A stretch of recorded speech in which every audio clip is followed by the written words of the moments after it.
betrayed her. Ryan guided me to the love seat across from the couch, and we sat down. His hand stayed in mine. Layla perched on the arm of her husband's chair and cleared her throat. She said we were all here as family to work through this conflict and find a path forward. There. Before I could even take a breath, Diane jumped in. She said she'd been so hurt by what I did at That church. took almost 30 minutes to figure out. She said all she wanted was It to help took Lily that long for me to realize. This terrible thing. She said she couldn't believe I would humiliate. Hi friends, welcome in. I was actually streaming for half an hour and you didn't know it, so what's up? Hi, welcome in. Jada Necko variety streamer, does not know how to work her bullshit. Hi. I'm looming a blanket and watching YouTube, so yeah. Join me. Whoops. I've been doing it for a half hour, so we're half hour into this. Just ride the rest of the way. The grandmother took the 3.5-year-old that had blonde hair and dyed it black because the dad's side of the family is Hispanic, so they have black hair. Grandma's a racist. There are, a bunch of church things. The mother of the little baby that got dyed, like the hair dye, not murdered, but hair dye. Got her hair dyed. The little baby that got her hair dyed, her mama confronted the grandma at church, and now we're at the middle part. So the family is having a meeting. They all just sat down for a meeting. The child has had to go to therapy. It is seriously damaged her scalp, blah, blah, blah. It's going to take at least a half year and a lot of money to repair the damage from the box dye on the infant's head. That's where we're at. Her like that in front of her ministry families. Ryan's aunt nodded along like Diane was making perfect sense. I felt my jaw tighten, but I kept my voice calm. I said we needed to talk about the actual facts before we got into feelings. Layla looked surprised, but nodded. I laid it out step by step. I gave Diane specific instructions 3 times not to make any changes to Lily's appearance. Diane took Lily and permanently dyed her hair black while Lily was crying. Diane bribed Lily with a toy to get her to stop crying. Ryan added that we'd taken Lily to a professional hair specialist who said the damage would take at least 6 months to fix. Several family members shifted in their seats. Ryan's father looked down at his hands. Diane's face went red, and she said Lily wasn't really that upset. She said I was making it sound worse than it was. She said children cry over everything, and you can't just stop what you're doing every time they get fussy. Ryan pulled out his phone without saying anything. He played the voice message I recorded of Lily 2 days after it happened. Lily's little voice filled the room talking about the yucky stuff that smelled bad and made her head hurt. She said Grandma told her to be a big girl and promised her a new toy if she stopped crying. She said it hurt, and she wanted Mommy. The recording ended, and the room was completely silent. Ryan's aunt had tears in her eyes. One of his cousins looked shocked. Layla stared at Diane with this expression I couldn't quite read. She asked Diane directly if she really made Lily sit through the whole thing while she was crying. Diane got defensive immediately. She said children cry about lots of things, and that doesn't mean you stop what you're doing. She said Lily needed to learn patience, and that sometimes grandmas have to make decisions parents don't understand. Ryan's father spoke up for the first time. He said, actually, when a child is crying about something being done to their body, you absolutely should stop. He said that's basic respect for a child's feelings. Diane looked at him like he'd slapped her. I pulled out the letter from Natalie Garrison and handed it to Layla. She read through it slowly. Her expression got more troubled with each paragraph. She asked if I really thought supervised visits were necessary. Ryan answered before I could. He said yes, we do, because his mother had shown she wouldn't respect our parenting decisions or Lily's distress. He said we needed to protect Lily and make sure this never happened again.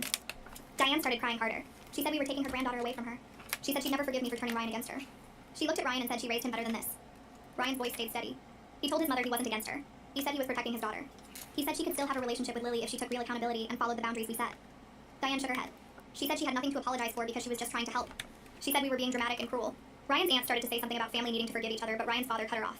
He said forgiveness required acknowledgement of wrongdoing first. The gathering fell apart after that. Diane refused to admit she'd done anything wrong. She kept saying she was the victim here. Some family members looked uncomfortable, but nobody else spoke up. Layla tried to moderate, but it was pointless. Ryan and I finally stood up to leave. I felt completely drained.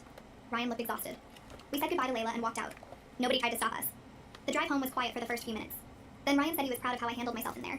He said he could see clearly now that his mother wasn't going to change without serious consequences. I told him I was proud of him too for standing up to her. We got home and put Lily to bed. She asked if we saw Grandma, and Ryan told her we did, but Grandma wasn't ready to follow our rules yet. Lily nodded and went back to playing with her stuffed animals. Sunday morning my phone rang early. Ryan answered it. Pastor Javier was calling. I could hear Ryan's side of the conversation. Pastor Javier wanted to meet with us Monday to discuss what happened. He said he'd been talking with parents from children's ministry and had some concerns. Ryan asked if I should come too. Pastor Javier said yes. He wanted both our perspectives. Ryan agreed to meet at 2 o'clock Monday afternoon. He hung up and told me what Pastor Javier had said. I felt nervous, but also validated. Monday came and we drove to the church together. Pastor Javier met us in his office. He shook both our hands and gestured for us to sit. He looked serious but kind. He said he'd spent the past week meeting with parents whose children were in Diane's ministry groups. He said what I did by confronting Diane publicly had opened up conversations that needed to happen. He explained that several parents had come forward with concerns about Diane making inappropriate comments about their children's appearances. One mom said Diane told her daughter she'd be prettier if she lost weight. Another said Diane kept pushing her son to cut his hair shorter even after the parents said no. A dad said Diane had made his daughter feel bad about her freckles. Pastor Javier said these were small things individually, but together they showed a pattern of Diane overstepping boundaries and prioritizing appearance over children's feelings. He said my public confrontation made parents feel safe to speak up about things they'd been uncomfortable with, but didn't want to cause trouble over. I listened as Pastor Javier explained his plan for the children's ministry. He said the church needed mandatory training on boundaries and parental authority for all volunteers. His voice stayed calm but serious. Diane would need to step back from her leadership role temporarily, while she completed the training. He looked at both of us and said the church had a responsibility to ensure all volunteers respected parental rights and children's autonomy. Ryan squeezed my hand under the table. I felt this weight lift off my shoulders knowing the church was taking this seriously. Pastor Javier wasn't angry or judgmental, just firm about what needed to happen. I asked him if he'd already talked with Diane about all this. He nodded and said yes. She was very upset. She felt like she was punished for caring about the children. I could picture her saying exactly that. Pastor Javier acknowledged that Diane's heart was probably in the right place, but that good intentions didn't excuse boundary violations. He thanked us for bringing this issue forward even though it was difficult. Ryan and I walked out of his office feeling like we'd made the right choice to confront this publicly. The drive home was quiet, but not uncomfortable. We both knew things were changing. That evening my phone rang while I was making dinner. Ryan answered and I heard him say Layla's name. He walked into the other room and I kept stirring the pasta, trying not to eavesdrop but definitely listening. The conversation lasted almost 20 minutes. Ryan came back looking surprised in a good way. He said Layla had been thinking a lot about everything since Saturday. She admitted she initially defended their mother out of habit, not because she really thought Diane was right. Hearing Lily's voice message and learning about the church's concerns made her realize this was more serious than she wanted to believe. She actually apologized to Ryan for being dismissive of my concerns. I felt tears prick my eyes. Having Layla on our side mattered more than I expected. Ryan said Layla wanted to talk with Diane about genuine accountability. She asked what we needed to hear from Diane before we consider rebuilding the relationship. Ryan and I discussed it right there in the kitchen. We needed Diane to acknowledge that what she did was wrong. We needed her to apologize to Lily directly, not just to us. We needed her to commit to following our parenting decisions going forward, no exceptions. Ryan called Layla back and told her all of this. She said she'd talk with Diane and see what happened. 2 days passed. I was working at my desk when Ryan texted me that his mom wanted to meet with him alone at a coffee shop. I felt nervous about that, but Ryan promised to tell me everything. He came home 3 hours later looking exhausted. We sat on the couch and he told me the whole conversation. Diane said losing her position at church had been devastating. She was starting to understand she hurt people even though that wasn't her intention. She didn't fully apologize, but she did admit she should have respected my instructions about Lily's appearance. Ryan said it felt like progress, but not enough. I agreed. Partial accountability wasn't good enough after what she did. Ryan told me he said exactly that to his mother. Diane got frustrated. She said she was trying, but this was hard for her because she'd always believed her experience with children made her an expert. Ryan gently pointed out that experience didn't override parental authority or children's bodily autonomy. He said she looked like she was really hearing that for the first time. Maybe it was sinking in. Maybe not. We'd have to wait and see. I started taking Lily to weekly play therapy sessions with Natalie. The first session, Lily clung to my leg and didn't want to go into the office. Natalie was patient and kind. She showed Lily the toys and dolls and art supplies. By the end of that first hour, Lily was playing and talking. Natalie used dolls to help Lily express her feelings about the hair dyeing experience. She had Lily draw pictures of things that made her happy and things that made her scared. After the third session, Natalie pulled me aside. She said Lily was showing good progress but still had some anxiety about her appearance and about trusting Grandma. She recommended we keep coming weekly. I watched Lily skip out to the car with a sticker on her shirt and felt grateful we had professional help. Conrad, the hair specialist, became part of our routine too. Every 2 weeks we drove to his salon for treatments and gradual trims. He was so good with Lily, always explaining what he was doing in simple words she could understand. He showed me pictures of her hair slowly improving. The harsh black was fading bit by bit as her natural golden blonde grew in at the roots. He said we were on track for her natural color to grow back in with proper care. Lily was brave during every appointment. She'd sit still in the big chair and let Conrad work. He always gave her a sticker at the end and told her she was such a good patient. I took pictures of her hair at each appointment so I could see the progress. It was slow, but it was real. 3 weeks after the family gathering, Ryan got a call from Pastor Javier. Diane had completed the boundary training at church. She wanted to meet with Ryan and me. Pastor Javier offered to facilitate the meeting at the church with him present as a neutral party. Ryan looked at me and I nodded. We needed to hear what she had to say. The day of the meeting, I felt sick to my stomach. We drove to the church in silence. Pastor Javier met us at the door and led us to a small conference room. Diane was already sitting there. She looked nervous and tired. Her eyes were red like she'd been crying. She stood up when we came in but didn't try to hug us. We all sat down around the table. Pastor Javier started by thanking everyone for coming. He said this meeting was about healing and understanding. He looked at Diane and nodded. She took a deep breath. With Pastor Javier's gentle prompting, she started talking.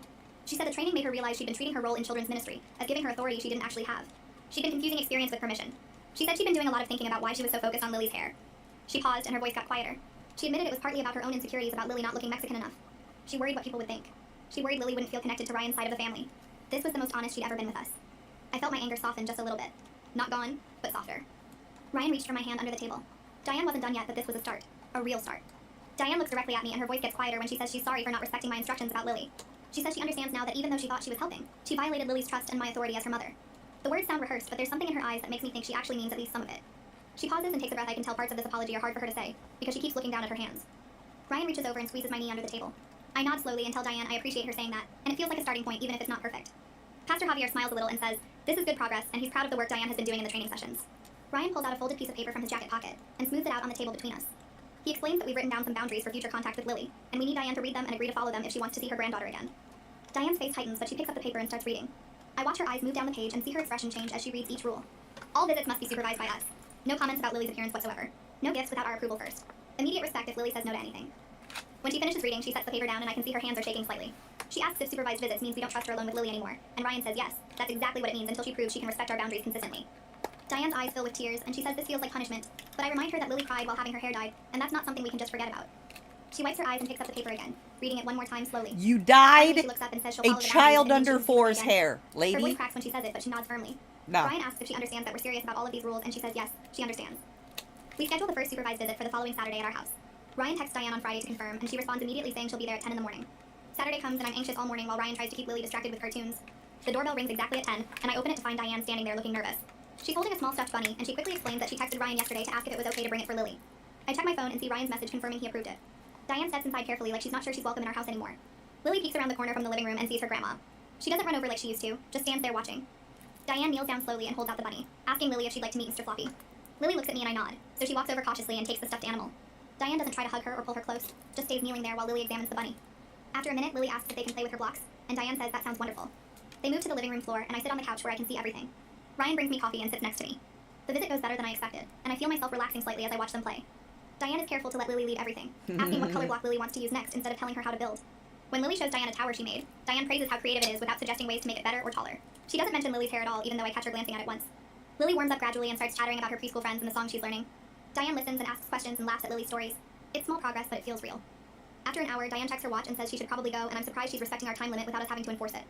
Lily gives her a small hug goodbye, and Diane's eyes get watery again, but she just smiles and says she had so much fun. Ryan walks her to the door, and I hear them talking quietly in the entryway before she leaves. After Diane leaves, Ryan and I sit down at the kitchen table to talk about how it went.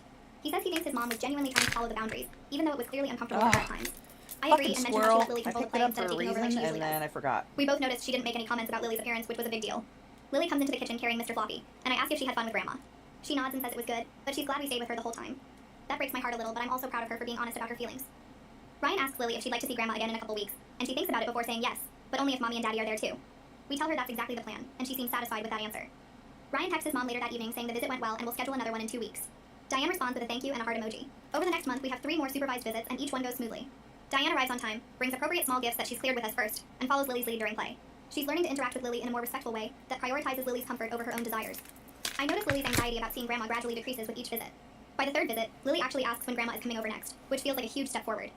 During our 4th visit, Lily spontaneously climbs into Diane's lap while they're reading a book together, and I see Diane's eyes get bright, but she doesn't make a big deal out of it. We also take Lily to see Conrad every 2 weeks for her hair treatments and gradual trims. He shows us pictures comparing her hair from a month ago to now, and we can clearly see her natural golden color starting to grow in at the roots. The harsh black is fading and her hair looks healthier overall. Conrad says we're making excellent progress and Lily should be back to her natural color within another few months. Lily is excited every time she sees the golden blonde coming back, and asks Conrad if her pretty yellow hair will be all the way back soon. The church community has been really supportive throughout this whole process. Summer messages me one afternoon saying she's glad I spoke up at church that day, because it led to important changes in how children's ministry operates. She tells me several parents have expressed relief that there are now clearer boundaries and better training for volunteers. Brooklyn sends me a similar message saying she feels more confident about her kids' safety in the children's program now. Pastor Javier implements the new boundary training for all volunteers and makes it mandatory before anyone can work with kids. He sends out an email to all the parents explaining the new policies, and several of them reply thanking him for taking their How many concerns balls of seriously. yarn do I I want run into for Summer this at the grocery store blanket? one day and she hugs me, How saying what I did took long real am I courage and gonna made a be difference for a lot of making families. it? Right now. It feels good to know that something positive came out of such a painful situation. Ryan and I start seeing a couples counselor to work through the stress this situation put on our marriage. Our first session is awkward because neither of us is used to talking about our feelings with a stranger, but the counselor is patient and helps us open up. She asks us to describe how we felt during different parts of the conflict with Diane, and Ryan admits he felt torn between protecting his daughter and losing his mother. I shared that I felt angry that Ryan didn't immediately take my side, and the counselor helps us understand that we were both dealing with the situation from different emotional starting points. Over the next few sessions, she teaches us better communication strategies for handling family conflicts without attacking each other. Right now I'm at She validates that we 60 made the right inches choice prioritizing wide. Lily's well-being over keeping the peace with Diane. By our 5th session, Ryan and I both agree that our relationship feels stronger than before because we navigated this crisis as a team. We learned how to fight for our family instead of fighting with each other. 5 weeks after the initial incident, So I we want have to our do a most relaxed 60 supervised by visit yet 80. with Diane. She arrives with homemade cookies that she asked permission to bake, and Lily's face lights up when she sees them. They settle on the living room floor with art supplies, and Diane helps Lily draw pictures of butterflies and flowers. I'm working on my laptop at the dining table, but I'm watching them carefully. Diane starts to say something about how Lily's hair would look pretty in braids, but catches herself mid-sentence. Instead, she redirects and says, Lily's imagination is so beautiful. Look at all these creative colors she's using. I notice her doing this twice more during the visit, stopping herself before making appearance-related comments and finding something else to compliment instead. When it's time for Diane to leave, Lily spontaneously hugs her goodbye without us prompting her to do it. Diane hugs her back gently, and I see genuine tears in her eyes. After Lily runs off to play in her room, Diane tells Ryan and me that she knows she still has work to do, but she's grateful we're giving her this chance. Her voice is thick with emotion, and for the first time I believe she really understands what she did wrong. Layla calls me on Tuesday evening, which surprises me because we haven't talked much since the family There we go, gathering. that's the one She I says she's been wanted. watching how Diane has been working on changing her behavior, and she's impressed by the effort. She asks if Ryan and I would consider coming to a family dinner next month, promising it will be low-key and that she'll make sure everyone respects our boundaries. I tell her I need to talk to Ryan about it, and she says she understands. That night, Ryan and I discuss whether we're ready for a family dinner. We agree to try it with the understanding that we'll leave immediately if anyone makes us uncomfortable or breaks our boundaries. Ryan texts Layla the next day saying we'll come, but we're bringing Lily home by 7 regardless of when dinner ends. Layla responds saying that's totally fine and she's just happy we're willing to try. Our next appointment with Conrad happens 2 weeks later, and I'm nervous walking into the salon with Lily. She bounces in her seat while Conrad pulls up the photos from her last visit on his tablet, and then takes new pictures of her hair under the bright lights. He zooms in on the roots, and I can actually see it now. Several inches of healthy golden blonde growing in at the top. The black is still there on the ends, but the contrast makes the blonde look even brighter than before. These are a Conrad 6. grins and says we're ahead of schedule on the recovery, that with continued treatments, Lily's hair should be back to her natural color within another 3 months. Lily squeals and asks if her pretty yellow hair is really coming back, Alright, and that's Conrad a kneels down to show her the 6. pictures, pointing out the blonde sections. And I She touches her roots gently, and her whole face lights up with excitement. Ryan and I take Lily to see Natalie the following week, and I notice immediately that Lily seems more relaxed in the waiting room than she used to be. She plays with the toys without clinging to my leg, and when Natalie calls us in, Lily runs ahead without hesitation. 8 Natalie balls. spends time observing Lily's play patterns, and then asks her some gentle questions about Grandma's visits. Lily talks about the last supervised visit, describing the cookies Diane brought and the butterfly pictures they drew together. After Lily goes back to playing, Natalie tells Ryan and me that Lily is doing remarkably well emotionally. Yeah, it is. She says the consistent boundaries and supervised 8 visits have helped Lily feel balls. safe again, that children need to see their parents I protecting them want and following through 8 on consequences. balls. Natalie recommends we continue the current arrangement for another month, and then consider All gradually right. increasing Diane's time with Lily if the positive pattern continues. Ryan squeezes my hand, and I feel relief wash over me, knowing our daughter is truly healing 8 from what happened. balls. The family dinner at Layla's house arrives, and my stomach is in knots as we pull into her driveway. Ryan Okay, barks and we I both need sit to there get for a moment the- before he says we can I leave need any to get time if more it of gets these uncomfortable. green Inside, the atmosphere is ombre cautious, but then. not hostile like it was at the first Forest. family gathering. Diane greets us quietly and asks permission before hugging Lily, waiting Yeah. for Lily to nod yes before gently putting her arms around her. And I need another During dinner, 4. Diane is noticeably different in how she interacts with Lily. When Lily wants to leave the table to play with toys in the living room, Diane asks if that's okay with us first, instead of just encouraging her to stay. Later, when Lily is playing, Diane starts to reach out to fix a strand of Lily's hair, but stops herself mid-motion and pulls her hand back. Ryan's father pulls me aside into the kitchen while I'm getting Lily some water, and tells me he's proud of how he handled everything. He says Diane needed this wake-up call, and that he wishes he'd stepped in sooner to address her boundary issues. The dinner isn't 8. perfect, and there are some awkward silences, but everyone respects our rules, and nobody makes comments about Lily's appearance. 2 months have passed since the church confrontation, and we've settled into a rhythm that actually feels sustainable. Yeah, 8. Diane sees Lily every other week with either Ryan or me present, and she follows our boundaries Oh consistently. my without god, having I was to just remind gonna her. huck my Lily's phone hair into is the visibly bin. growing back, the golden blonde now taking up almost half the length while the black fades toward the ends. Lily talks about how I excited need she is for the 8 yellow hair more to come all the way balls back, of and asks almost yarn daily if it's growing for faster. this Ryan and I are blanket communicating that I better want than to we ever make. have, The checking with each other blanket about is family going to decisions and be backing each other up without 60 hesitation. by 80. Our marriage feels stronger because we face this challenge as a team instead of letting it divide us. The relationship with Diane isn't what it was before and probably never will be. She's Okay, more I don't careful wanna now, watch this more anymore. aware of It's boundaries. gay. Hello everybody, how are you doing? It's fine. Well, at the time of recording, it's Monday, January 19th, 2026. I'm still getting used to saying 2026. We gotta talk about the Whitakers. You know that family, the like America's most inbred family, the one that America's became most famous because of inbred family. Mark Leta from Soft White Underbelly. Yeah, them. We need to talk about them because there's been an arrest I need more made yarn. in a case that I need more apparently they yarn. were defrauded I need or 8 more balls. taken 2 advantage for of or 20. abused in some way, allegedly. Fuck according you. to One radio allegations channel with 17 from viewers. the, Riley County, I think it was, West Virginia. Hi friends, welcome law in. enforcement authorities. So, Hi. first Wait, of all, pause. I want to go back into Hi, if you've never been here before, I'm Jaded Necko. I'm a variety streamer. I do whatever I want. Right now, I'm looming a blanket while watching Brittany. What the fuck? We're watching a thing about the Whitakers. Y'all are Merkins. You know what the Whitakers are. If you are not an American, you don't know who the Whitakers are. They are the most inbred family currently notoriously in the most inbred family in the U.S. I highly doubt they is the most inbred family in the U.S. I think they're just the most famous right now. But I genuinely am very sure there is several mores of them there sorts of families that are much more inbreded than them there Whitakers. But either way, we're watching that. Watching random YouTube shit while I loom a blanket. Enjoy the boobs. Oh, wait. Oh, shit. Wait.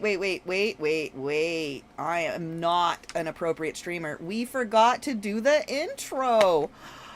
My goodness. Intro, go.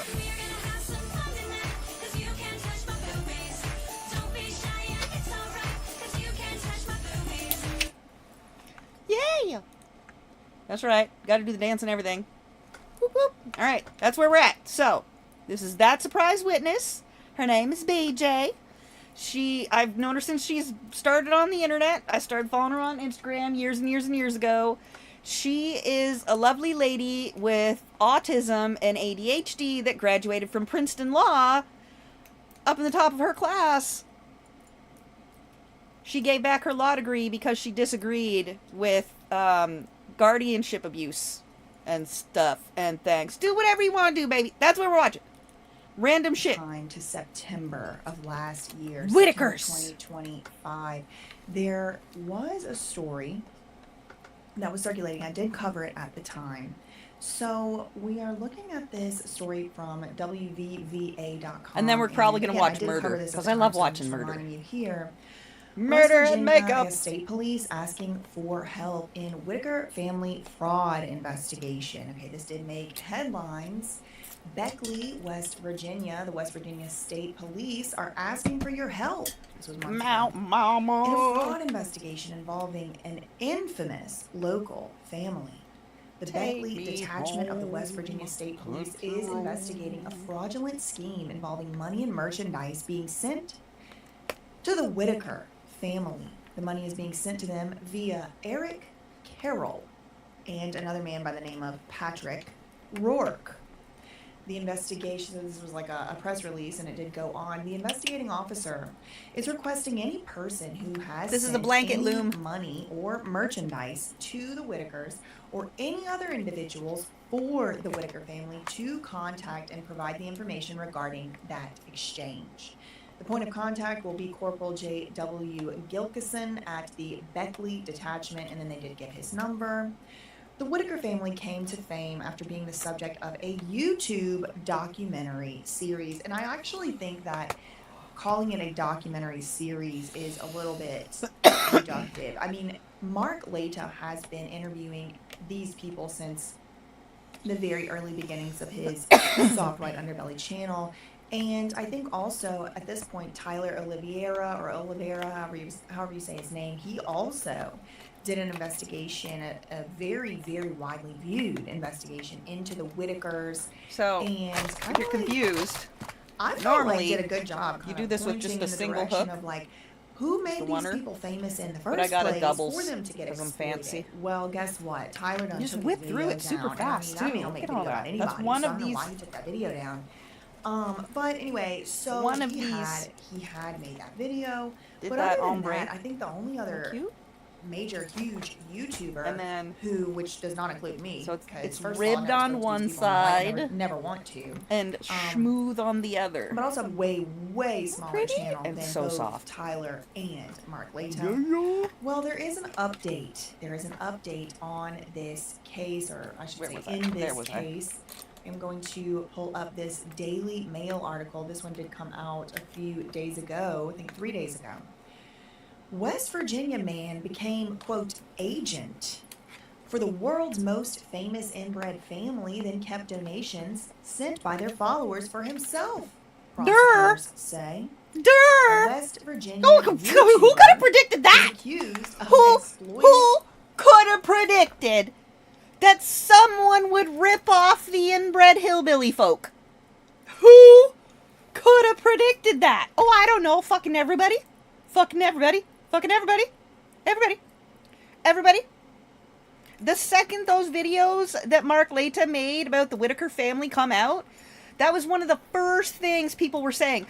Is this shit I'm donating actually going to the Whitakers? Are they getting paid for blah, blah, blah, blah? Like, do they know they don't have to fuck each other? You know? Like, they don't. Do they know there's other people outside and you could do it with them? That.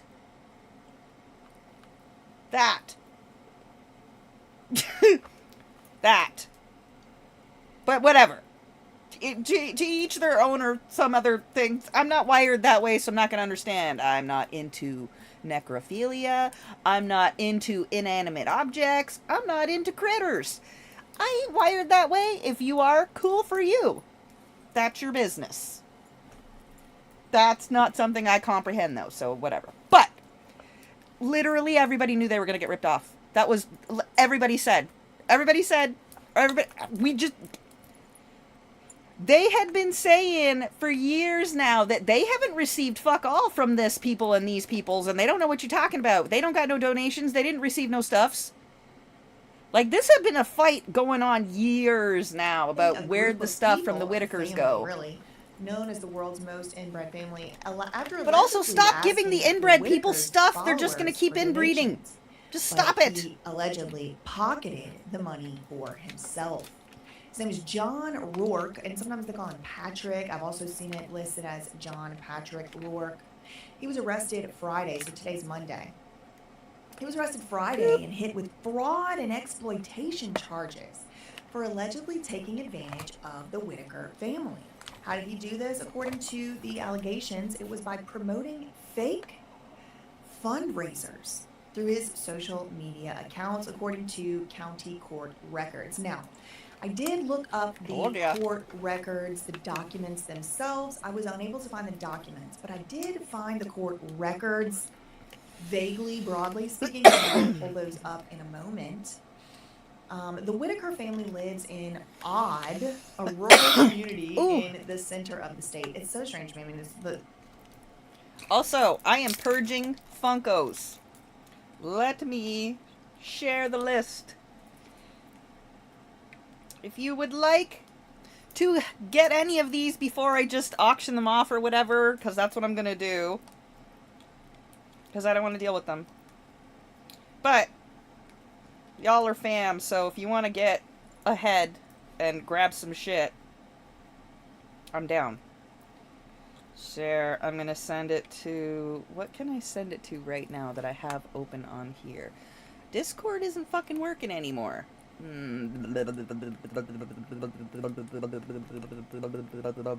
Let's do... Facebook? Sure, that works. Now I'm going to send it to... this one.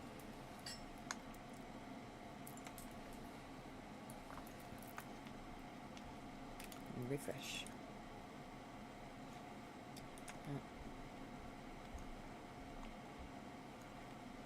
Beep boop, beep boop, beep boop, beep boop, beep boop, beep boop. No, that's apple crumble. Fucking shit. Okay, you know what? I gotta send it to the other one then. Blurp. Fuck.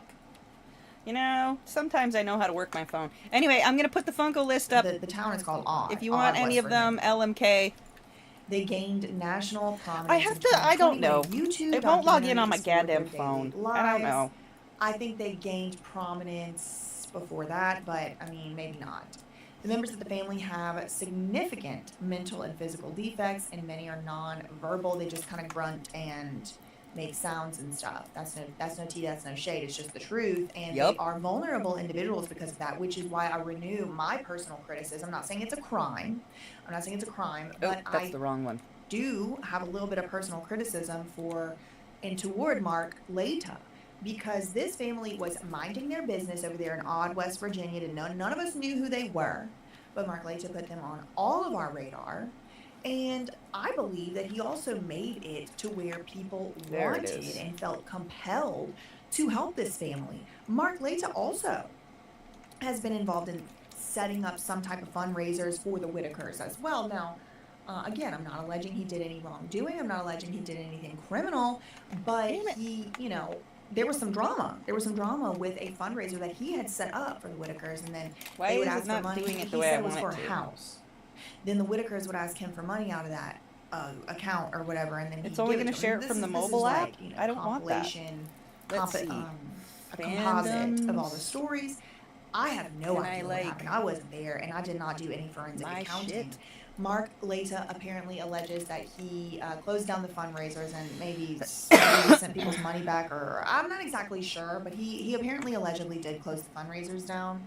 But this is not in connection with Mark Leta at all, and it does seem as though the local papers, and oh no, this is the Daily Mail, is kind of going out of their way to not mention Mark Leta. It's very interesting to me, but again, I don't think or have any reason to believe Mark Leta was involved in this particular alleged scheme. I don't know or think Well, that I don't know. Mark Leta I'm gonna have to even send it had the way it anything to do is. with this, but it is, I think, a point to note and to be aware of and to remember that these people are famous in the first place, in my opinion, specifically directly because of Mark Leta.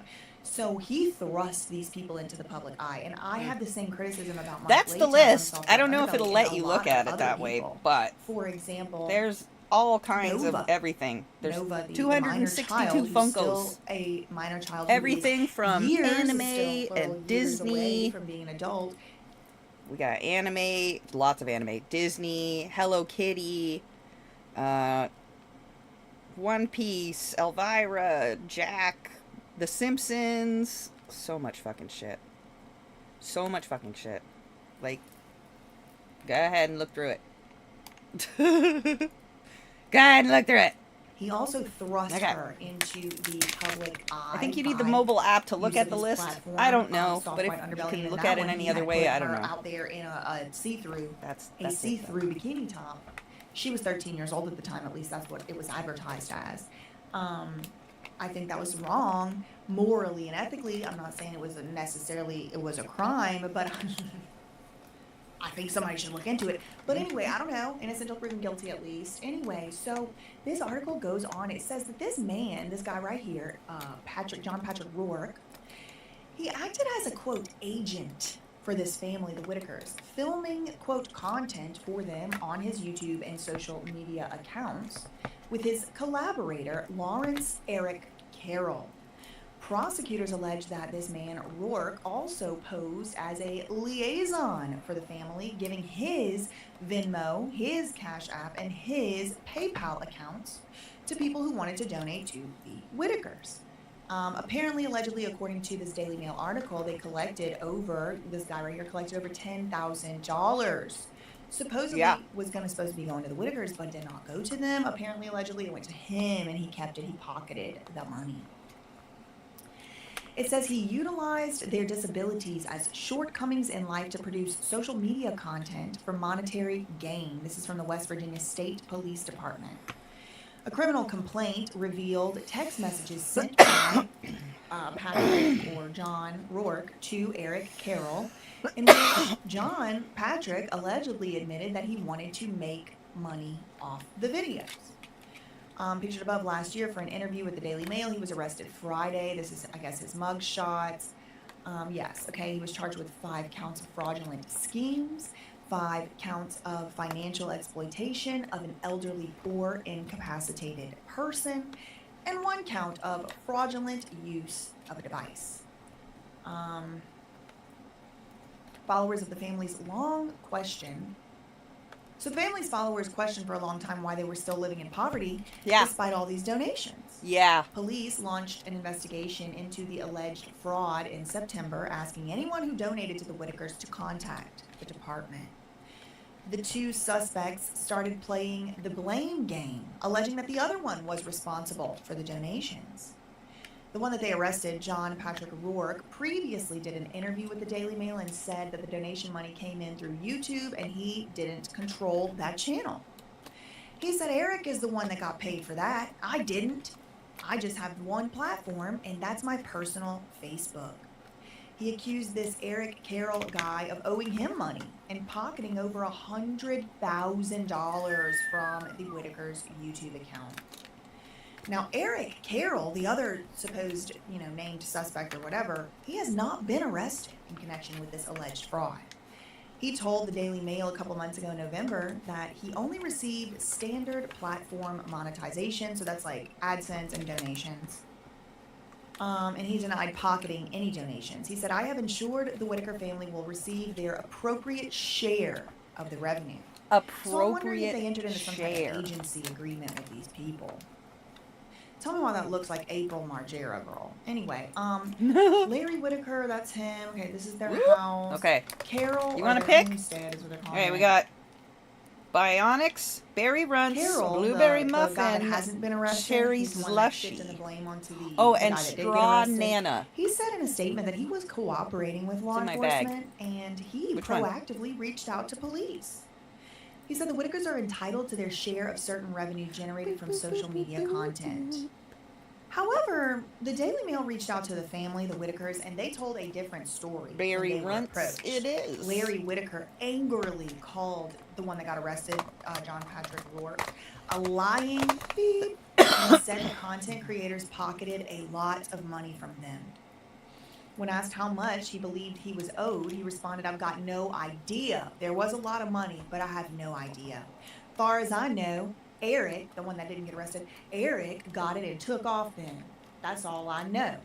And this is coming from the family spokesperson, Larry Whitaker. He said Patrick got some of our money, but I don't know how much. Larry went on to say that Patrick and Eric were collecting money to build them a new home. But the plan never came to fruition. And this was also allegedly why Mark Leta was collecting money on their behalf once upon a time. He's not doing that anymore, and he did make a video statement about it. Again, I'm not alleging that he did anything legally wrong or committed any crimes at all.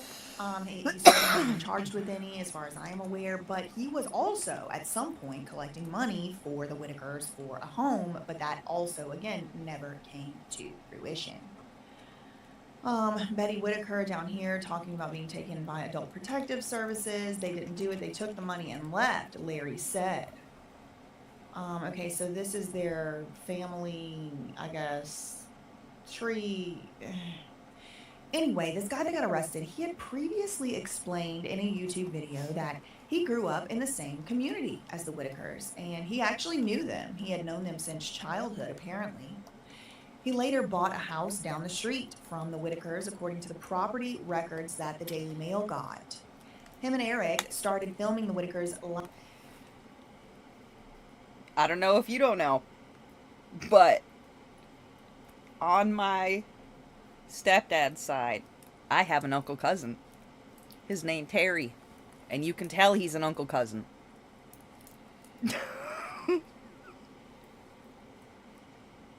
Yep. His dad is also his grandfather. You can tell. Yeah. Last June, posting content. Now remember that, last June, because we're going to look at his court records and his inmate record or whatever in just a moment.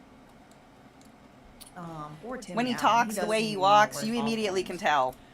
Okay, so last June, apparently they started making He's also not a good content, person in posted general. Content depicting the family grocery shopping and working around their home.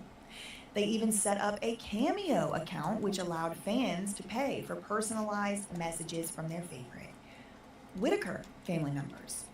Now, the one that got arrested, John Patrick Rourke, he was charged with 5 counts of fraudulent schemes, 5 counts of financial exploitation of an elderly or incapacitated person, and 1 count of fraudulent use of a device. He was booked into the county jail on a $150,000 bond and has yet to enter a plea for charges against him. Now, I think this has been, I think that's out of date information, because I do think he Canada has got their entered a own plea versions not of guilty, and Whitakers, now too. he's, been arraigned. We call He them said Van not guilty, Konitz. and then they're going to wait for him to do his trial. But this is like a criminal case. Okay, this isn't the Whitakers Where's the suing. other one? It's a criminal case. Grimards. Oh my god, the Grimards. Holy Okay. fuck. So let me Holy pull up fuck. the. Okay, so this is the The West Virginia Grimards. Judiciary But website. the Van Konitz for sure. This is his case. I managed to find the case information. Y'all got your Again, like I Whitakers. said, they We do got not that make shit the too. case documents available online.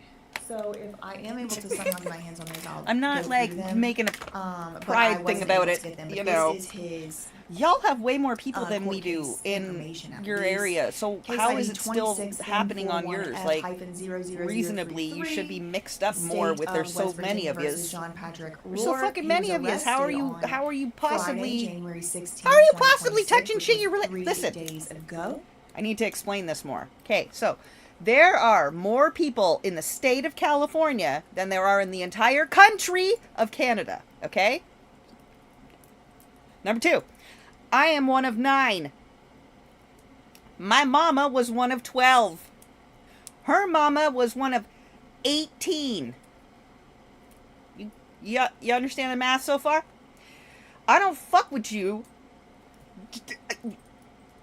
You know how many times I almost messed with a cousin where we had to stop and be like, hang on a minute, and make both of us stop making calls to a family member to be like, hey, am I related to this bitch? Am I related to this bitch? Twice. That almost happened fucking twice. And then I was like, nope.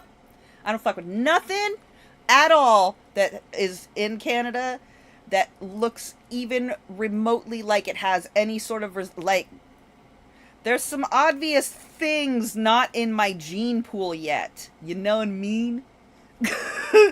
I know that I'm... We're clear, yeah? Yeah. So I would just... And then, how is that happening in America? How?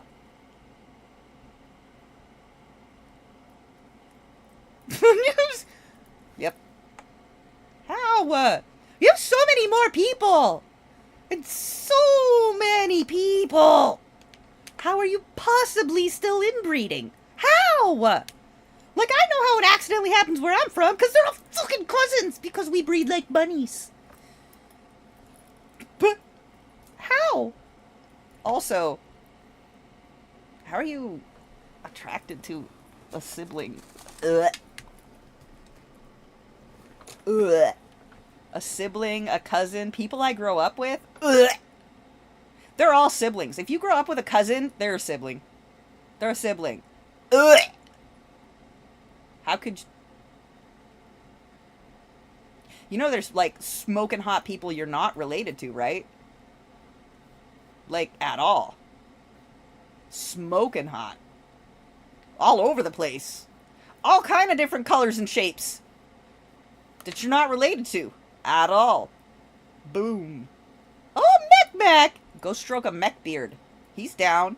What the fuck? Why you gotta mess with your own puddle? Get out of your own pool, buddy.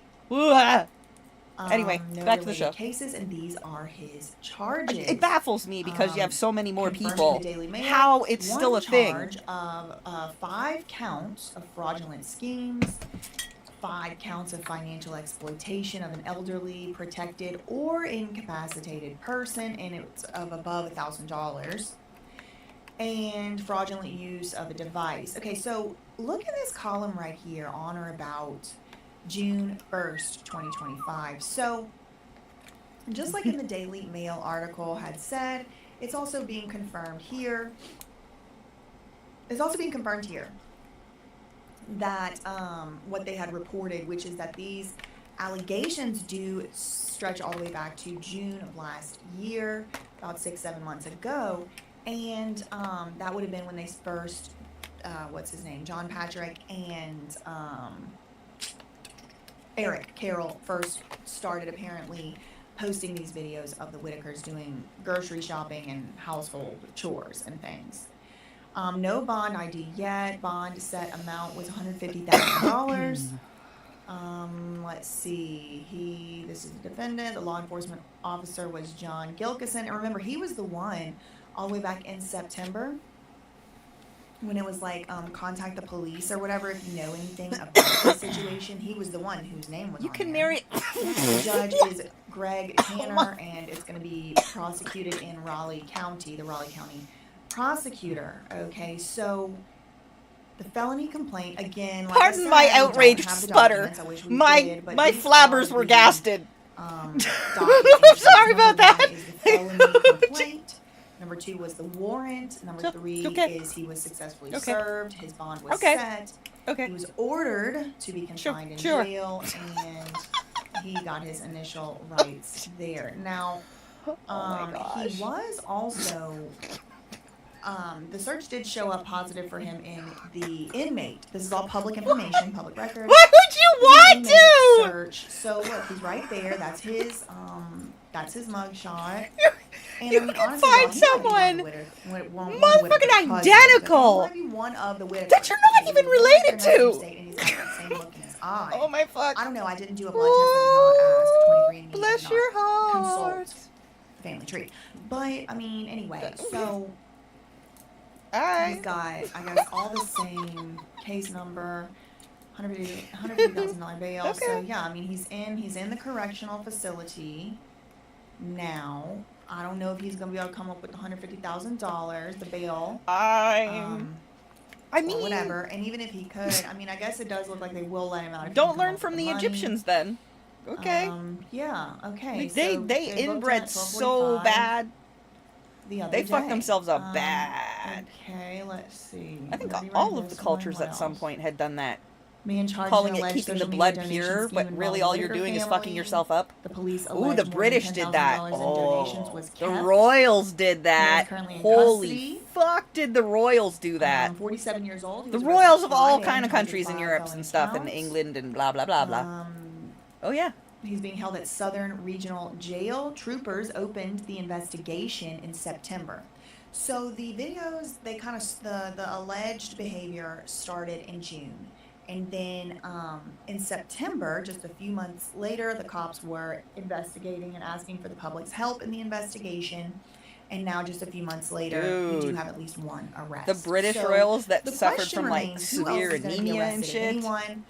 Is this part of a larger kind of move, or is this an isolated incident? I do think it is Massive high birth time defects. that some police somewhere did crack down on the use of other people who are vulnerable and in vulnerable positions to collect funds into an account that that person has control over. Okay, I think it's been high time that that get looked into. But you know what I say is, why stop at John Patrick Rourke? Why not go all the way to Eric Carroll? Why not go up to other YouTubers who may have possibly collected and maybe possibly gained funds on the backs of the workers inappropriately? I mean, like I said, everybody's innocent. We're your first cousin who's also your aunt. What's wrong with you? Anyone, but why stop at John Patrick Rourke is all I'm trying to say. That's all I really had for this one. In the meantime, facts ain't defamation, and neither are opinions, speculations, or questions. Love you, Mina K. Bye. Go, girl. Hi, friends. Wait. How are you? Listen, we all remember our teen years, don't you? Wait. Fucking Bailey. I want to make sure I'm not missing anything. No. Okay, I'm caught up. These were clip. This was clip. This was clip. Oh. We'll watch that one after. Murder Mystery Makeup. Yes! Hi, friends. How are you? Listen, we all Hi, friends. remember our Welcome in. teen years, don't you? Ugh, I know. You couldn't wait to grow up. That's all that mattered. You just wanted to get out of your parents' house, you wanted to do whatever you wanted. Whatever, this isn't a phase, this is my life. You don't understand. It's so dramatic, isn't it? Yup. But that's Turning your that tree teenage into years. a You're just brain. trying to figure out Nope. who you are. And looking back, I Right, think a where lot is of us it? can agree that it was, well, I don't know. Some people might say it was the best of times. Some I would do say not it was the remember my worst of teens. times. But listen, today, Oh, no, that's put not true. together, It was a we're hard gonna survival. share- make a compilation I where we are going to revisit I don't remember my childhood. some Lots of trauma. angsty teenagers who went off the what? Yes. But in today's cases, these teenagers didn't just like stomp their feet and slam their door and just like give attitude. They took things way too far. Oh my, they ruined everything. Today we are talking about stories of teens who kill. Murderous teens! Warning, today's story contains graphic descriptions of crime scenes, adult dialogue, and strong language. Viewer discretion is advised. These stories will never, ever make sense to me. Ever. Interesting. Suspish. Suspish. I love Good Bailey. choices. You make good choices. You make good choices. I will refuse. now get into the story, okay? Boop, boop. Teens who kill. Our first story involves vampires. It always And does. it's a throwback, let me tell you. I remember this episode so much because we laughed. We giggled.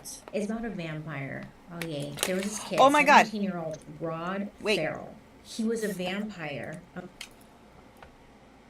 Vampires require consent to enter your home. Okay? Do a vampire also require secondary permission, consent, to enter your person? Secondary question to that, do he need a third consent to finish? Because those are three different situations of come in.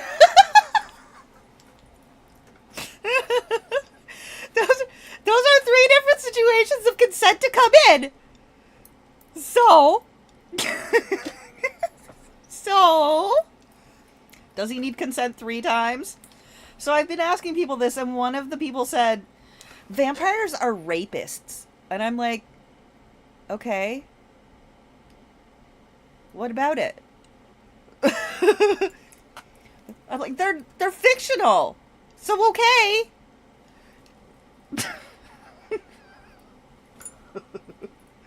Yeah, but they're rapists. Because those women don't consent to get their blood dragged.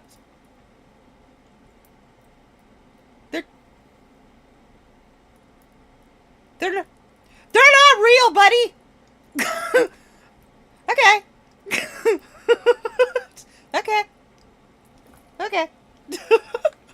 Vampire. Okay. Allegedly, who Okay. with a group of friends on a chaotic You know what's road fucking trip turbo in the real? late 90s. Birds. And yeah, vampires. Birds are not Okay, watching you. Don't believe me? Well, let's take a look.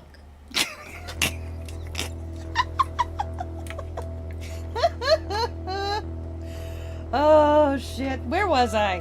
Fuck. Now I lost where I was. Disclaimer. I'm just Oh, letting there you it know is. today's story involves lots of blood, some self-harm references. There is one line about like a dog, sexual abuse. I mean, it's really all of the above. Verbs are not All of real. the above. So just a little disclaimer. Maybe skip this one.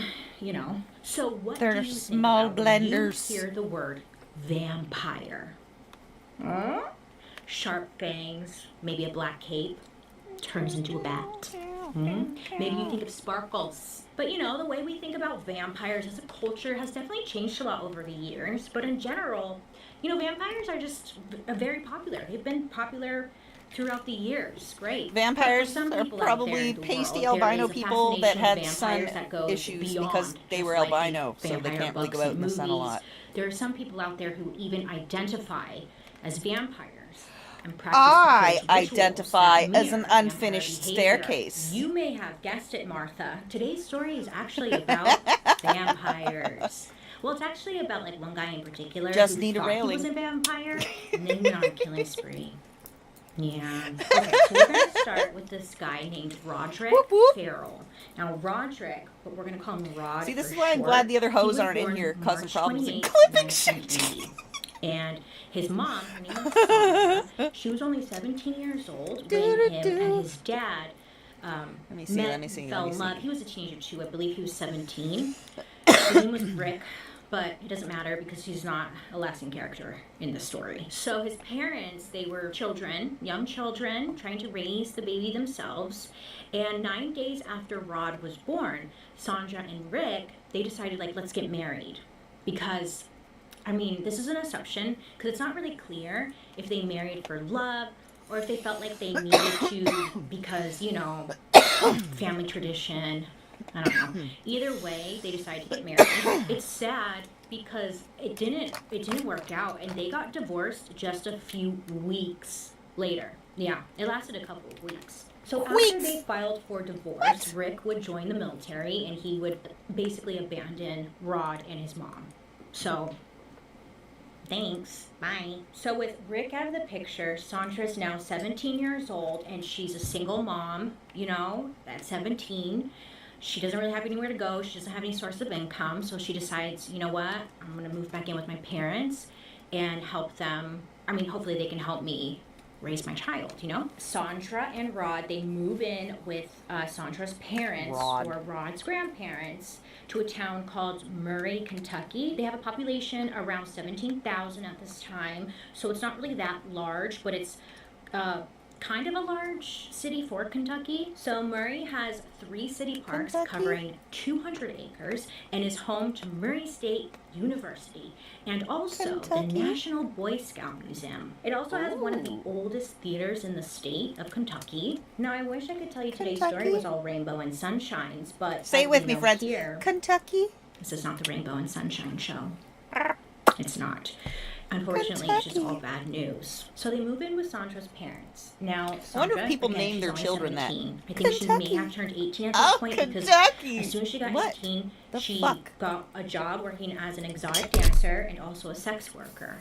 So she would be gone working. She was double a lot of fisting the it. time, Good trying girl. to make money. And she would leave Rod cash. alone with his Shake my grandparents. ass. But it turns out that it just really wasn't the safest environment Oh! for Rod.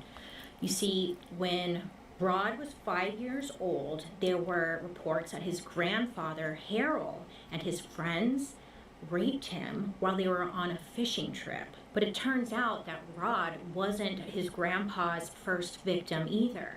This man, this grandpa, had a history of sexually abusing people. He sexually abused Sandra, his mom, and also he had another daughter who he sexually abused as well. And I'm sure he probably had more, but who fucking knows? So Sandra actually finds out what happened to her son. You know, good for her, because she decided, you know what, I'm not just gonna sit back and say nothing. She decides to confront her father. Good for her, you know, because that's, yeah, you get it. Good for her. So she goes to her father, and it's not clear, like, exactly what was said, but she does confront him. Now, Rod, he would later say that, like, the whole confrontation itself was actually just as traumatizing as the actual abuse had been. Again, it wasn't really said in great detail, like what happened, what was said, and what came from it, really. So despite that super toxic environment that came from living with Sandra's parents, Rod and Sandra would end up bouncing between living with them, living in different public housing situations, just moving around to different states. You know, nothing was really stable, and she just picked up and left pretty often. And then at one point, Sandra, she gets remarried and moves to Michigan with her new husband. And her new husband doesn't want Rod. He doesn't want Rod. So he's telling Sandra, like, let's just leave him behind with your grandparents.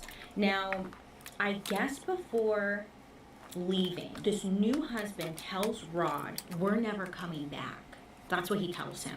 He tells the little boy this, right? So this little boy is like, oh great, you're never coming back and you're leaving me, because they're gonna leave him with his grandparents, the ones that are abusing him. So I'm sure, I don't know, just, it's not great. It's not great. Sandra eventually finds out that her new husband had said this to Rod, and she gets super pissed off, and she decides to divorce him, and then she moves her ass back to live with her grandparents again. There's a lot going on. Little recap, Rod's been sexually abused, abandoned by his father, uprooted a bunch of different times for brief moments, abandoned by his own mother, and his mom has her own baggage. She's also been sexually abused, became a single mom at a really young age. So with that being said, Sandra gets to a point where she needs an escape. She needs something that could just make her feel better, something that could take away all the pain and just keep her occupied, right? And at some point in the 80s, she found her escape in the form of a tabletop role-playing game called Vampire the Masquerade. I know, that's probably not where you thought this was going, huh? I know, me neither. I was like, oh, okay. Around the time of D&D getting really popular, they were trying to do, board games. Yep. So if you haven't heard of this game, because I sure didn't, it's basically like Dungeons and Dragons, but with vampires instead of dragons or dungeons. So Dungeons and Dragons first came out in 1974, and at this point in our story, we're in like the early 90s. So tabletop role-playing games was like still new, not super popular. It was just kind of like not a mainstream thing. Vampire the Masquerade was created in 1991, and it was inspired by vampire films like The Lost Boys and other games like Dungeons and Dragons. The creator of this game felt like hunting vampires was kind of boring and cliche, so he wanted to create a game where you were the vampire, and it quickly became a big hit. I'm the vampire? Okay. So there would later be video games, novels, and even a TV show in 1996 made by Aaron Spelling, who, if you don't know, made a lot of popular shows like Seventh Heaven, Charmed, Melrose Place, 90210. Yeah, horror games were hard to sell, but this game, Vampire, it wasn't just a horror game. In this game, the characters had a list of supernatural powers called disciplines. These were powers like strength, speed, toughness, as well as like mystic senses, mind control, and blood magic. This game gave characters more superhuman vibes than like the horror or story ones. It just sounded a lot more fun. Players would use a 10-sided dice to wield these superpowers. Each skill determined the number of dice a player could use, and the values the player rolled determined success or failures in their quests. I know, it honestly just sounds super confusing. I'm sure if you're playing it, like it's not, because apparently it was said that it was a really easy game for new users or new players to quickly understand and pick up, which is probably why it became so popular. So when Sandra discovered the game, she became obsessed with it. And because the game was like really easy, it was easy for her to also teach her son Rod how to play as well, which she did. So she and Rod are playing this game, and both of them are just playing it nonstop. They love it, it's fun, they're vampires, yay. Rod also started reading Anne Rice's Vampire Chronicle books, which kind of just fueled this flame of vampireness even more. And he was so obsessed, Yeah, Rod, kids that murder he was people. now claiming to be a 500-year-old vampire. Ooh, he's named vampire. Visago, which is the character he created for the game. This may sound familiar, Rod. because we have talked about His name vampires is Rod, before, and he's a remember? vampire. I'm trying to think. His name I is know we Rod, have. and he's I a did vampire. story Thank not you. long ago with Sean Sellers, and then I Rod. did another one where it was a 500-year-old Name's Rod. werewolf or I'm a vampire. 300-year-old werewolf. Anyways, this is Rod. different because Rod is a 500-year-old vampire. Oh, I know he's some of you may be like, 500-year-old "Didn't you do this vampire? story?" And I'm Damn. gonna say no, I did not, because I did not. But it may sound like a 500-year-old vampire named Rod. So the saga. So to look the part, Rod decided to his fashion changed as he's getting older and he's a teenager, and he takes on the role of this vampire. Rod is dressed in all black. He's wearing trench coats now. He grew his hair out really long and started wearing it in a ponytail, as vampires do. Oh, does I he have a think. super But that's far back not all. hairline? Oh my Rod God, does he? also I bet turned he his does. bedroom I'm so into like a excited. shrine to the occult. Oh, super creepy.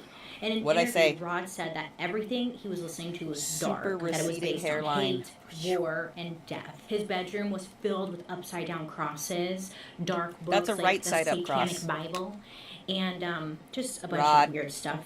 There's one. Get like, it together, what's it Rod. called when Your you have cross sex is with right dead side up. bodies? That stuff. What's it called? I'm drawing such a blank right now. I'm so sorry, but that kind of stuff. Rod also had hooks and metal cables Occult. hanging around his room, so it looked like something out of the movie Hellraiser. For some reason, he said that he had a pile of broken glass laying in the corner of his room at all times. I don't really know what that was about, though. The broken glass. Art. Maybe one of you knows. Like, what is that? Is that a reference to something? Let me know. No, down it's a below. trauma Thank you. thing. So in his bedroom, there were actually photographs of Rod hanging upside down in his room because, vampires. Huh? But to top the Rod. vampire vibes off, Rob would go for walks in the cemetery late at night. Well, Rod. you may be thinking to yourself, okay, that all makes sense.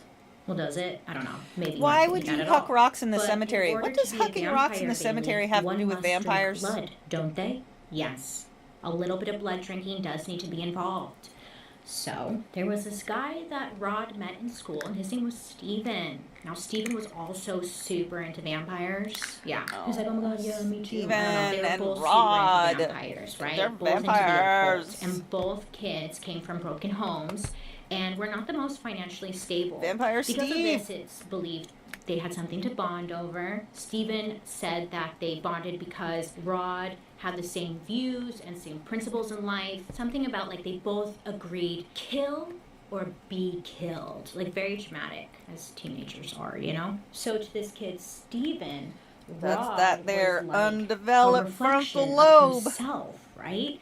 And he said that the feeling would send chills through his entire body because he finally found his spiritual person. I mean, it's good to find friends and all, but these guys took friendship to a whole different level, I guess you could say that. So about a year and a half into their friendship, They wish they Steven could be as finally amazing decided, friends as me I'm and going my to bless you bestie. and turn you, Rod, into a vampire. You Oh could say my things are God. moving pretty quickly. Oh my And God. this one turned Right, someone into a Vampire Steven? vampire. Vampire Steve, are you gonna According to care? Oh Steven, my God. Rob met him at a tombstone, and they Yes. called this tombstone the birthplace.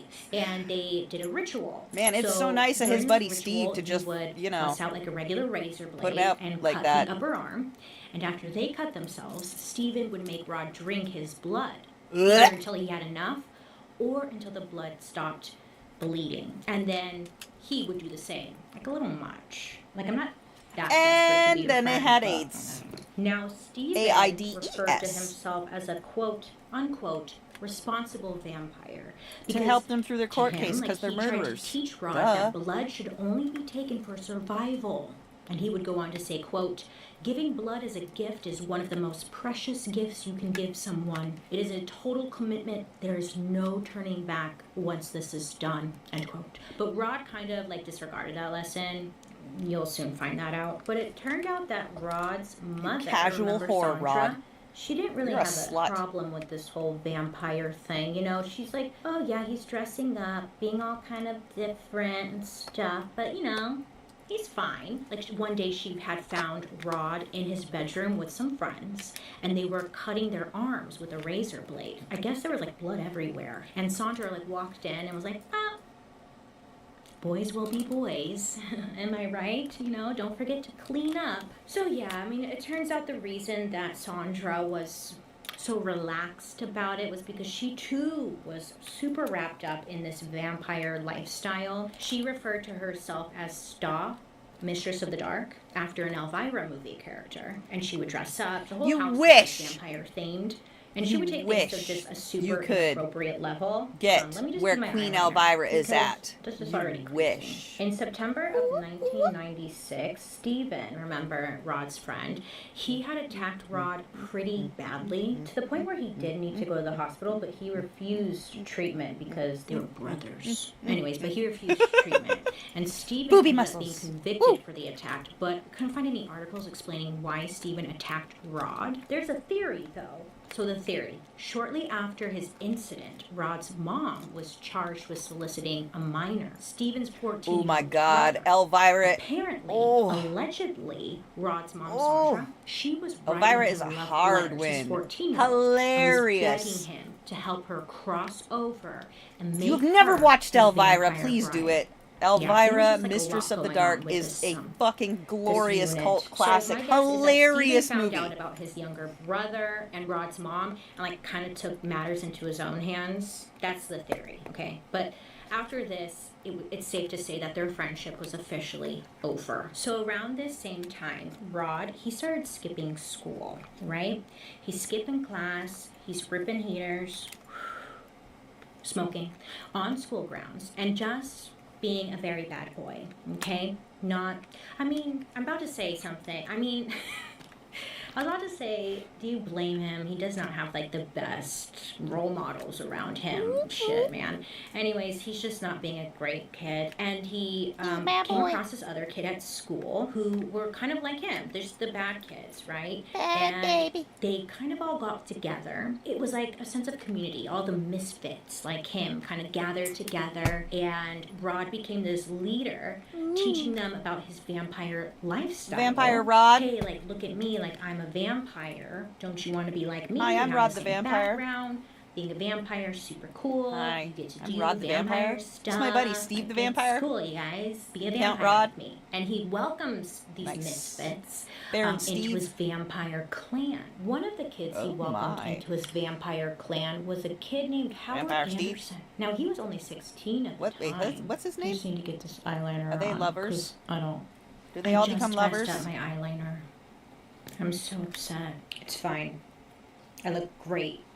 Anyways, one of the kids he met at school was Howard Anderson, who was 16 at the time. Oh now, this my kid, God. Howard, he also came from a really poor family. Vampire and, Howard. His father was said to be an alcoholic. His dad had abused his mom, and he would like witness it and stuff. It was just not a good home. So this kid is telling Rod all of this, and he's like, we need to be best friends because I can relate to this. I know what it's like coming from this kind of household, you know. Just And finding they a common immediately interest. do bad stuff. Howard would later say that like he really looked up to Rod because he was like Rod. this cool kid and the one that everybody, Count Rod. all the misfit kids looked up to as this leader. Baron And Rod. he considered himself Rod's right-hand man. And all the other kids just loved Rod because, again, they all came from like a dysfunctional family and they always had something to bond over. Rod. And Howard said that Like, in all of their minds, it was them against the world. Oh They my were God. just Yes, it loyal to is. each other. So there were other members of Rod's group, and their names were Charity and Dana. And Charity was Rod's girlfriend at the time. Friends and family described her as a really shy girl who just kind of kept to herself. She didn't really like say much. And Dana, she was the oldest of the group. Her family straight up said she was strange, okay, and that she craved attention. But she had more of a follower personality and was easily manipulated. At least they're honest. They were aware. She was weird. There were some sources that claimed Dana was actually the leader of the clan, but honestly, Rob gets more of the credit for being the leader because of the events that go down, but I'm getting ahead of myself. So someone's a goddamn leader here. So this group referred to themselves as the Vampire Clan, and they hung out at different spots. They hung out at a place called the Vampire Hotel, which was basically just like a rundown building in the middle of the woods near Kentucky Lake. It was here that the clan threw a bunch of parties. They did drugs, and they would participate in various types of rituals. Oh yes. All of it, but stuff. And it was rumored that by the time Rod was 14, he was already smoking the devil's lettuce, weed, and he was also using LSD. And it wasn't long before he graduated to harsher drugs like cocaine and heroin. With these harsher drugs, it was said that there were some not so nice side effects that would happen with Rod. You and Rod think would so? often fly into uncontrollable fits of rage. Oh my, that's he just was once shocking. Possessed by a demon, and he also was experiencing He's insane rocking mood swings. LSD Just going from and being fucking deep everything and else. Oh yeah, thoughtful no. 1 minute to being enraged and breaking furniture the next. During one of his fits in Turning October his of brain into Swiss 1996, cheese. Rod allegedly Fucking took vampire things Rod, to get your just shit together. a You're whole 500 new years level. old. What the Okay, fuck? Rod and other members of his clan, they allegedly broke into a local animal shelter and they killed some animals. I'm really sorry. But that's what they did, like shitheads. Rod was later charged and arrested for burglary, trespassing, did you? Trespassing, I'm so sorry, and cruelty to animals. So he was charged for it, thank God. He should have been burned at the stake. No one messes with animals. They're so innocent. You just don't do that. I don't know why Rod was just Listen, charged. I agree with They all that should with have been every animal charged. except for geese. Whatever. Geese are Honestly, assholes. he They should are go to jail, because motherfuckers. maybe it would have prevented Psychotic what was coming next. assholes. He's good. Of course, now he's gonna up his. You should his punch game. a goose. Well, If you of see course. one, just punch No, it. Of course is the Punch right it. word, but anywho. So by the time Rod was in 9th grade, Geese are he actually was assholes. expelled from high school. They're fucking but jerks. If remember, you he can was get the moving drop on a around goose to bunch. punch him, do it. So He deserves Rod it. At one point He was knows what he did. living in Eustis, Florida, Fucker. in 1995. Fucking goose. He met a God damn 15-year-old girl when he was living there. Her punch a name was goose. Heather, and people said that Heather was super nice. She was normal until she met Rod. I'm a Canadian. And It's then like a rite of she became passage. super quiet, You know, started like wearing spotting a all beaver black. or She riding dyed a her hair moose. purple. You punch a Yes. goose. So her family's like, we don't recognize her anymore. She is becoming the devil. But Rod was having an influence on her, and he took her on into his little vampire clan lifestyle. But it's not Turn the microphone totally down. clear if Rod was expelled from the school in Florida and then moved back to Murray, Kentucky, or if he moved first and then was expelled. There. It's kind of irrelevant, but that I'm just being honest. I don't know what came first. So he met that girl in Florida, Heather. Great. But now he's back in Kentucky with his grandparents and stuff. So he's remaining friends with the girl, Heather, in Florida, and they're talking on the phone all the time. Now Rod would get in trouble Slap because him in the he yeah, would you run up like a $850 That's what I just said. If you can get a phone bill chance for to talking bap with a her goose, nonstop. bap him. Back then, long distance phone calls were very You're not like expensive. running up and fucking So he was talking uppercutting with a her all the kid. time. Sorry, He nothing. Calm racked up down. a pretty big bill, to say the least. We are not Mike Okay? Tyson. We will not throw And it down was goose strange because style. Rod had a You girlfriend at gotta this get time. him before he gets Yeah, you. he had a girlfriend at this time. Charity, I think I said her name was, and he was talking with Heather nonstop. But it is what it is. So in the spring of 1996, Rod and Heather are on one of their super long phone calls. And I guess at some point, Heather tells Rod, like, my parents are abusing me. Like, I wish you can come and rescue me. Now, we don't really know if this is true or not. I like to think that she's not lying, but this is what she tells Rod. And I guess this was like music to Rod's ears. Okay, it seemed to awaken something deep inside of him. Maybe it was because Rod was triggered by the thought of Heather being abused, which reminded him of his own abuse, or maybe it was something else. But for whatever reason, Rod was now on a mission to save his damsel in distress, Heather. Okay. At this point, he was already planning a trip to New Orleans because apparently there was this video arcade out there that he really wanted to go to. So he was like going to take his vampire clan out there and they were going to go to this video arcade game. Great.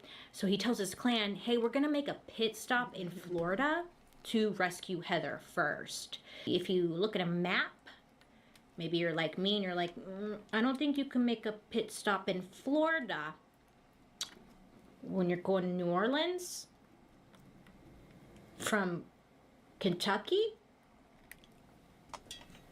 But okay. Kids, you know, they're just wild imaginations. Get off. I hate when that happens. Why do you do that? Okay, so sometime during the middle of the night on November 23rd, 16-year-old Rod, his 16-year-old girlfriend Charity, 16-year-old Howard, and 19-year-old Dana would all get into an old like Buick Skyhawk and they hit the road. So they were driving a 750-mile drive from Murray, Kentucky to Eustis, Florida. 750-mile drive. Road trip. Again, making a pit stop in South Florida before going to Louisiana somehow makes sense to them. But, okay. Sure. Okay. Anyhow, so the gang ends up going to Florida and they meet Heather. And in the early morning of Monday, November 26, 1996, they head to the local cemetery where Rod officially, quote unquote, makes Heather a vampire in the official blood drinking ceremony. Now with this, Heather finally crosses over and she is now a vampire. She is one of them. Oh my God, and now Heather, they're on their congratulations, way to girl. go to New Yes. Orleans to this video game You're a place. vampire. Because that's what vampires Rod. do. They play video games to Baron celebrate. Rod. So they head on the road. They're heading out to New Orleans. Now, Rod the the drive vampire. isn't... Rod. It does not go smoothly. Of course it does not. Because when does a Yeah, they're all long hopped up drive on ever go LSD and smoothly? cocaine and heroin and shit. Never. Great. No, yeah. So they head off from Heather's, and the first thing that happens, like not even far away, was that they got a flat tire. Now, they get stopped by a police officer, like asking the kids where they're going. They smelled something funny from the vehicle, and it freaks the kids out, but there's like nothing really comes from it. On top of that, when they were doing the vampire ceremony, Rod took LSD, so he's kind of like tripping balls. I fucking told you. So the whole thing is just making him a little funky fresh. And he's driving, which is even better. Note my sarcasm. So yeah, the LSD is probably not working with him. It's probably working against him. So the cop ends up like questioning them. They're not really, well, they just ate some blood. But like, there's nothing really to get them for. Anyways, so cop leaves. And the kids decide that they need a different car. I don't know. They were like, we need a different car. Because I guess, according to Rod, being stopped by the police means like they're on the police's radar. Farmer! So they need to get into a different vehicle ASAP. Because the police are onto them. Back, give me a shout, please. Hi, friends. Welcome in. Thank you for the raid, bud. How you doing? How's your stream? I hope you had a good one. Be sure to hydrate and poop and whatever you need to do after your stream. Hi. I'm a variety streamer. Team Moco Loco. Hey. And I'm looming a blanket while we watch murder. Yay. Welcome in. The vampire's name is Rod. Count Rod. That's what... His name is Rod. R0ice_1 followed your channel. It's we're this yup. Murder, mystery, and makeup, and looming a blanket today. I cook, I craft, I play video games, I do whatever I want. Welcome. Yeah, today I'm doing a blanket. Not a loom while we watch YouTube. Because I don't want to have to actually put effort in my craft right now. And all you got to do is just move your hands on this one. And I'm using a double hook while we talk shit about these crazy kids that murdered stuff or whatever. So that's what we're doing. So welcome in. Thanks for bringing your peeps to me. How's it going? Alright, back to the murder stuff. Nobody has died yet. Okay, wait. We're at the point where it's a bunch of teenagers. Nobody's dead yet. They're wrecked on LSD, heroin, cocaine, mushrooms, marijuana, all the things, all the stuff, all the things. They're driving from Florida. No. They went from Kentucky to Florida. Then they went from pick up a girl. And then they were going from Florida over to Louisiana? New Orleans. Heck. Nolans. They's going over to Nolans. Map. So that's not what they were doing, but that's what they were doing. This is where we're at in the story, alright? They just got pulled over for a flat tire. They're all wrecked on the hoopy doops. Nobody has yet been murdered. They're super cool vampires. Count Rod. Baron Rod. And the other guy was Steve. And Howard. And they're vampires. This vampire Howard. There's a vampire Steve. They're badass. Vampires. They throw rocks in the cemetery at night. And they're super cool. Don't you forget that. Extremely paranoid. So everyone's like, yeah, we need a different car, you know? Oh my god. Yeah. So they decide, like, hey, we're not far from Heather's house. And Heather was like, my parents have another car. It's a Ford Explorer. We could just steal it. You know? We could just steal my parents' car. And they're like, yeah, it's a great idea. Let's do it. Let's go get that car. So the plan was for Heather to go back into her house, leave the door unlocked to, like, the garage, and then head down the street and meet up with the group. And then Rod's girlfriend, Charity, and the other girl, Dana, were going to take Heather to her boyfriend's house to say goodbye, while Rod and Howard were going to break in and steal the Explorer. It sounds confusing, but essentially, Rod and Howard sounds confusing because they're all high while they made the story up. And then they're all going to meet back together and leave for New Orleans. Seems simple. They're fried out their gourds for weeks on end at this point. Just did a stupid long drive from Kentucky to Florida. They're on their way to Nolans. And they're all wrecked on all the good shit. They're like, oh, mother, you don't fuck with that. They're like, the top shelf shit. You don't fuck with that shit. They fucking with the top shelf shit. They're like heroin and cocaine and they're like, nope. Hell no. So that's what they're at. So yeah, if the plan sounds confusing, it's because it was a bunch of fucking teenagers high off their asses coming up with a plan to steal a car. And they're vampires. Right? Yeah, okay. But remember, Rod is on LSD, so it's not that simple. He's like, oh, rock. So the girls head out. Rod and Howard, they head to Heather's parents' house to steal the car. Taco Bell. So they find the open door to the garage, but they can't find the car keys. No, oh, Arby's. Shit. Originally, the guys had brought some clubs with them to use as weapons to scare Heather's parents into giving them the keys, just in case they needed to, but it wasn't like in the plan. But once they were inside the garage, Rod ends up finding a crowbar and decides, like, that's a way better weapon than this, like, little club I brought. So he ditches that and he grabs the crowbar and, like, goes into the house. So the first thing Rod and Howard do when they get into the house is they rip the phone off of the wall so no one can call for help. Every time I hear that name, I want to sing the song. It's 1996. Howard the Duck. The landlines. That is another hilarious classic if you have not watched. And then they begin to look around the house for the keys to the Ford Explorer. Now that's when they come across Heather's dad was sleeping on the couch, like in the living room, and this wasn't according He to was the part of plan. the collection. But Rod is like, you know what? I'm gonna kick his ass. So Rod starts beating the father to death with the crowbar. He Oh, beats him that's to a pulp, so nice fracturing of his him. skull, his ribs, everything until he dies. He dies. Not in the plan and not a great move there, Rod. Meanwhile, Heather's mom, I guess at this moment, was taking a shower. So she's in the shower. She gets out of the shower. And she goes to the kitchen and she pours herself a cup of coffee. And then she turns and she comes across Rod. Rod is standing there, covered in blood, crowbar in hand. She's like, oh, fuck. I think it takes her a minute to kind of realize, like, what's going on. And then it finally registers in her brain, like, oh, shit, tits. This guy is here to hurt me. Like, this guy doesn't want to be my friend. You know, she finally reacts. And she ends up throwing the cup of coffee at him, hot cup of coffee at him. And this makes Rod angry.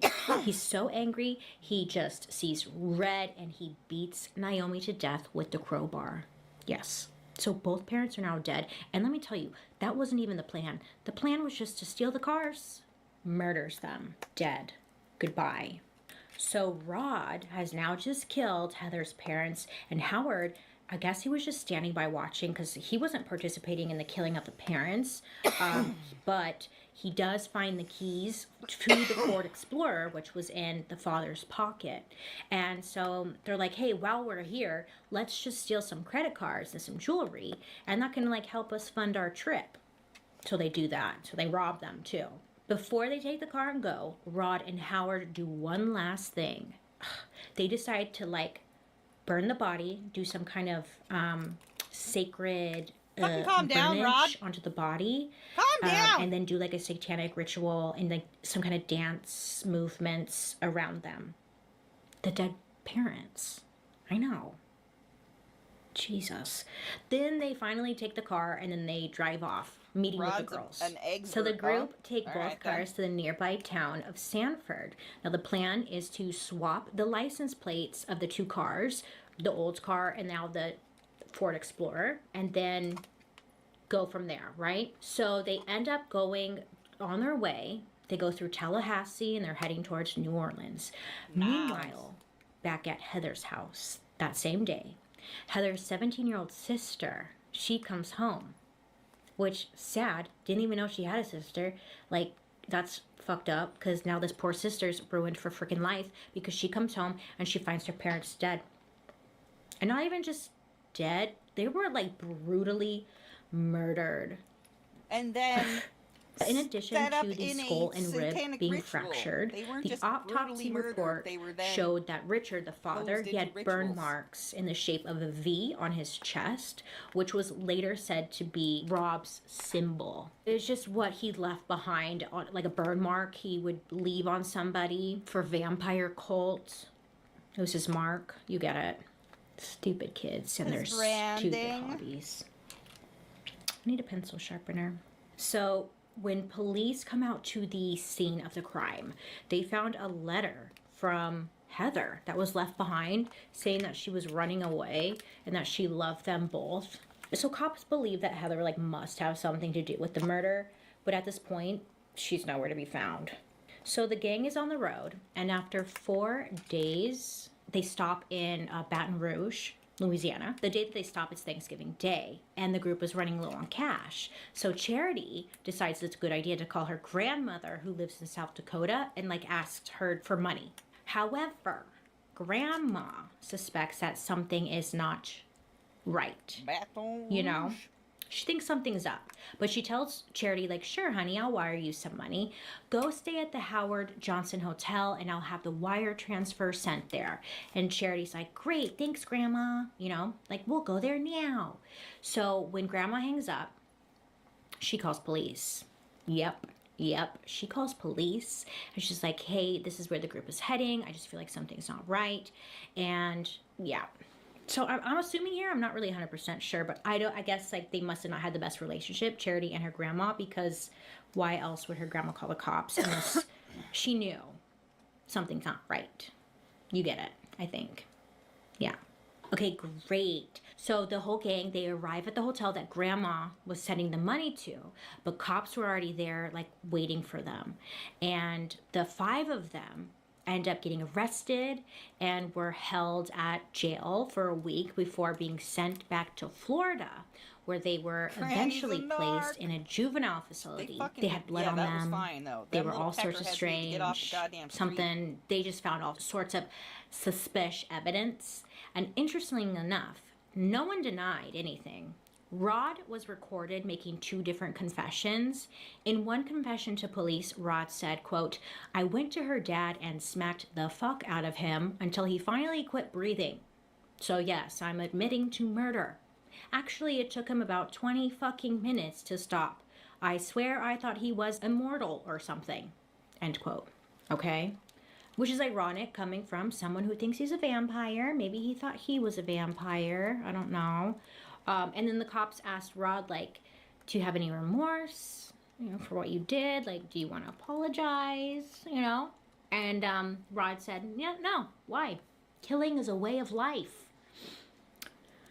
So, okay, so Rod just, all right, Rod, great, At least he confessed. I'll give him that. He also told them that the killings were done in a rush. Howard, on the other hand, admitted to the cops that the murders were premeditated, despite Heather asking them to, like, not kill her parents, just steal the car. Howard told them that he was going to go for the father and Rod was going to go for the mother, but then he saw Rod just attack them both and he couldn't. Who freaking knows?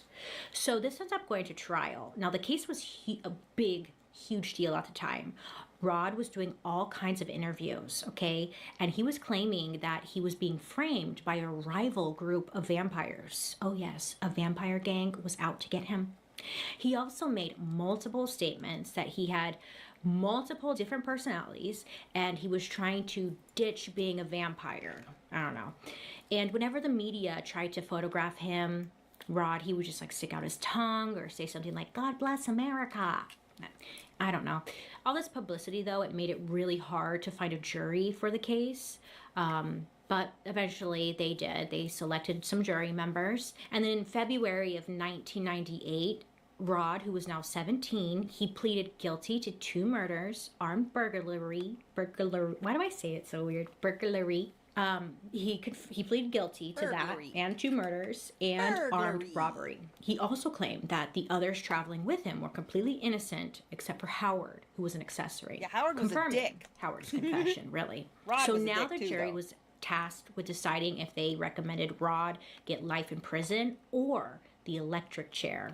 Now, Rod's attorneys tried to argue that he was insane, okay, and that Rod's age and state of mind should be considered when making the decision. 3 experts claim that Rod was under the influence of extreme mental or emotional disturbance when he committed the murders, and they also argued that Rod's ability to really understand the crimes that he committed were clouded by his upbringing, his extreme drug use, and the fact that he was a vampire. It clouded his mind, y'all. Fucking Clouded vampire his stuff, mind. man. Poor Psychologists guy. were also brought in to stand on the trial, and they brought up the fact Vampire Rod. that Rod was, sexually abused by his grandfather and his grandfather's freaking friends. And then Rod's aunt had testified during the trial that indeed the grandparents had sexually abused her and her sister, Sandra, the mom, remember? Yeah. So psychologists came in and determined that Rod was suffering from a laundry list of mental disorders. And this was just furthering the lawyer's argument that Rod was just not of sound mind and therefore should not be harshly punished. I don't know, man. But on February 23rd, 1998, the jury voted to give him the death sentence. Oh, yes. And then 4 days later, the judge sentenced him to the electric chair. Now, it's actually an interesting point because in an interview, Rod said that he had always fantasized about his death ever since he was a super young kid. He said, quote, "Going to the electric chair is, as morbid as it may sound, it's been a fantasy of mine. I used to think about that a long time ago when I was 9 years old." End quote. Dream big, they say. Dream big. For 2 years, Rob would hold the record for being the youngest inmate on death row. Congratulations, Rod, you did it, buddy. Wow. But then in 2000, Florida Supreme Court, they ended up reducing his sentence to life in prison. And he was like, God damn it. He was bummed. Whatever. So the rest of the gang, though, they didn't escape unscathed. Howard was convicted of the same charges as Rod, and as I mentioned before, he had confessed to his involvement in the murders, and he was sentenced to life in prison. Heather was being charged with murder, but then I guess because she testified against Rob and Howard, she's good to go. She's free to just be free, which is fine, because it sounded like she really didn't want her parents to die. That was a Rod and Howard thing. Charity was convicted of 2 counts of third-degree murder, robbery with a gun, and burglary armed with a weapon. She was sentenced to 10.5 years in state prison, and she ended up serving 8 years and then was released in 2006. Dana, she was convicted of the same charges as well, but she was sentenced to 17.5 years in prison. She ended up serving 13 years, and she was released in 2011. Rod's mom, Sandra, strongly believed that her son didn't deserve the death penalty. I mean, of course, right? But she believed that Heather should be charged with murder as well. She would go on to say, like, there's one person walking around who's just as guilty as he is, and he got the super harsh treatment and this person didn't. She's just like, really upset that Heather got to walk away scot-free, pretty much. Yeah, so she's really pissed about that. So during Rod's trial, Sandra took the stand, but her testimony was just all over the freaking place and it did not look good, Sandra. It was not helping anybody. She claimed that her involvement in vampirism was over-exaggerated. But then later, she turned to reports during the break and said, like, I'm a vampire and we live forever. I will never die. So she was very flip-floppy on whether or not she's a vampire. She also said she was upset by the way that the media was portraying her and also how the psychologists during the trial were portraying her. Okay? She was like, I am not a vampire. I'm just trying to help my son. Sandra would later claim that she changed and she is no longer mentally ill. She is cured. So good for her, I guess. I don't know. After the murders and after the trial, Sandra would go on to auction off everything that belonged to Rod, including art projects that he made as a kid, photos, stuff from his room, his ashtray, and she was just kind of milking it. Because you know those people who are like obsessed with murder and stuff? And, well, not me. I wouldn't buy it. Anyways, you know those people out there who like want to buy all the... She was auctioning it off to them. You get it. So she was making some money, you know? It's just so stupid. Is that against the law? Excuse me. Okay, sorry.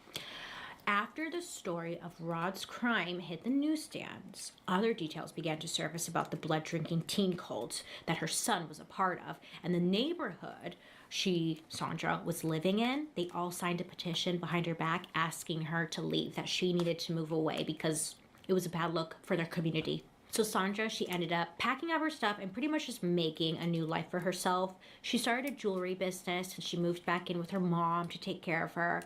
Her father was diagnosed with dementia and would stay in a home, be taken care of. Sandra moved in hopes to just get a fresh start and put her past behind her. No word if she's still a vampire or not. I don't know. Over the years, there's been a lot of back and forth. Rod and Howard have been trying to appeal. Both of them had appealed for a new sentence hearing back in 2013, but both attempts were dismissed. And then a few years later, a new rule came out saying that a mandatory life sentence without the possibility of parole for a juvenile is considered cruel and unusual punishment.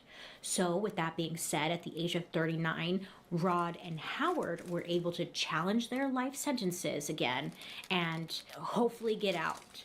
So Howard ended up being resentenced to 40 years in prison by the judge, and he was allowed his time served, which was 22 years, to be credited towards him, and he will most likely be up for release in 2031.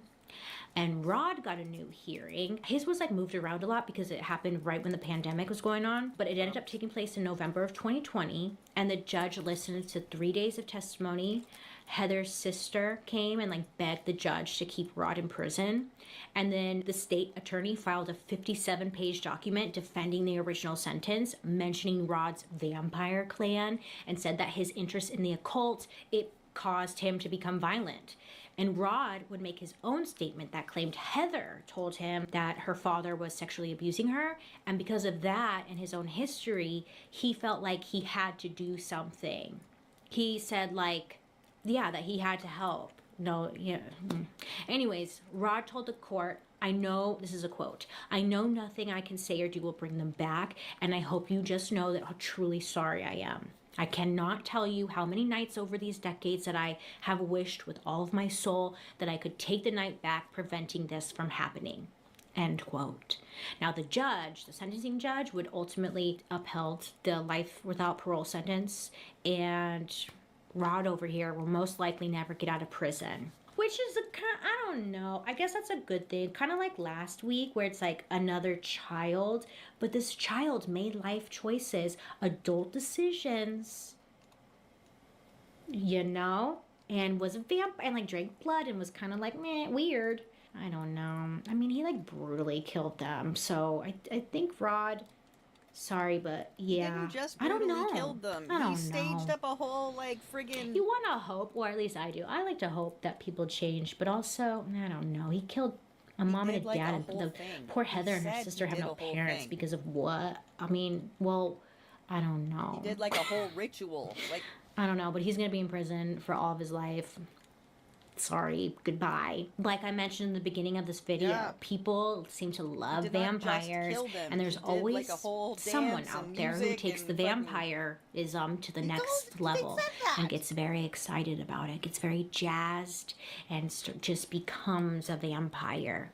And nothing good seems to come from that, does it? In 2003, legendary Shack Shakers wrote a song called Blood on the Bluegrass, which is about Rod and the whole gang. And then 2002, there was a movie called Vampire Clan, and it's also based off of this story. So that's good. Cool. Lots of movies, lots of books, you know. I don't know. People love vampires. People love vampires. They are interesting, because someone who claims to be a vampire, you're like, really? love Okay, tell me potatoes. more. Like, what's that about? Are you? Okay. Anyways, I would love to hear your guys' thoughts down below. Do you think he Okay. should remain in prison for the rest of his life? Well, if We he's a have to do the vampire, RDs. that's a very long life because he's going to live forever. Oh, that sucks. Bummer, bro. In my mind, this look went better than executed. But let me know. I'm supposed to be just like a goth girl. But I feel... my costume is a goth girl. Is it cute? I don't know. In my mind, it looked cuter than this.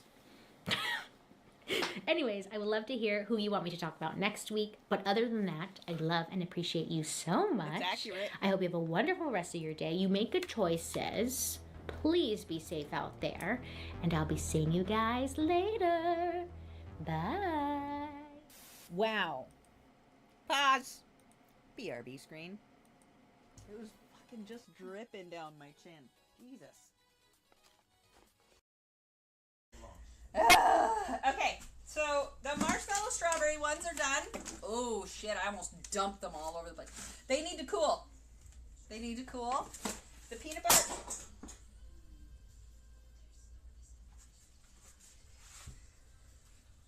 I just dumped a whole bowl of pasta into the dishwasher.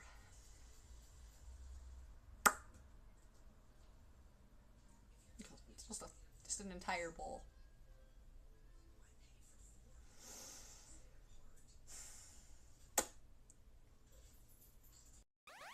I will suck you. What do you want me to suck? Who do I suck? Okay, so you guys suck each other. Absolutely. Okay, so Solemn, always be sucking me.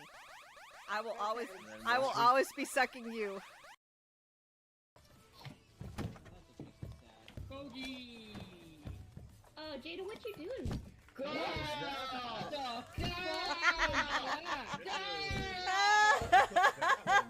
Clip Yeah, that! clip that! Oh, damn. Someone needs to clip that! Okay, let's go, go, go. I'm running. Jesus. Oh, this is some Ninja Warrior bullshit here. Ninja War. You started watching My Hero? Fuck yeah. Whoop whoop. I like Bakugo. Hero Crapidemia. Shut your whore mouth, you dick-eating bitch. No, not you this time, Jess. I was talking to Doll. That was the best. We're not close like that. I'm married. Who are you married to? Some guy. What guy? Mm. The guy that farts all the time? Hate to break it to you, Alice. Most guys. I'm not Oh married. my god, Elsabeth, did you hear all of that? I'm Can you not clip married it, to please? Dad. Holy shit. Stink. What the What do fuck? I smell like? You smell like asshole. Wow, What's what's that, asshole? You were in the hole. Y'all see that, right? Elsabeth, clip that. Come here, let me push you off. Restart. Come here. Restart. Let me push you off for posterity. We're gonna restart, but you need to go die. Right now. Go in the fuck. Go die right now. Right now. All You three of know us what try you to kill did. Elspeth. Let's try to kill her. We need to kill her. Fuck everything. We're restarting anyway. Get fuck over here. Get the fuck over here. You're going in the drink. Fucking get in the oven. Get in the oven, bitch. Okay, so the marshmallow strawberry ones are done. Oh shit, I almost dumped them all over the place. They need to cool. They need to cool. The peanut butter.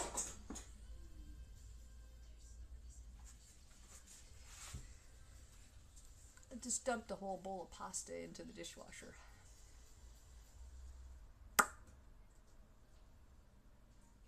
It's just an entire bowl.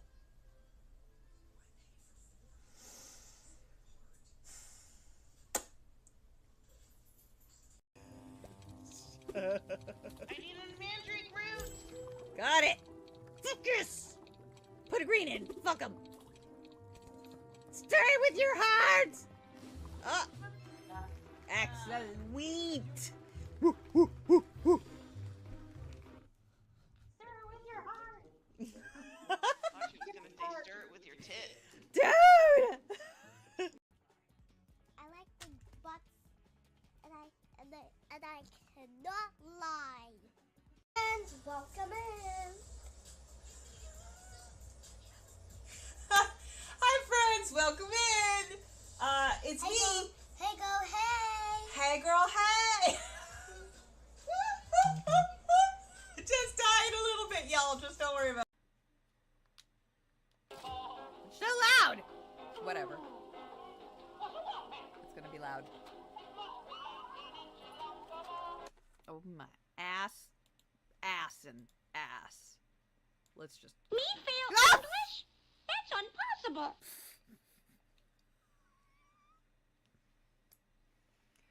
Stop making me poop.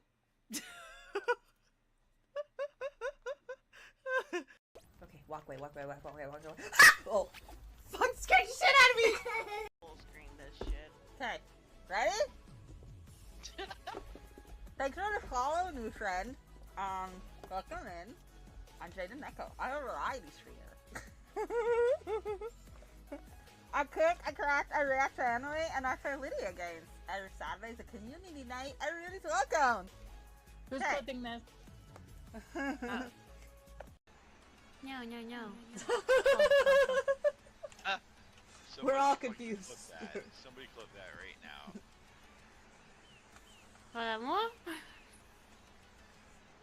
Deciding whether she's saying moo or meow. Meowing. Meow, Right. meow, meow. Meow, meow, meow. I can meow for you. Meow, meow, meow. Ow.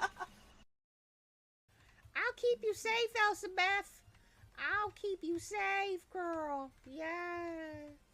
Yeah, Elsabeth, I'm a ghost. I'm a ghost, Elsabeth. Ooh,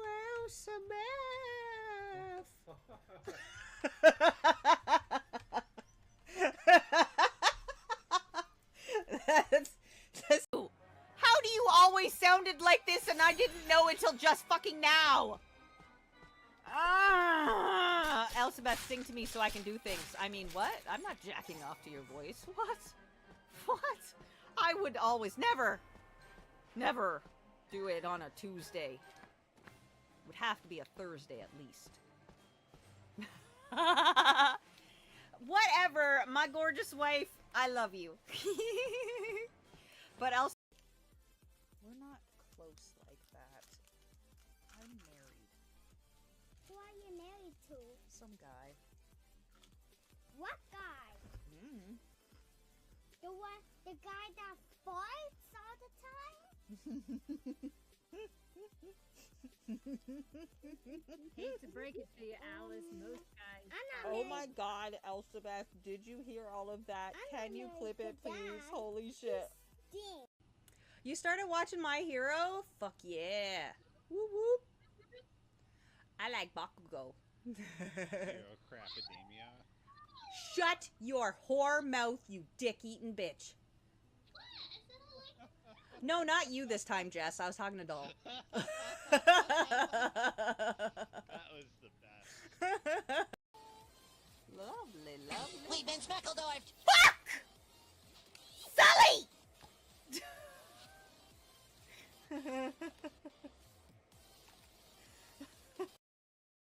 At least half, usually quarter them. Stuff it up its turkey hole. Straight up in there. Cram it in its turkey hole. And then roast it. Or air fry it. Or spatchcock it. Or whatever. Whatever tickles your fancy. You stuff it in the whole hole? Bruh. I half it. I half it just because I want all the flavors to come out, because otherwise they stay raw inside. And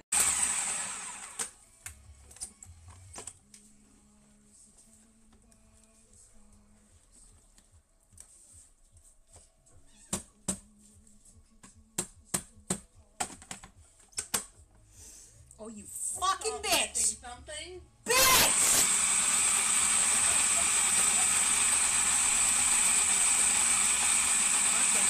Rotten. Well, I had a little chicken. Sorry, I got distracted. Yeah. Alright, back to murder. I've got more liquid. And yeah, I no, put but seriously, that case is I messed put, up to its core. It's just full of deep childhood stuff in the traumas. And I'm warmer-upper. still not over the irony of being a vampire and getting a life sentence. Because he was already 500 years old. Right? So, like, his life sentence was going to be quite long. Oh. Let me tell you. This next episode, this next case, hi. this next Welcome little back. loser, irritating. This is why I don't want kids. Because what if you get one of these? Listen, this little spoiled brat, okay, sorry, but things seem to be going great. Hello, motherfucker. Had Hello, every fuck your opportunity at his fingertips. It still wasn't enough. Never is, huh? These are so frustrating. This is the story of Alan Ruby. Diddly murderers. I actually never heard of this story. Happened not that long ago, and I don't know. I'm always surprised. Every time I do a murder mystery, I'm like, Fucking really, it vampires gets again? worse. It always does. So today's story is about like a shopaholic, spoiled teenager, pretty much, who was never told no, and that was like the only intro I could think of. Pretty much. So let me start doing makeup. I'm thinking I'm gonna do blue today. Okay, great. So the Harubi family, that's who we're talking about. It was a family of 4. There was the father, his name was John. Mother, her name was Joy, but everyone called her Tinker. They had a son, he was the oldest son, his name was Alan, and then a daughter named Catherine. So John, who was 50 at the time of this story, he was a publisher of a local weekly newspaper. His family, like generations before him, had owned the Duncan Banner, which was a local paper And it was like 3 generations in his family this paper was in. And then he ended up selling it in 1997. So when he sold the paper, it left the family like with a good chunk of change.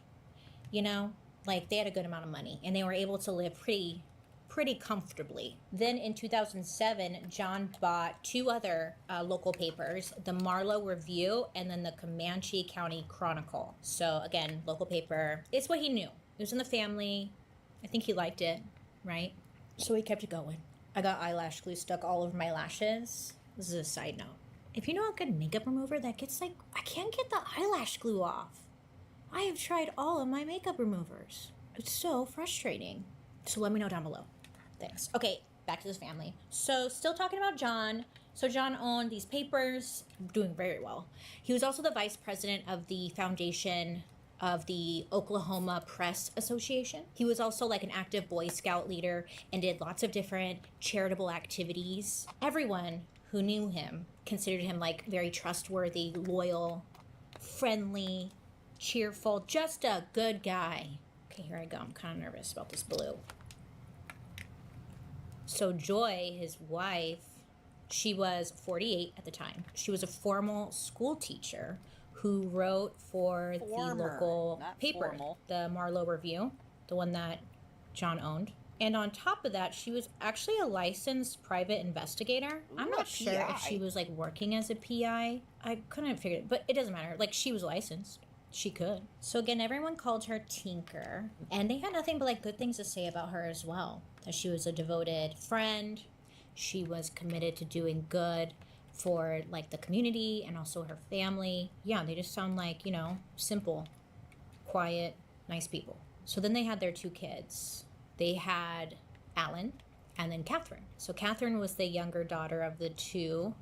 She was 17 at the time when the story takes place. And she, at this time, was a junior at Duncan High School. And she was, like, on the volleyball team. And it was said she was, like, really good, really smart. She was a great friend, loyal, funny. She always had a smile on her face. Her family, like, wanted their kids to, like, go to college and be successful in life. And so she was on that path to go to college and, you know, go on to do whatever she was going to do. And then she had her older brother, Alan. And Alan and Catherine are kind of close in age. He was 18, 19 when this story takes place. She was 17, so close. And I guess growing up, the 2 of them were pretty close, like the siblings, you know. And then as they got older, they drifted apart. It's believed because of Alan's crappy behavior, which we're going to talk about in a second. You know, just trying to paint the picture here, okay? So the family, the 4 of them, they lived in Duncan, Oklahoma. I guess it's like a pretty small area. It has like 20,000 to 25,000 people living there. But the family lived in like a very nice neighborhood. They lived on Bent Tree Street, which housed people with like money. You know what I'm saying? Like it's a neighborhood that you would go trick-or-treating at. That neighborhood. So it was said that, you know, everyone, not everyone, but like a lot of people in this neighborhood, they were familiar with the Harubi family. You know, they had like a large presence there. They were well known, and it was said they were extremely well liked. They fucking better not be vampires. They were just nice people. There was a neighbor who would like later give an interview, and this neighbor was like, oh, the Harubi family would always help you out. Like if your car wouldn't start, they'd come out and like help you jump your car. If your dog ran off, they'd try and help you catch your dog. Just like doing neighborly things. So they were a close family, well off, and everyone, for the most part, was like familiar with them. Now their son, Alan, he was not ideal.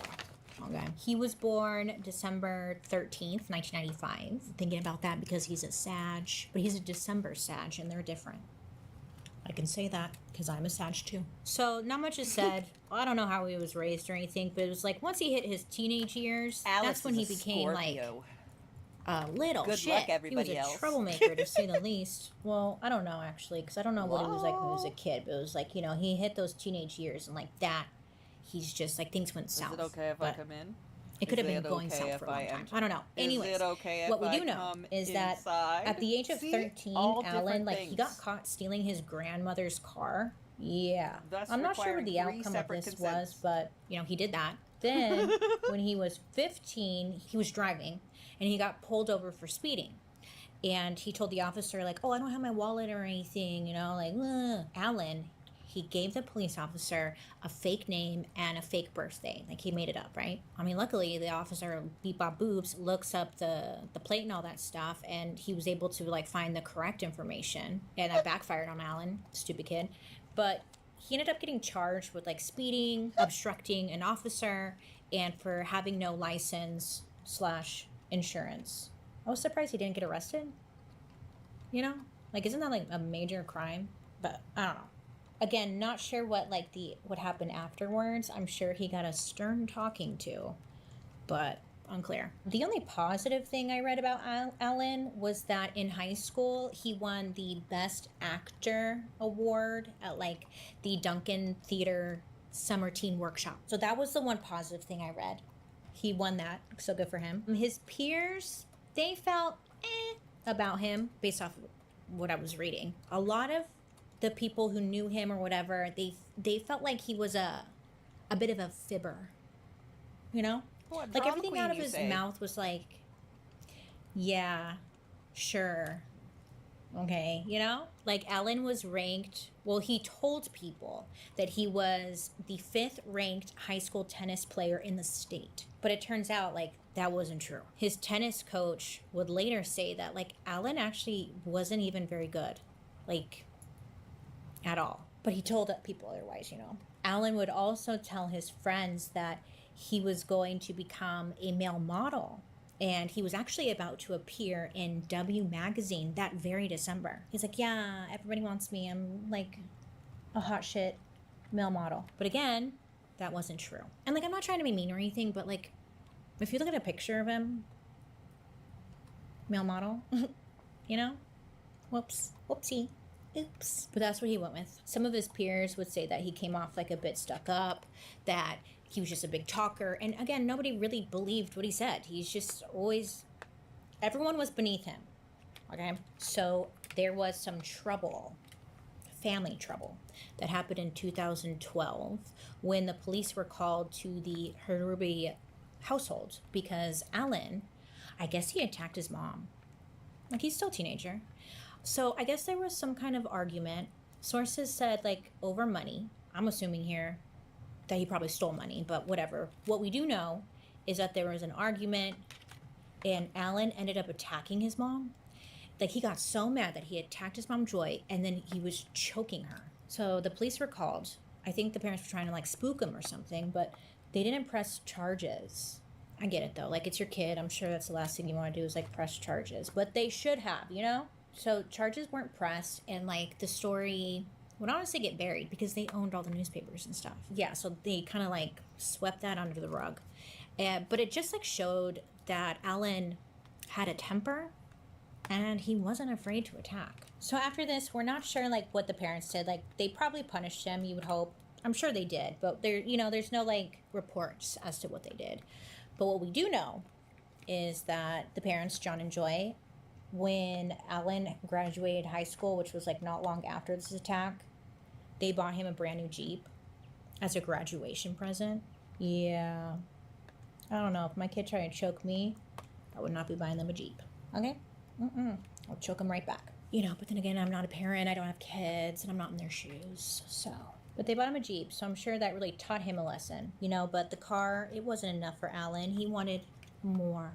So in 2013...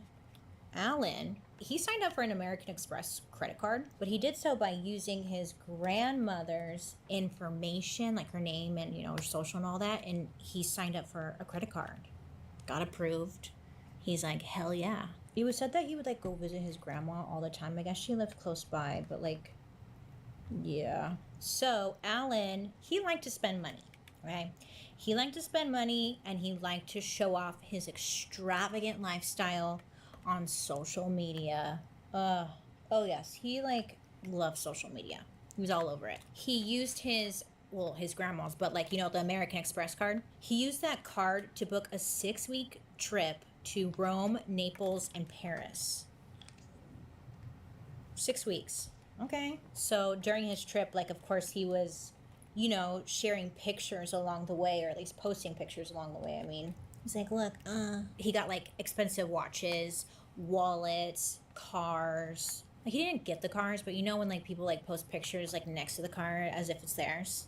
He's doing a lot of that. He was sharing a lot of these large purchases he was making on this trip. There was like one picture that Alan took. It was like of this $4,000 watch, and in the background you can see like the twinkling lights from the Eiffel Tower. I can't. I hate those types of people on social media who just like try and flex about how much money they have. Like it's so fucking loserish. It's so lame. Doesn't matter. Okay, look. So he posts that. He's like, oh, look at me. Oh, like I'm living the life that you wish you had. And then like a few days later when he was staying in Paris, he was staying at like this really nice, famous landmark hotel. It was like in the chic Left Bank district. I probably couldn't pronounce it. So it's just like a well-known hotel, okay? He, he takes a photo and he posts it on social media and he puts the caption like, you know you're at a nice hotel when it's the same one the Real Housewives of Beverly Hills stayed there. Like, first of all, it doesn't make sense, but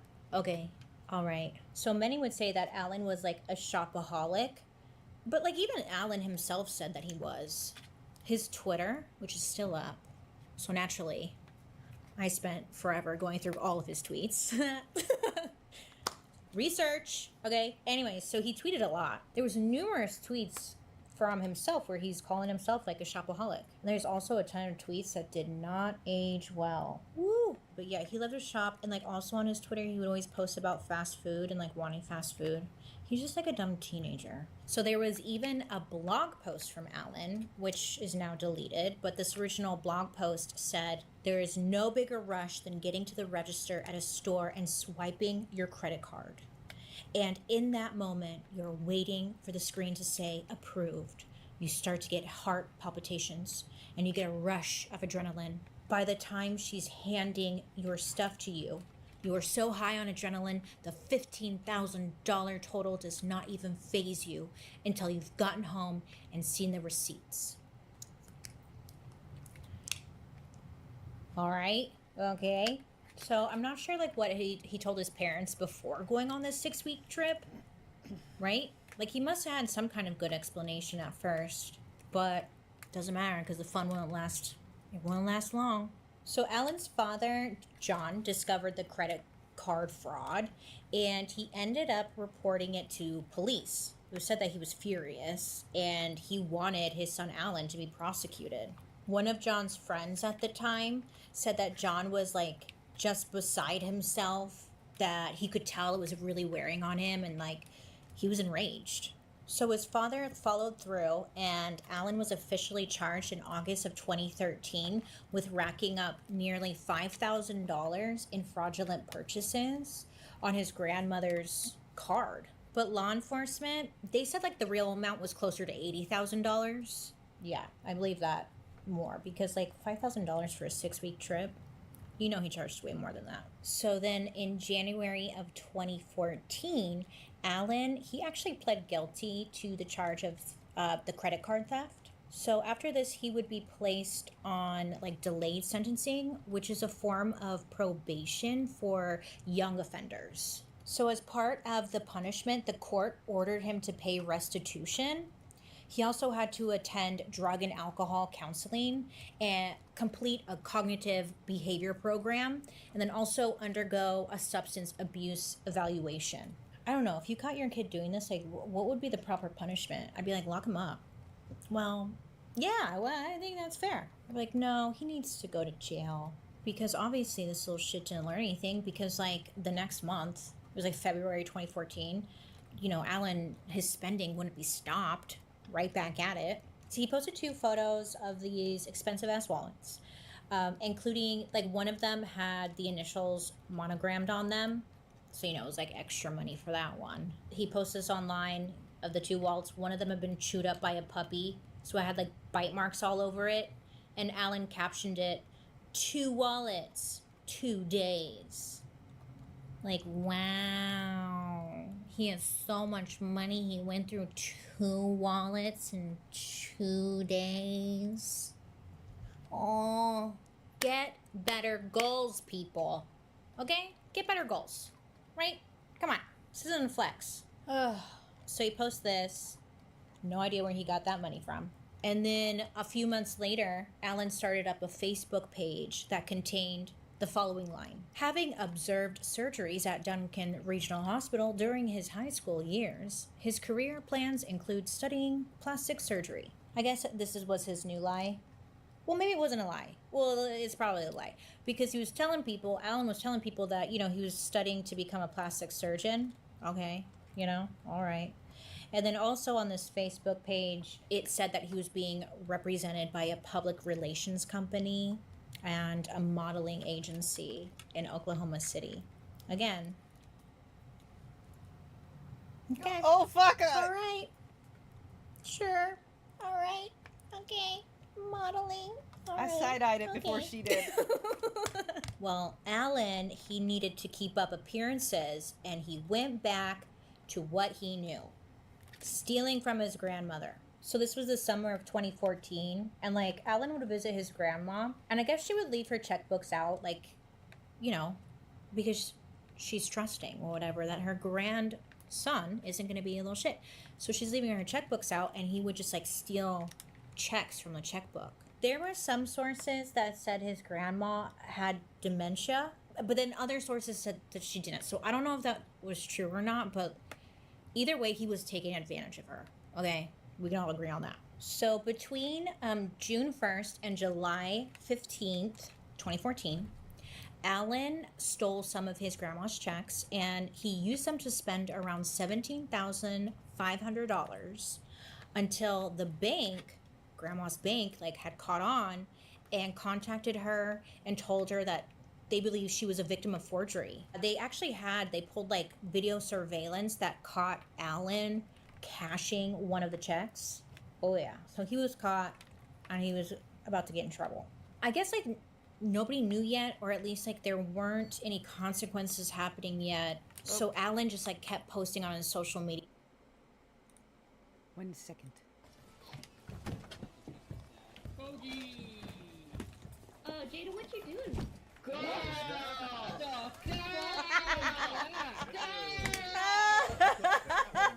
Clip Yeah, that!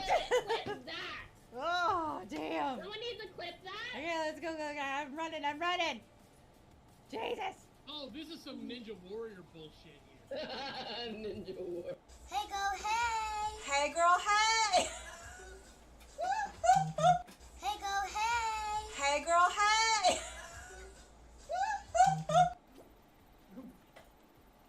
Touch me. Hello there, friend. Sibling. Wee. I saw you tried. How the fuck did you get it when you went in after me? I did. I came up from behind.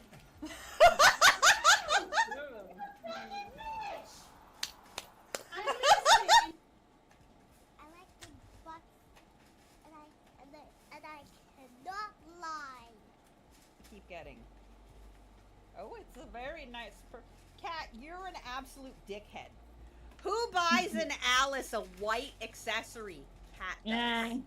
Cat does. Cat, you ass. I know you're gonna be watching this later or possibly right now. Cat, you ass. White. White, girl. White. Holy shit. Holy shit. Oh, fuck. Okay. Oh, yeah. Come inside my world. It's a party, alright! Uni 1. Arsenic Gummy Bear cheered 1 bits. Grabs the chair arms like that's gonna save anything. It was fucking just dripping down my chin. Jesus. It's not bitch in that bitch, it's bitch in this bitch. My bad. There's also a bird sometimes. Sometimes there's a bird. There is sometimes a bird. Sometimes there's a bird. He's foul.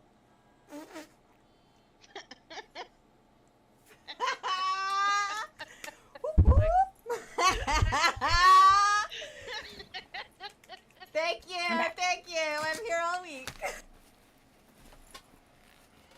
Okay. Oh no, it's that dick. Oh no, it's Dick. Oh no, it's Dick.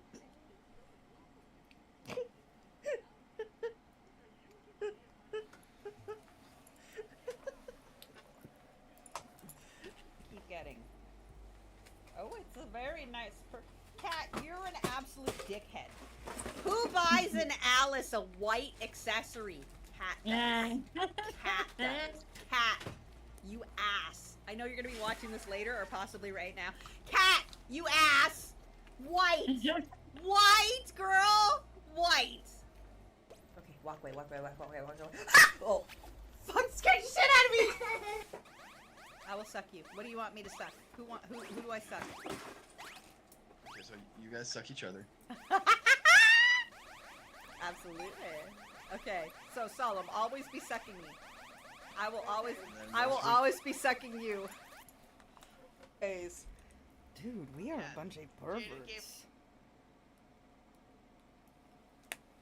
Hi, I'm back. Ugh. Alright.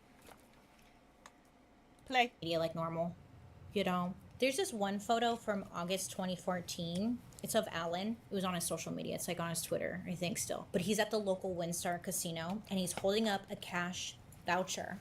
And the caption said like, I was the big winner. And like, but I think maybe it was sarcasm because like the cash voucher was for $41. But yeah, you know, okay. So once the summer is over, a few weeks go by, and Alan, he goes to college, and he's attending the University of Oklahoma, where he would be majoring in political science. So no plastic surgery, I guess. So the school was about 75 miles from his parents' home in Duncan. And when he got all moved in, he had tweeted about having lunch with his mom at a popular restaurant that was near the campus. The tweet said like, lunch at the Mont with Mummy. All moved in. According to the students at the University of Oklahoma, the people who like kind of like knew him or was around him, they said like Alan would often brag about how much money he had or like how much money his family had. Plus he was known to go on spending sprees. He would show up to class or like at a friend's house wearing a Rolex watch. He would have like Louis Vuitton shoes and would tell people if he traveled, he only flew first class. He was just annoying. On social media, anytime Alan would post something, you know, he's always showing off. He would use like hashtag expensive. Friends who knew him at the time, they referred to him as impulsive, spastic, and obsessed with money. And I think based off of everything we've heard, we can all agree on that. Sounds about right.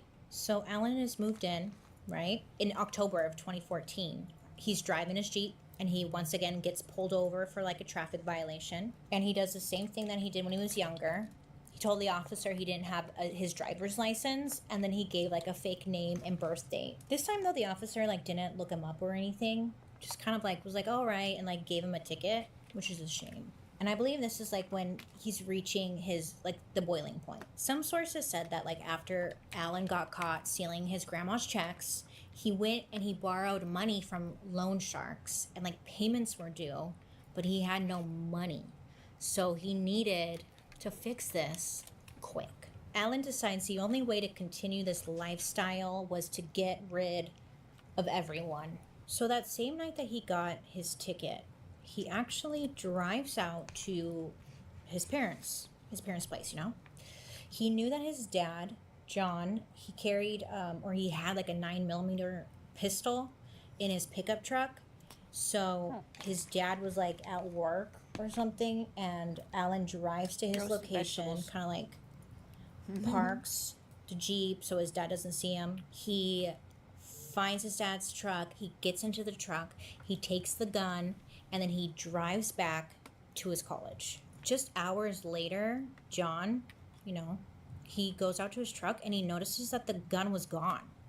So he instantly went to the police and reported it stolen. So Alan, he steals the gun, he drives back to his college, he like waits a little bit, and then he drives back out to Duncan and waited down the block from his parents. So he's doing a lot of driving. So he kind of like parks down the street so no one would see him, and he's like waiting for his mom to get home. So once he sees his mom like, you know, pull into the house, whatever, he waits a little bit. Alan snuck around the house to get to the backyard so he can go through the back door. When he gets inside the house, he shot his mother in the head. When the first shot didn't kill her, he shot her a second time. Over what, you say? I know. Then his poor younger sister, Catherine, she was in the front driveway and she was just like out there fucking washing her car. She heard something, so she comes into the house. And that's when she comes into the house, Alan shot her in the head, which killed her instantly. So then Alan said that he then waited in the house for about an hour for his dad to get home from work. Yeah, he was sitting in the house with the bodies of his mom and sister just like laying there, and he's sitting there for like an hour. What in the sick? I know, so gross. So Alan's just waiting there for his dad. So his dad does get home, and when he did, John walked into the house where Alan shot him and like watched his father fall and then shot him a second time. After killing his whole family, he staged the house to make it look like, he tried to stage the house to make it look like a robbery had happened. And then before leaving the house, he took the gun, the murder weapon, and then also the home surveillance equipment. Yeah, he took that with him. Now, some reports say that he tossed this stuff into a nearby lake. But then I was watching like the court footage, and I believe they said that Alan took the stuff and put it in the family's storage unit. But either way, what I'm trying to get at is that he was trying to rid the evidence. He tried. So then after doing all this, he drove back to college campus. He returned to his dorm. During the murders, Alan had left his phone in his dorm room so he wouldn't be tracked. Like he was, trying to think ahead, I guess. So when he got back to the dorm room and back to his phone, he sent out a few tweets. Some had photos of like the view from his dorm room. Like, wow, what a nice night. Look, to make it look like that he was in his dorm room having like a normal evening, just being a normal college kid, nothing to see here. Now, it may sound like it was late in the evening, but it was not. It was still early. I mean, I thought it was like, oh, it must be like late at night because he was doing so much driving, but he wasn't. When Alan got back to his dorm, he posted all those tweets and whatnot. Then he drove out to Dallas with some friends where the Oklahoma University was playing its annual football game against the University of Texas. So it was like this, everyone was going. He didn't go to the game, but he booked a room at the Ritz-Carlton, Dallas. So he could like hang out with his friends and like party in the room, and they could have it all weekend. I guess it's like a big party scene.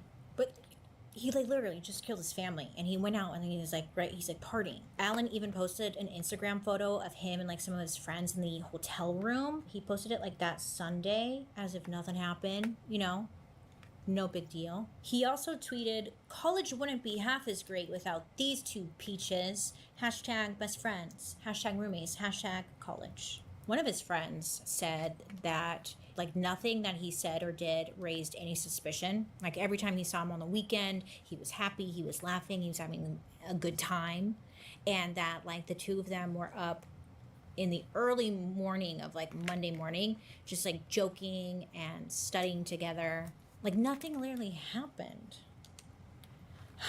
So around 9 a.m. Monday, October 13th, 2014, Duncan police, they receive a 911 phone call from a, distraught woman who turned out to be the Harubi family housekeeper, who had been working for the family for like almost 20 years at this point. She arrived to the house like normal. And that's when she found the dead bodies of John, Joy, and Catherine. And all of them had been shot dead. So at the crime scene, it was all three bodies, and then also around them were the 5 spent 9mm shell casings. Sadly, the bodies weren't discovered for like almost 4 days. But people were starting to get worried when John didn't show up for work Friday morning. And also, according to employees, he also failed to cover the weekly high school football game. And like John always attended the football game. So it was just like, it was weird. So when the police get out there and they see the crime and all that stuff, the Duncan police, they inform Alan about his family, and it was said that he was like crying and like he was very upset. But some people like kind of felt like it was funky, I don't know, it was acting a little bit. But so Ellen went down to the police station with them, and they're telling him about like the early stages of their investigation. The police chief noted that Alan was distressed and very upset, and then he even like spent a long time with a chaplain confessing his sins. Because Alan was suspected in a pending stolen check complaint, police held him for the night for further questioning. On top of that, Alan had also violated his probation for the credit card fraud offenses by traveling out of state to Dallas. So they're like, we're holding you here for that. They knew something was up. Okay, they just didn't know what, but they knew something was up. So police are questioning Alan, asking him like where he was, like when was the last time he saw his family? And initially Alan had told the investigators that he hadn't been home like for days by this point. But again, they knew something was up. So the next day, investigators, they used a search warrant to get all of Alan's toll records from the recent months. Ooh, pretty smart. The toll records, they showed that Alan had used the turnpike to travel from his college town of Norman to his hometown of Duncan twice on the day of the murders. Police in Norman also found 4 more stolen checks under Alan's dorm bed, along with like a notebook with handwritten notes that was mainly like him practicing signatures, I guess. So that evening, while still in police custody, Alan would eventually crack, and he confessed to killing his family. They were pushing him. There's like a little clip you could watch on YouTube. It's only like 30 seconds, but they're like pushing him, and you could see he's just like, okay, I did it. Like, he couldn't take it anymore, From the description of the officers, there was like no emotion when he was retelling what he had done. So Alan was arrested, and then investigators announced to the public that he had been charged with concealing stolen property in relation to the stolen credit card. But then, like, not long after, they had announced that Alan was the sole suspect in the murders of his family. So prosecutors alleged that Alan staged the crime scene to make it look like the killing was the act of a robber, And then 3 days after his arrest, the district attorney told the media, quote, "I think the only remorse he has shown is that he got caught. It's remorse because he knows his life is basically over. He's either going to be incarcerated for the rest of his life or he'll be on death row."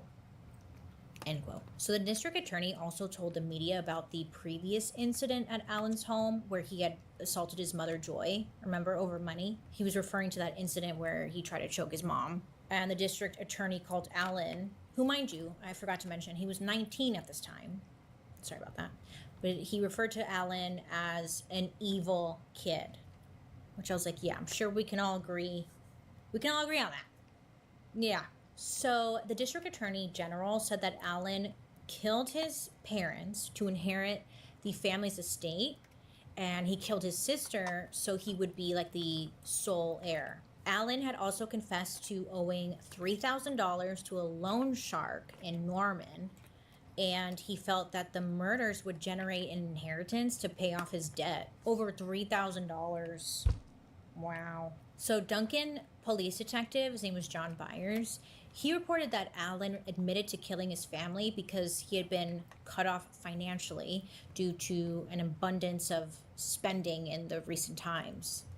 At first, Alan was going to plead not guilty, which is like, really, dude? But it didn't last long. He ended up changing it to guilty to 3 counts of first-degree murder after the prosecutors dropped their request for the death penalty. So the deal was made at the request of the surviving Harubi family members. They didn't want to go to trial. They did not want this to go to trial. They didn't want to sit through the trial or anything, and they had said that they had been through enough.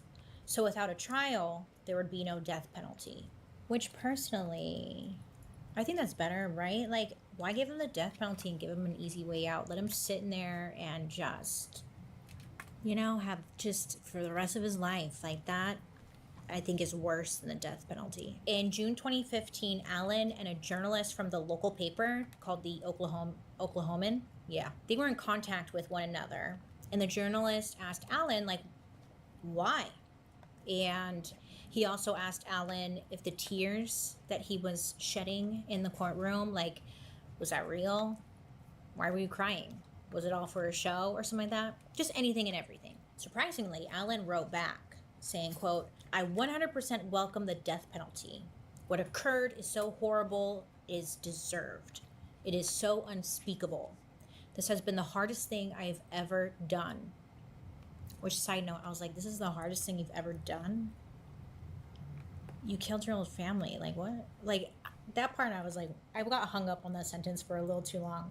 This is the hardest thing you've ever done? He went on to say that the tears have all been real. I lost my entire family at once. How could they not be real? Then he went on to say, not taking a shot at you. It's just hard to hear that somehow I'm faking all this. Then he added, this didn't happen because of shopping. My shopping wasn't something I or my parents could not pay. They just thought my spending was out of control, and it was. End quote. Okay, like, then what was it, Allen? You know? Okay, like, okay, I don't know. Anyways, Allen's letter also said that he didn't feel like himself that day, and that he's still trying to work out why he took this inconceivable action. Not once did he ever say, like, sorry, I'm sorry I did this. Sorry. He never said sorry. Not once. During sentencing in 2016, family members had showed up to give some statements. His grandpa was there and, like, looked right at Allen and said, like, my only comment to the boy is, may God have mercy on your soul, period. Then John Harubi's sister, her name was Allison, she wasn't present in the courtroom, but she had requested that during sentencing, her letter be read out loud. This is what it said. I have known the killer since he was born and spent many holidays and vacation time as family over the years. The killer was part of our family, but no more. He has destroyed that family by the evil and insidious acts. If there were ever a definition of evil, it would be the killer who took our family. I want him never to hurt another soul or to ever see him again. End quote. It seems like there's not enough words to, like, tell someone, like, fuck you, you know? Like, God, I'd want to punch him in the face so bad. There's no word. Yeah, you get it. Like, what do you even say? Allen, he was like able to speak, but he was barely audible during his statement. He was just shaking and crying as he told his family members that were there how he killed his parents and sister. But again, like, not once did he ever give any type of apology. Not once. Yep. Fucked up. So the district attorney said that he firmly believed Allen was deserving of a death sentence, but that he would honor the family's position and, like, not wanting to sit through a trial. And then he also asked the public, like, to respect the family's decision. So under the plea agreement, Allen was sentenced to 3 consecutive life terms in prison without the possibility of parole. All right. He, in turn, agreed not to appeal, not to contact his relatives, not to profit from his crimes, like through book or movie deals, and to not communicate with the media. The DA said that he's gone to prison and no one is going to hear from him again. After this, Allen was transferred to the Oklahoma Department of Corrections in McAllister, where he is currently serving his life sentence and will be there probably forever. He's like nothing more than a butt buddy, really. And that's going to be the rest of his life. All for what, huh? Stupid. So I was reading, like, where is he now, you know? And right now there's still some ongoing stuff because he did become the sole beneficiary for his father's estate. Yeah, so that includes, like, his trust, money, all that bullshit. So they're trying to, like, figure this out, how to terminate this so he doesn't get the money. But, like, there's, you know, it's a whole legal mess, really. So hopefully he doesn't get it, but, like, by his 35th birthday or something, if nothing, like, changes, then he would get the whole estate. Just a mess. And that, my friends, is the case of Allen Harubi. He killed his whole family for what? For what? Oh, it's so awful. Luckily, he's going to be locked up forever, but, like, you know, that doesn't bring anyone back. Oh, So sad. The fact that he just killed everyone, his sister. Ah, it's just such a sad story. I went deep, dude, because you could find his Twitter and like all of his tweets and stuff. Everything else has been deleted and removed, but if you have like extra time and you got nothing else to do, find his Twitter. He's a little shit. Let me know what you guys think down below. I don't know what are you gonna say? What are you gonna tell me? I don't know. Like what? I'm sure the parents thought they were doing everything that they could. You know. Yeah. Let me know what you think down below. My makeup came out cute. That's, I don't know, something to end on there. I was like, no, I shouldn't do blue. I was a little worried because I haven't done blue in a while, but no regrets. No regrets. I like it. Yeah. All right, let me know who you want me to talk about next time. Make good choices. Don't be a little shit out there, okay? Fucking, come on, okay? Okay. Have a good day. Make good choices. And I'll be seeing you guys later. Goodbye. Wow. You see what I mean? In my personal opinion, Alan was just a spoiled brat. And he had maybe he has remorse for what he did now. But at the time, it didn't seem that way. I couldn't get over the fact that he was like, I'm a model. And I was like, are you? Are you though? Listen, now he's gonna sit his little model butt in prison. So for what? You know, those stories are so frustrating. It's like, for what? For what? Well, I got another one for you, okay? This next episode is another case where family life appeared to be fine, but something much darker was brewing below the surface, as it always is, huh? Now, this teen, she technically wasn't even a teenager yet. She was only like 12 years old, so she's like a preteen. Probably shopping still at like Limited 2, but she fell in love with a 300-year-old werewolf. What? Yes. Now, in the first episode of this compilation right now, I mentioned this story. So I figured, hey, let's add it in. Let's watch it. I don't know why I'm getting all hyped about it. This is the story of Jasmine Richardson. I think I'm blonde in that video. Should I go blonde again? I was thinking about going blonde again. Look at, I'm bored. I want to go blonde. I did have more fun. Fucker would loop over.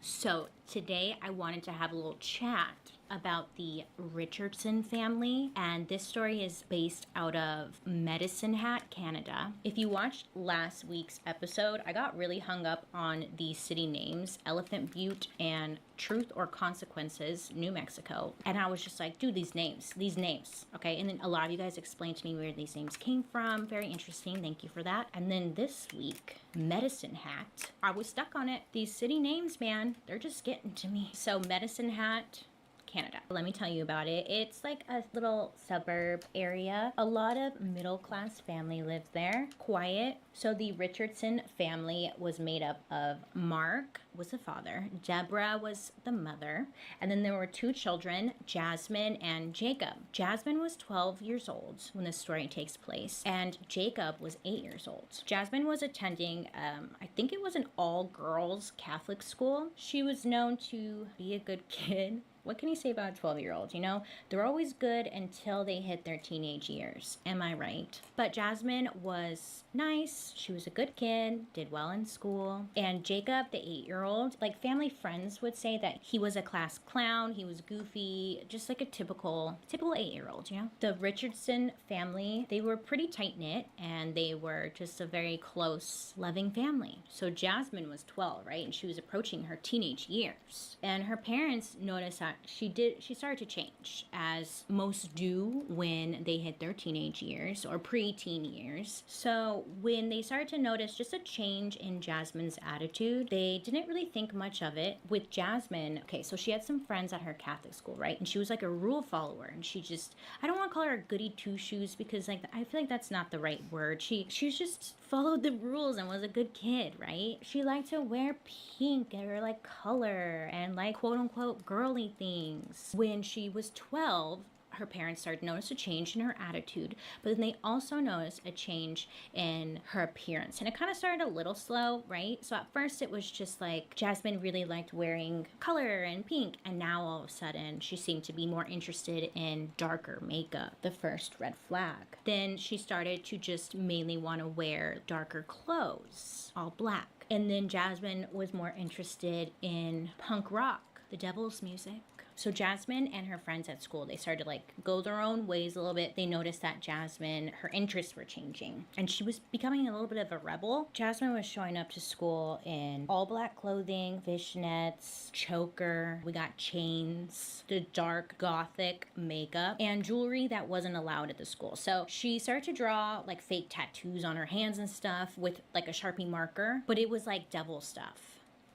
And she's at a Catholic school. So she would get pulled into the office. She would get in trouble. And school officials kind of found themselves really on Jasmine's behind because she wasn't obeying dress code. She was writing stuff all over her body that was like satanic. And Jasmine just started to get in trouble more and more. And it wasn't even because of her schoolwork. She was still doing well in school. It was just that she wasn't following the dress code and she started to have a little sass. It's starting to get a The little school darker teachers again. at the So Catholic we're gonna school, end up they like thought, this, you know, it was and then odd there'll be a because they patch knew of the Jasmine next, as and then the it's goody gonna girl, continue and now she operating was off, on, off, challenging on. teachers, giving pushback, snarky light, remarks. dirt She was light, just dirt being light, dirt sassy. light, So one dirt light, dirt evening, light. Jasmine attended a Just kinda punk rock stripes show. of I ombre. don't know which one. I tried to find it. I'm a curious cat. I've said this before. One ball Meow. done. I'm on the second ball. Couldn't find it. I don't and know if she went with friends or anything, but need the 8 only more. information I could find was that she attended a punk rock show. So while she was there, she met this guy, and she sees him at the show. She's like, oh my god, Wait, he is is that so what I needed? fine. And his name is Jeremy. So Jeremy like showed some interest in Jasmine. He was talking to her. He was making her feel cute, making her feel special. And guess how old Jeremy was?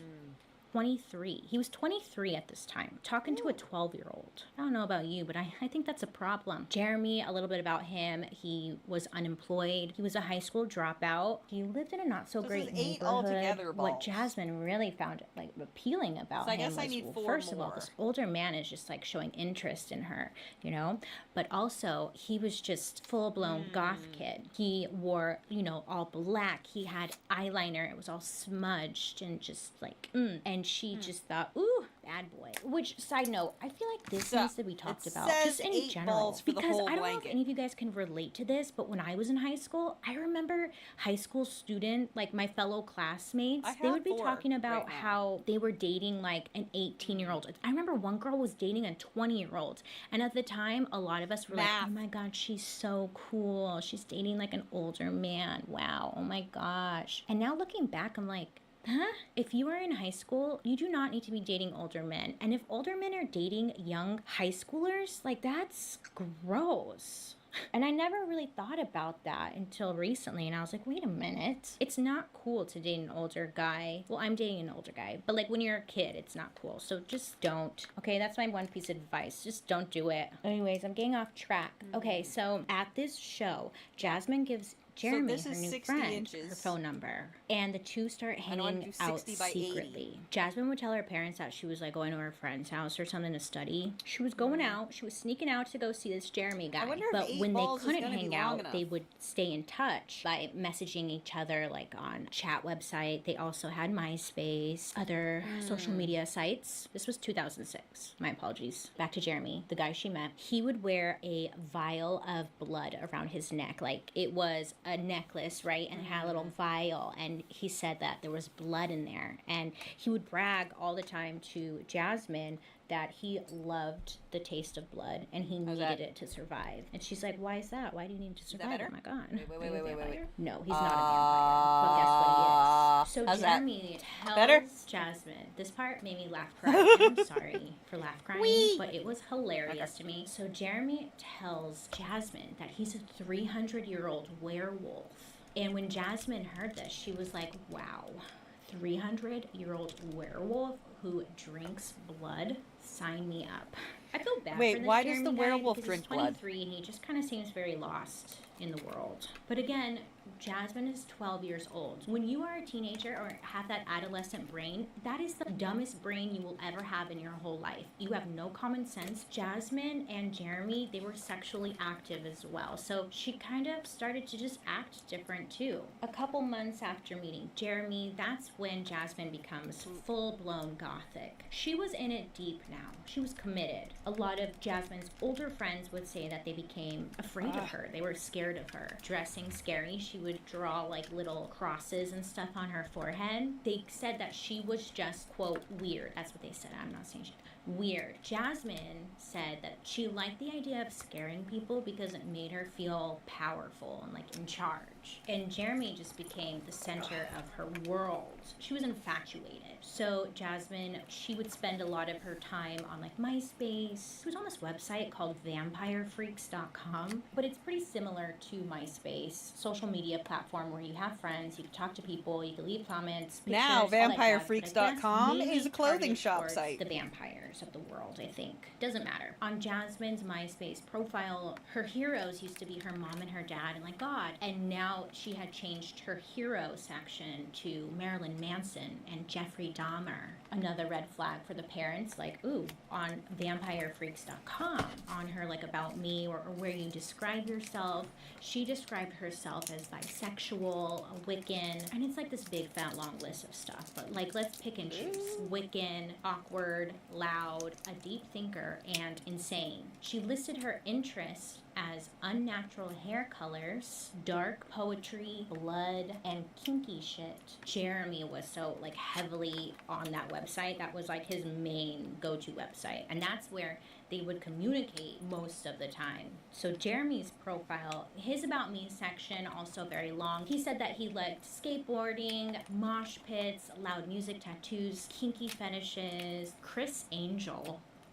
Who likes Chris Angel? That would be my red flag. Not the point, Bailey. So Jasmine kept the relationship hidden. You can't let your family know that you're dating a 23-year-old werewolf. And then finally, Jasmine's parents, they like go look at her social media and they see like that she loves somebody and they kind of connect the dots. They find out that she sneaking out or just like not coming home. That just pissed them off. Her parents they finally had to do something. She was being disrespectful. She was acting more rebellious. Jasmine wasn't respecting their household, their rules. They told Jasmine, you have to stop seeing this guy. Like, you can't be seeing him. He's way older than you. They told her that she's no longer allowed to see Jeremy, not allowed to leave the house unless she's going to school. No ifs, ands, or buts. And of course, this just caused Jasmine to lose it completely. And she just acted out even more. She rebelled even more. And basically that started a war in the house. So Jeremy and Jasmine, they would still communicate online, and that was now the main way that they talked. And Jasmine would be the one who proposed that Jeremy maybe gets rid of the problem. She wrote to Jeremy, which later they were able to pull these records, but she wrote to Jeremy, quote, I have this plan. It begins with me killing them and ends with me living with you.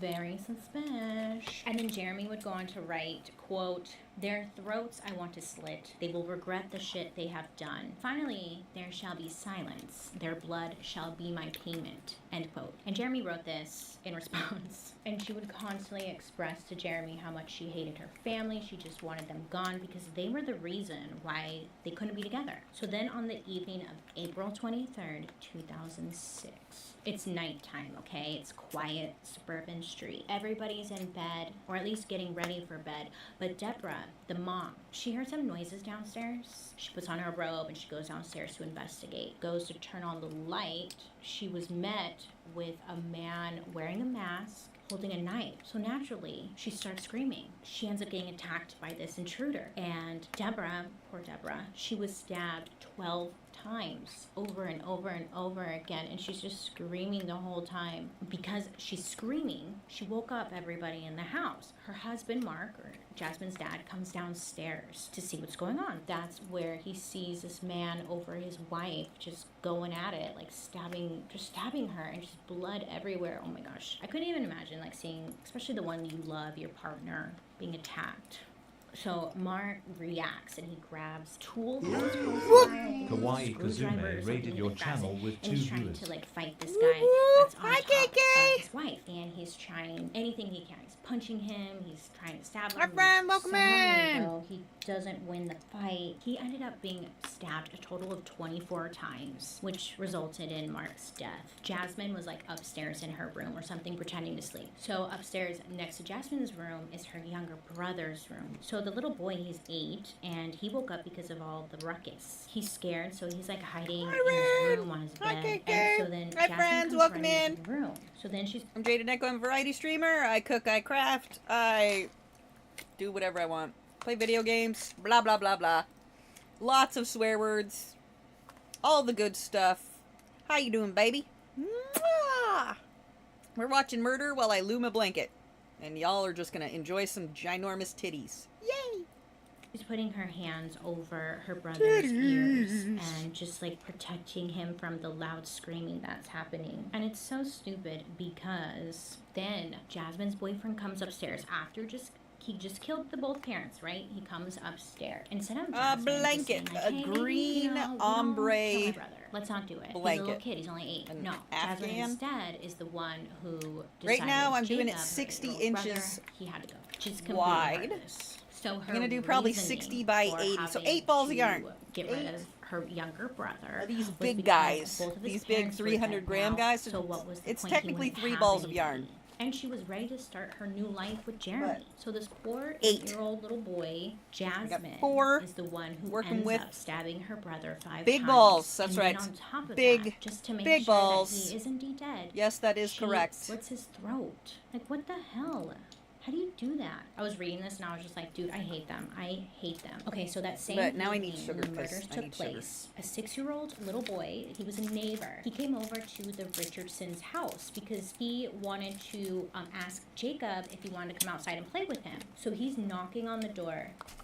Hello. He's waiting. So he kind of like peeks through the window by the front door. When this little boy peeks through the window, he sees some shit. So this poor little boy, I didn't want to have traumatized to forever, he sees use my just brain. blood everywhere. So I'm using and my then loom. body on the floor. It's a blanket so he loom. went running home. You just to flip, scream, flip, and flip, he flip, tells his flip, flip. parents. I think they go over to the house to look, and then the police are called. So the police come over to the home. When they walk into the house, the police see just a nightmare. I guess that there was just blood everywhere. Okay, just everywhere.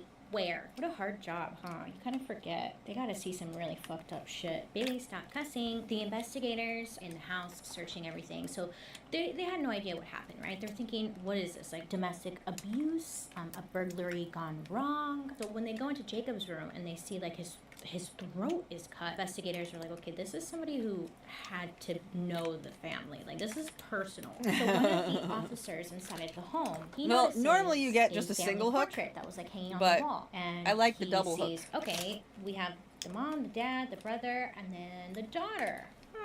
Police think that the 12-year-old daughter had been kidnapped by the killer. So they put out an Amber Alert, hoping that somebody will find the missing daughter. Just hours after the murders, police go down to the school of Jasmine to search her school locker. And they're hoping to find any types of clues, looking for signs, anything. So they're going through Jasmine's locker. Right away, they find a drawing that gives everybody the creeps. But it's like stick drawings, very creative. But it's like a drawing of a house with stick figures inside the home. And then the home's on fire, and it looks like the stick figures were on fire as well. Then there are like 2 stick figures running away from the home that's on fire next to a car, and above it says mwahahaha, like they had gotten away from the fire or maybe set the fire. Just looking at all sorts of stick figure evil. So once they found that drawing, investigators looked at the missing girl Jasmine from a missing person to now a murder suspect. I mean, this drawing was super suspicious. They're like, why is this girl drawing this evil thing? What looks to be 2 stick figures that represent her and somebody else setting this house on fire, which resembles or looks like or could be her family home. You know, they got to put the pieces together.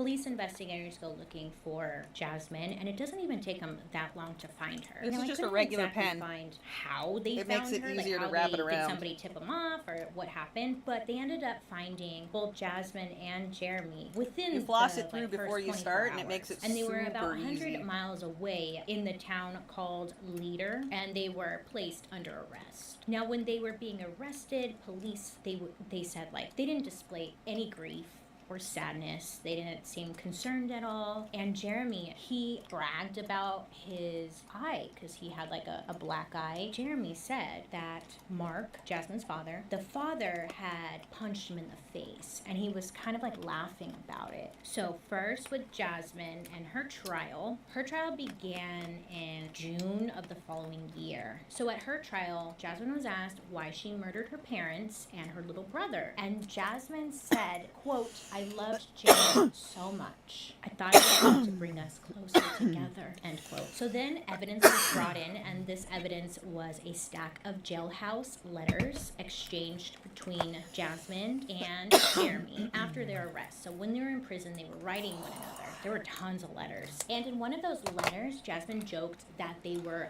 legends and immortal. Neither Jasmine or Jeremy mentioned any guilt or remorse for what they did. It was more of them just planning their future together as if they were gonna get out of prison tomorrow. I keep having to remind myself over and over again, like, that she's only 12 at this time. So she just has no idea, like, she killed her family and she's in prison. And in another letter from Jasmine, they brought forward as evidence, it said, quote, "Never has a person affected me so much. Always will there be something missing without you with me. My lawyer tells me we're legends.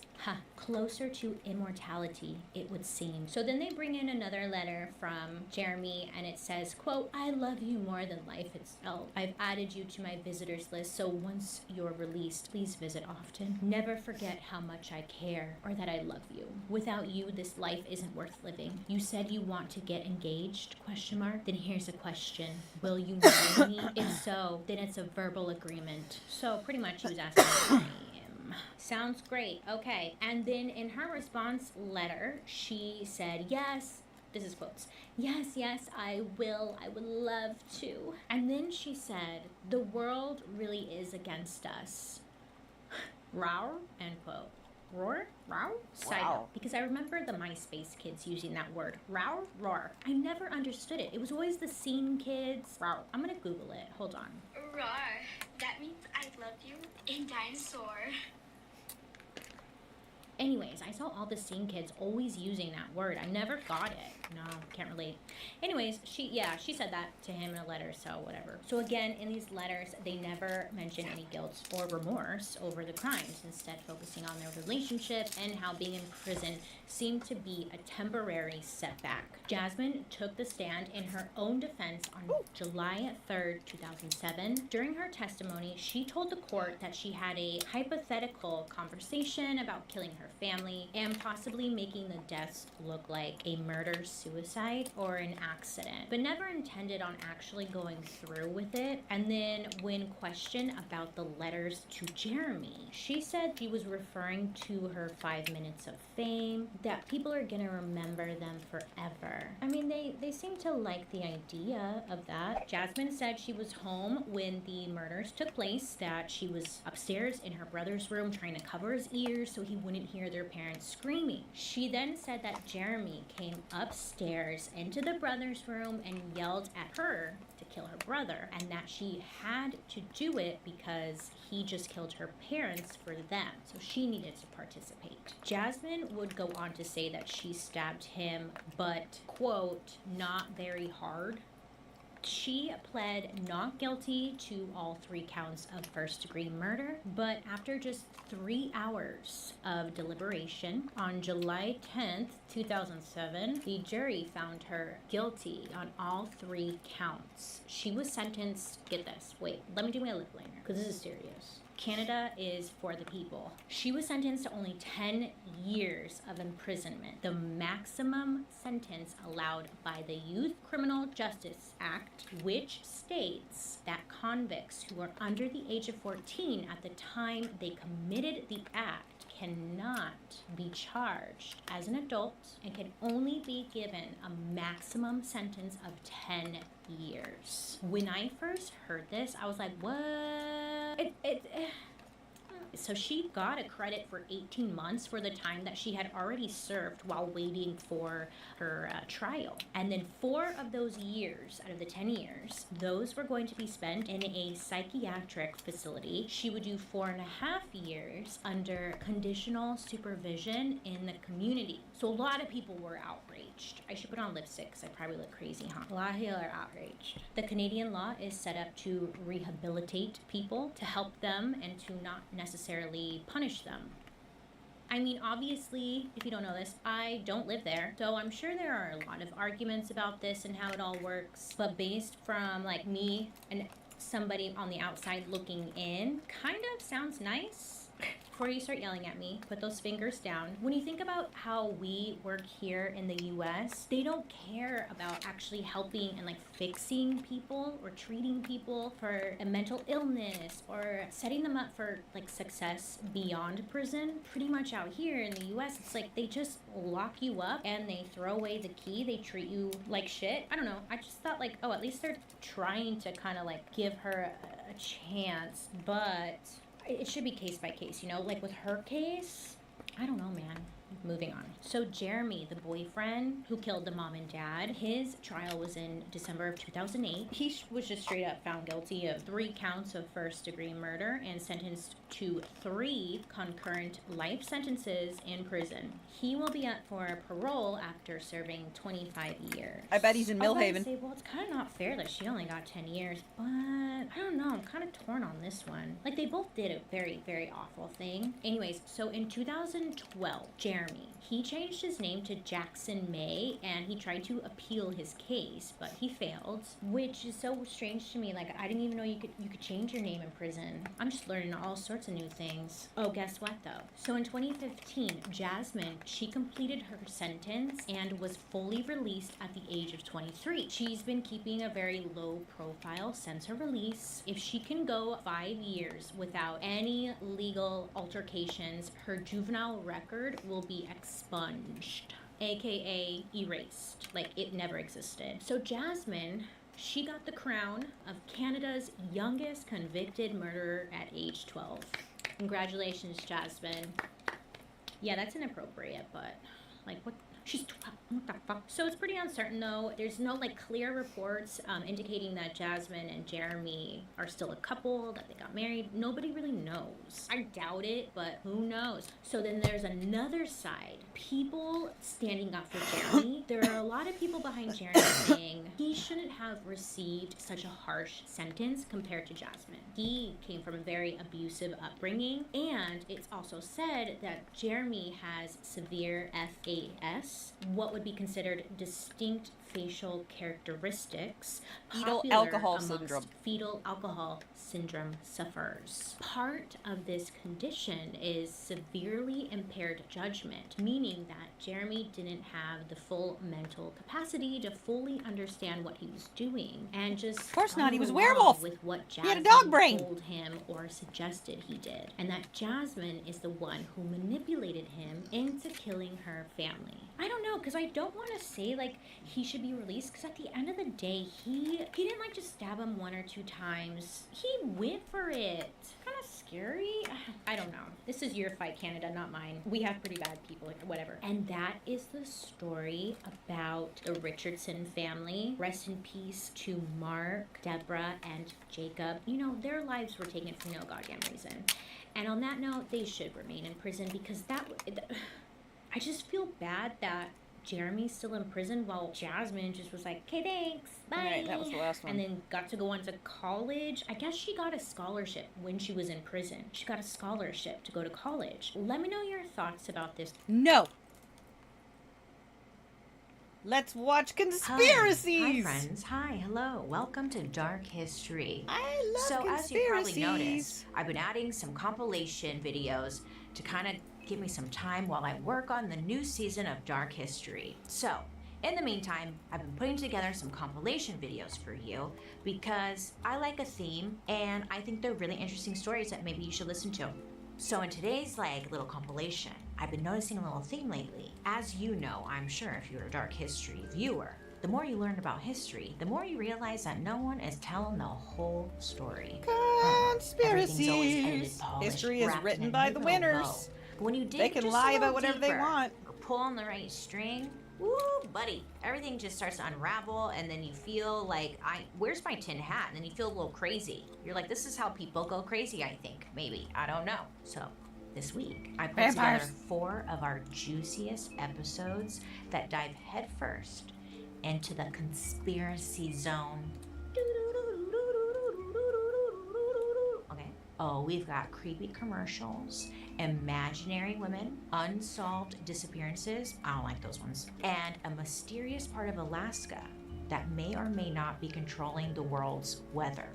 And also harboring all the aliens or something. Aliens. So all you need to do is get comfy, light a candle, grab a snack, put on your jammies, smoke a little if you want. I don't know, whatever you do. And let's get into some I definitely dark will. Thank you. Wait. She conspiracies. told us. Wait. We're bionics now.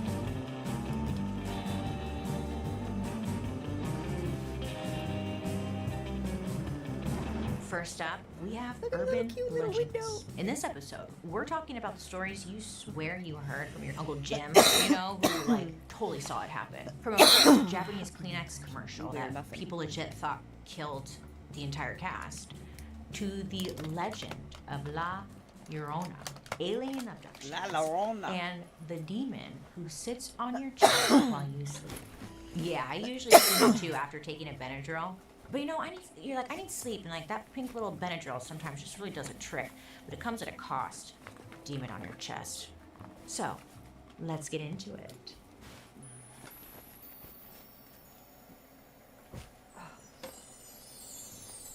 Hello, and welcome to Halfway another through the ball. episode of Dark History. Come close, my children. Let And me there's tell 2 you more a balls few in the bag. tales that involve strange Because I've rewound them already. I mean, Let me try the this. strangest, some might Straw say. Nana. And these stories take place in a river, in a forest, or on your very streets. The creatures that haunt these stories are straight from our nightmares. Ooh, sometimes literally. Today, we're talking about some of the spookiest conspiracy theories out there. I'm talking aliens, demons, and ghosts. Look, there's an alien. I like Isn't that aliens. cute? I love it. What are you, Joan? Psychotic? Listen, we're talking about conspiracy theories. Oh, niche ones, well-known ones, and some that maybe you've never heard of and in this much detail before. Yeah, that's the goal, okay? Now, I just want to clarify that when I say conspiracy theories, I mean the kind that you'd probably hear on the Discovery Channel after 90 Day Fiancé. Weird, creepy, a little unexplained. Blueberry muffin's better. And fun, right? Not the crazy one that your uncle is gonna ruin Thanksgiving over. Okay. It happens Drugs. every year. Drugs. And listen, all this naturally started because of a 2 a.m. internet deep dive. Okay, listen, all about a Japanese Kleenex commercial. I know, I was looking it up, don't ask. This commercial is from the 80s, and it shows a woman, just a normal ass woman being a woman, and then there's a child next to her, and we An can't oni. figure out, is the child dressed as a plant or An it has a oni. horn. An oni. What plant has a horn? It's an ogre. So anyways, it's a baby thing and a woman. It's an Okay. ogre. And they're using the Kleenex tissues, which makes sense because that's what the commercial's for. Okay, and then Oni. this whole thing, them laughing and giggling at each other just goes on for 30 seconds too long. And you're like, what the fuck am I watching right now? But it's underscored with this a cappella version of a very uncomfortable song. It's weird, especially at 2 a.m. When you wake up at 2 and you're like, no, why? Demons. That's always my first thought. So the voice is haunting, and the whole commercial has no plot, and there's no reason why this kid should be dressed up as this thing this It's an plant ogre. with It's a horn. Oni. I don't It's know. But stay Japanese with me. folklore. Apparently, when this first aired, many people felt the same way that I did, okay? They were creeped the hell out by it. So TV stations were flooded with complaints. There were requests to take it off the air, and then the Kleenex, like the brand Oh, itself, you really they started want to be receiving upset? complaints directly. I Mater know, I is a don't even know serial what people were killer. complaining Mater, on, the like, car from Cars, he's a that serial flying killer. tissue moment in the commercial really He's a spooked serial me out. killer. Then the rumor started. Okay, there were whispers that the whole crew who had worked on the commercial were dying. Yeah, and that like the actors who were in this commercial also they had been like committed to a psychiatric hospital, so like something was going on. And some even said that the song itself was a German curse that was translated into English. Sorry, that's goofy. There were claims from people who had heard the commercial like come on late at night, and they were like, "Oh my god, the song just became distorted." And like it was being sung by some creepy old woman who was like inside the room with them. It was coming from inside of the house. Okay, I guess none of that was true. But I mean, the part where like people complained was true. People were like that super disturbed by this innocent little commercial. And like to this day, you can find it by searching for cursed Japanese Kleenex commercial. Not that you should. I mean, if you want to, go for it, live your life. But I will not be taking any responsibility for any ring-style curses that will follow you as a result. Paul, you watched it, right, man? You good?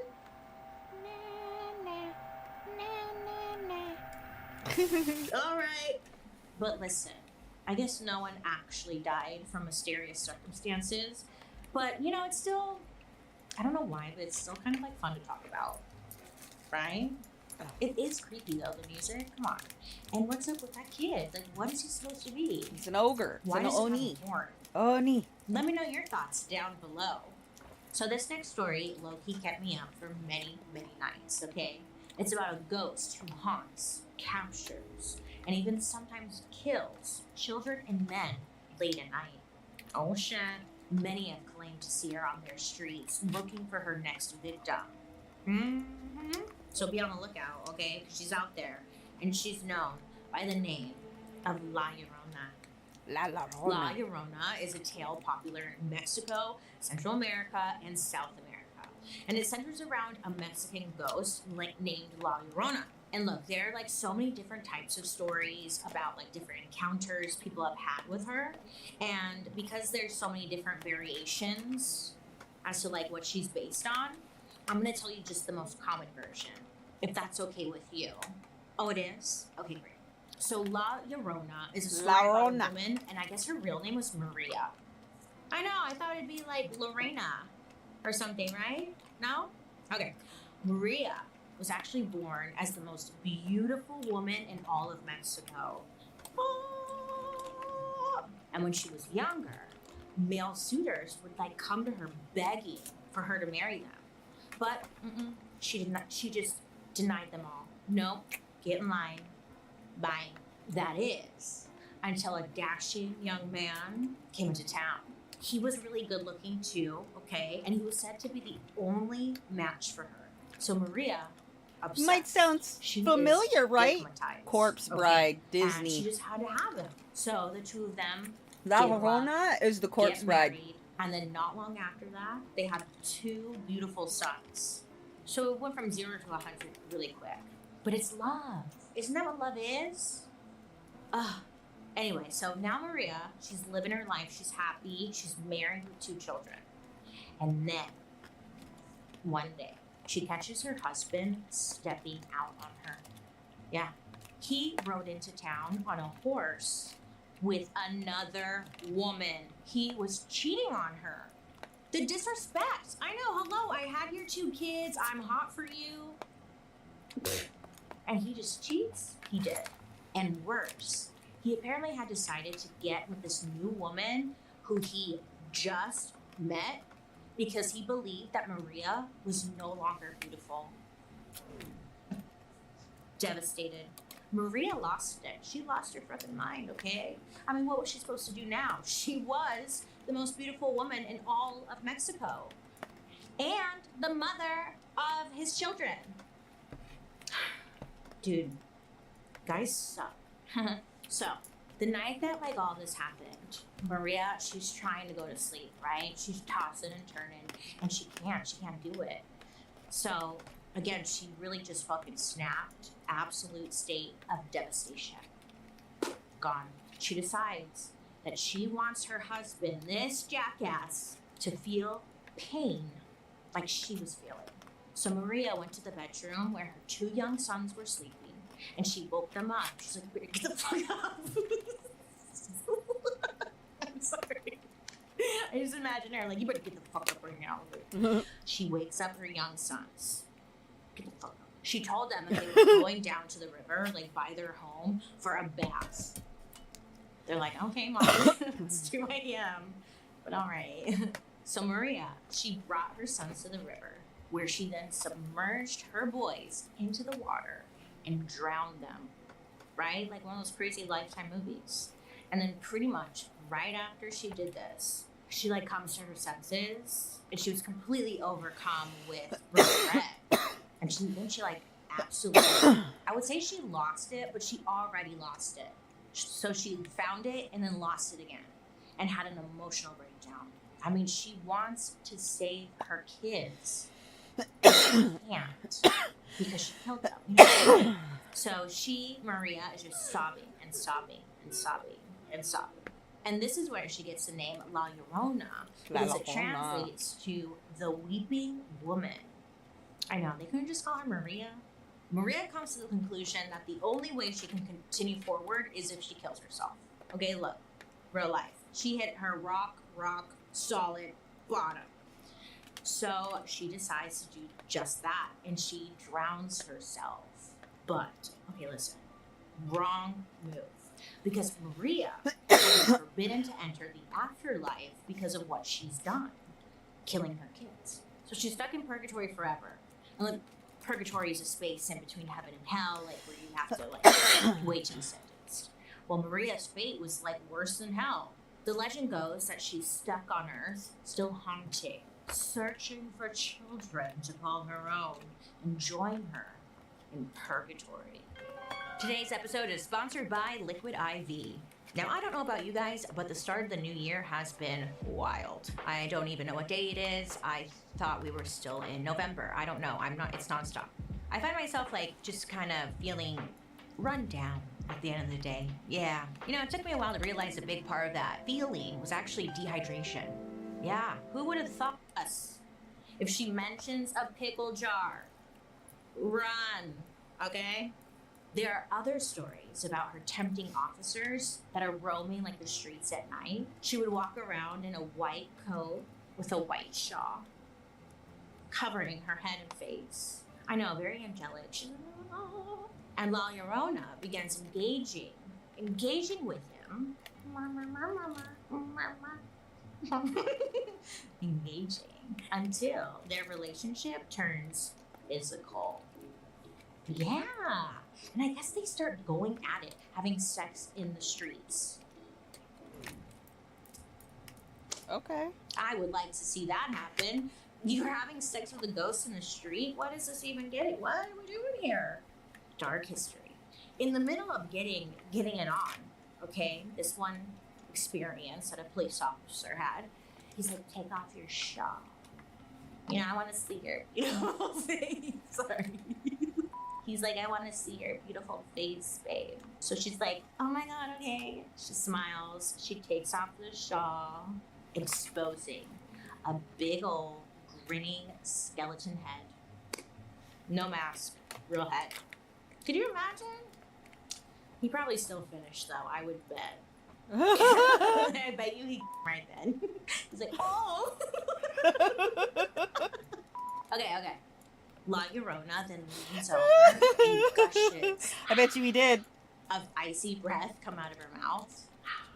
Says I came and then I screamed and I got the fuck out of there. Super icy cold breath is coming out. Or maybe he It's did almost like she a just ate, like a 5 back of thing, those and Listerine he strips, came out of the green everywhere. He ones pooped and specifically. peed and Yeah, puked I and know. I came know and you everything all at accidentally once. too. You put those in and you're like, just me. Okay. Anyway, the icy cold breath that's coming out, it turns the man frozen solid. That's what he gets. Just putting his dick in someone he just didn't even ask him. Like, he didn't even see their face. But okay. Anyways, he's frozen solid. So then he defrosts and he comes back to life, obviously, absolutely traumatized. To this day, many people like still believe in La Llorona.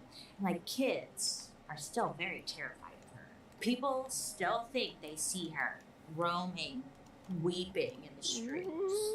But I think the lesson here is don't have sex with ghosts that you just met. Maybe ask them to see their face first. Get some standards, gentlemen. Come on. Our Paul's coming for you.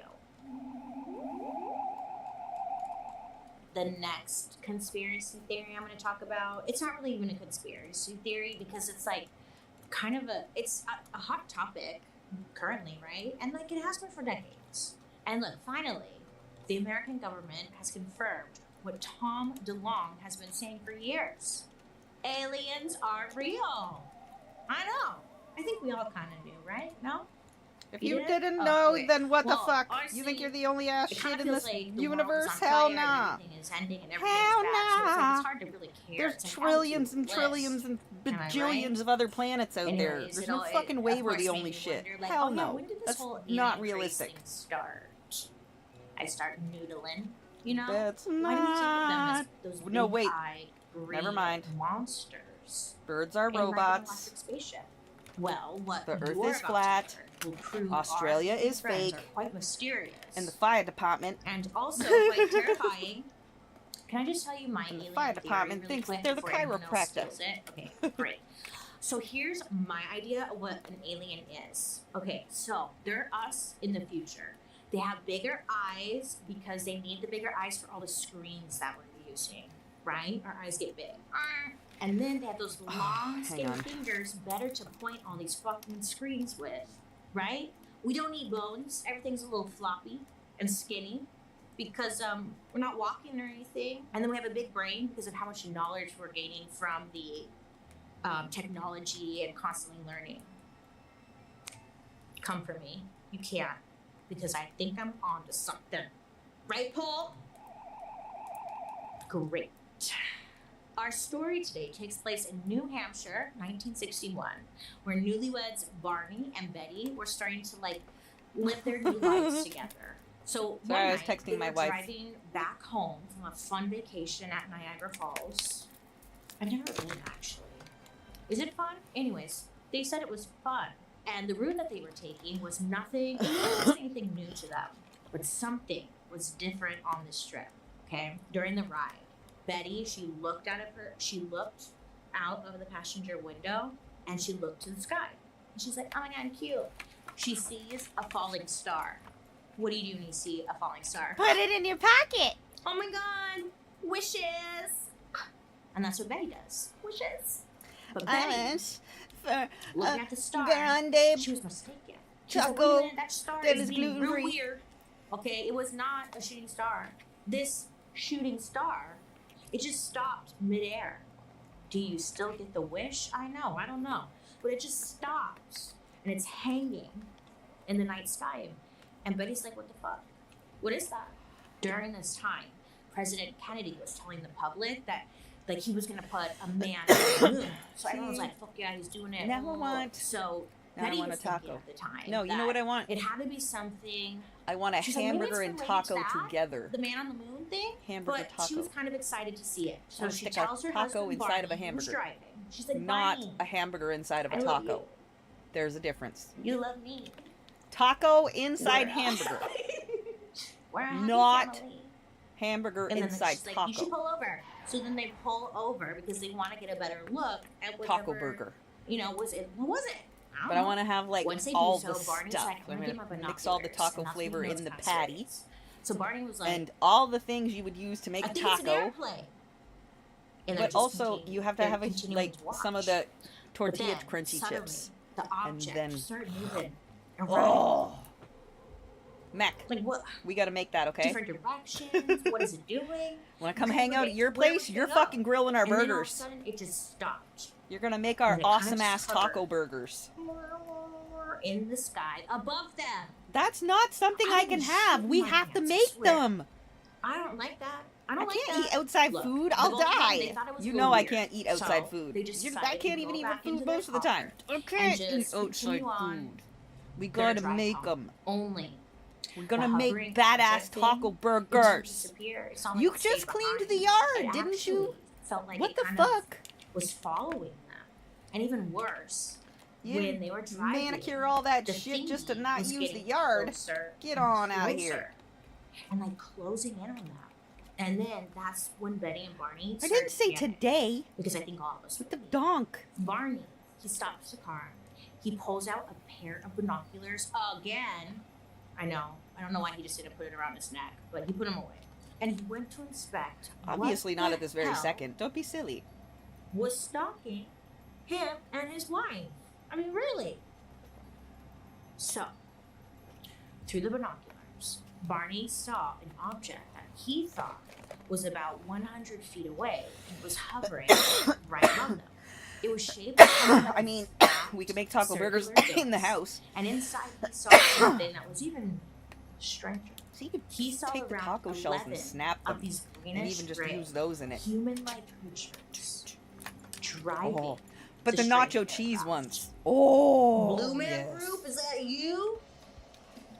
No, because they were green. Green-gray. But kind of same If- vibe, I would imagine. If we could So make look. or find gluten-free I can't breathe sliders, because I'm getting all worked we could up make over this awesome, story. awesome You guys freak fucking me out. taco Listen, burgers, After watching them for a while, slider style, Barney started and to then get like baked cheese on top of the a lids. sinking feeling.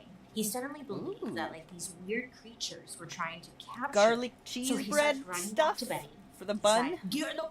What kind of bun So would they you do put on that. a They taco get in the burger? car, and Barney just, A jalapeno pad? Oh, you know, great. Pedal to the metal. jalapeno Tearing cheese down bun. the freaking road. They What do you are think? going home. I mean, they were both like really freaked Come on, out. y'all. As You got they, ideas. like, Share them sped with the down class. highway, they both Jalapeno heard some kind of cheese buzzing bun tones. It was like, for I don't know what kind of the buzzing, taco but, like, They burger. said buzzing that seemed to be coming from the trunk of their car, but there was like nothing in there that should be buzzing. Or you could just do garlic cheese We or just gotta whatever, get or just home, so they're cheese. driving fast. I think garlic Okay? cheese would be They more were both pasta-y, so just scared cheese. that they were driving in absolute silence. And you know, when you sit in silence, something ain't right. Okay? Something Nacho cheese. ain't right. Either you're in trouble Nacho cheese bun. or you're both scared. Then things get Oh, a you could little stuff it blurry with for Oaxaca. them.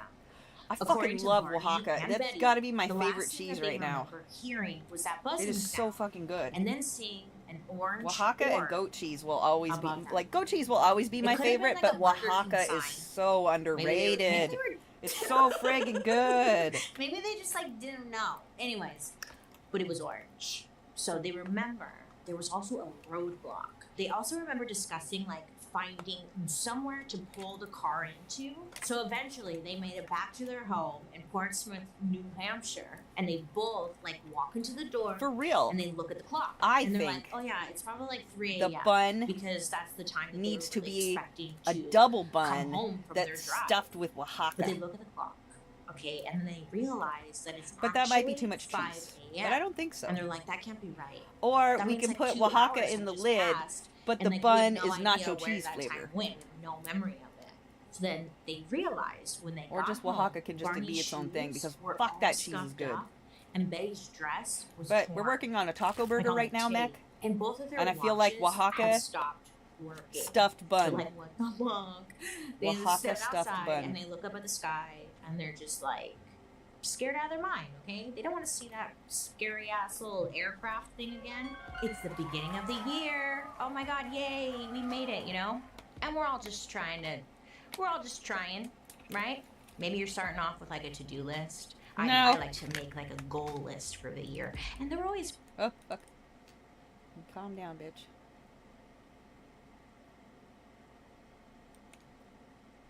consistently.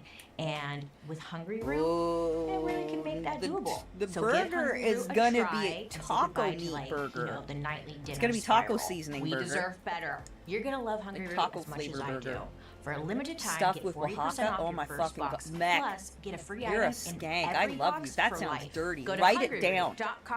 You know I'm gonna forget immediately. Somebody got to write it down somewhere. That's hungryroot.com/darkhistory. Oaxaca Code stuffed darkhistory to get taco 40% off your flavored first box burger and patty. a free item of your choice for life. Yeah. Wow. Oh. So after some time passes, the two Then you families felt stack safe it enough to like go to it's bed. a I taco, imagine it so would, you can do be like really hard to go to bed pico that and night because guac you and just everything and lettuce can't and remember tomatoes shit, and whatever you but put in what your else fucking are you supposed taco. to do? I don't know. The And next morning, tortilla over a chips cup of or coffee, the taco Barney shells, and and Betty, then the they lid. kind of like debriefed what Nacho happened to cheese them. bun. They both had these super strong Nacho feelings cheese that bun. whatever they Nacho had cheese seen bun. last night, maybe they felt like it was Yep. still around.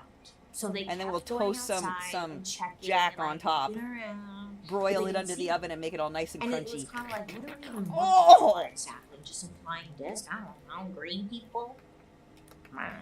Paul? How do you know Because you're if friends that's with what an people who alien also looks do like, I'm drugs a little but confused, have great honestly. I'd be taste? like, wasn't expecting that, but okay. Anyway, so then Barney had an idea. He told Betty that they should both get a piece of paper, arts and crafts time. They should separate and like draw what they had seen following them the night before. You draw and I'm gonna draw. BBs separate. BB, you drawing BB? BB, I'm drawing BB. Okay. That's just What like, about BB.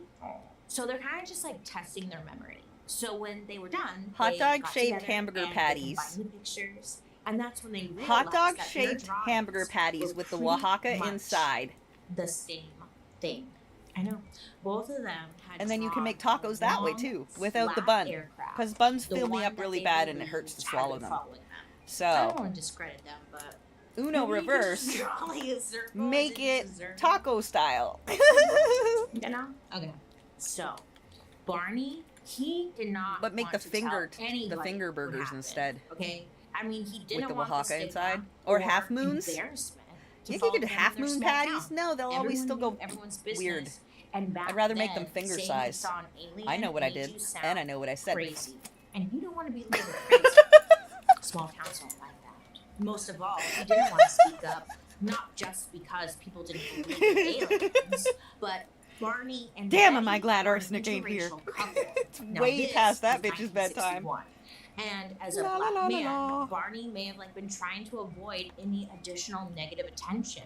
Plus, both Barney We and found that Betty one from had the game already been yesterday married where once, and that probably that doesn't little sound like a knight big deal to come you up and I, behind but Javi back and then, donkey punched her and then getting like fucked her. remarried? So we checked later playing the game. Not When he knocks you And down, they he have walks into the reportedly spot shown and he goes like pictures of this. Barney when they And he got makes like a together. patting motion. Betty, though, If you you fall know, forward, she was itching to tell it looks like he's people slapping about that this ass. alien But my character experience, fell backward okay? because it was She a didn't bunny wanna keep their rabbit. experience So a it looked like secret, he you teabagged know? me. And it's like, what do us women do best?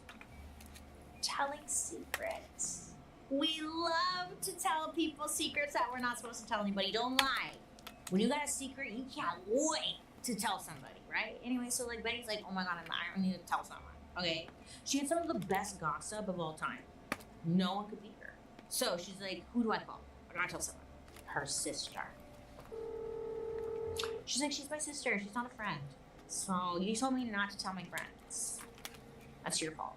Also, apparently, Betty's sister Janet had like seen some shit around 10 years ago. I don't know what's going on with this family, but they've been seeing shit for a while. So whatever she had saw, it sounded a lot like the aircraft that Betty had saw.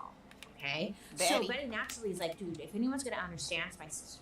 Betty So got after listening to probed. Betty's story, Betty got Jeanette probed. went to work figuring out who exactly they should report this to. Like, who do you call? I know. you always say, Ghostbusters! Ghostbusters! You done? Okay, great. Sorry. Who do you really call? Exactly. Okay, Pentagon? Are they in the yellow pages? I don't know. FBI? I don't know. Damn it. Men in Black? What's their number? So, Betty convinced Barney that they should ask some people for advice. Poor Barney. He's like, please, no. But babe, I have to. It's my experience. I know how we are. We win every time. Anyway, so they decide, okay, if we're gonna tell someone, we should maybe talk to our neighbors.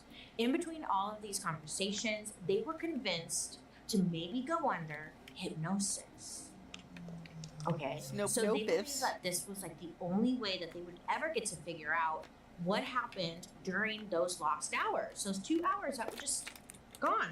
They find a hypnosis person. They go into separate rooms for separate hypnosis sessions. Okay, That not butt in the stuff. same room. And One's this under is where we hypnosis. find out They both revealed they some both received butt stuff. terrifying shit. That's the best way I can put it. Betty, in particular. There's even an audio recording of the hypnosis session, and it's freaky. I wasn't afraid. I was afraid when I saw the men in the room. Men in the room. I've never been so afraid in my life. Tell me about the men in the room. It's all right now. You're safe here. I'm like, this is a lot. I'm scared. So Betty had this memory of Barney pulling over the car. Okay? She's in hypnosis. A memory comes forward. She's like, I remember Barney pulling over the car. She then remembered both had stepped out of the car and onto the road, and in front of them, they saw like some kind of shadows of what they thought were these very tall, somewhat scary men. Behind them, there was like this fiery orange colored orb. Burger King, I'm telling you. Betty turned to Barney and asked him, like, are we getting robbed? Who are they? And Barney just looked at her and said, quote, it's them. I'm like, Barney, do you know these guys? You met them before, Barney? Good, told you. Anyway, so these strange greenish gray creatures approached Betty and Barney, and one of them took Betty by the hand and like guided her through the forest. Yeah, they're going through the forest. He's like, come onto my spaceship. Betty recalls losing consciousness, right? And then she wakes up and she's inside the spaceship. When they woke up, Barney and Betty were immediately separated and taken into different rooms. This is on the ship. It was clear right away that these creatures, they wanted to examine their bodies, but like not in a so hot way. So Betty recalls these creatures having her lie flat, face down on the examination table. And these creatures, they pressed all these like weird tools against her body. And then she says that they took skin samples. Okay. Once they're done with their skin sampling, they lead Betty into another room. And there, this part is like, oh. There, she's introduced to a creature named or called the Examiner. I was like, okay, what's this? You know? Examiner of what? Alien daddy?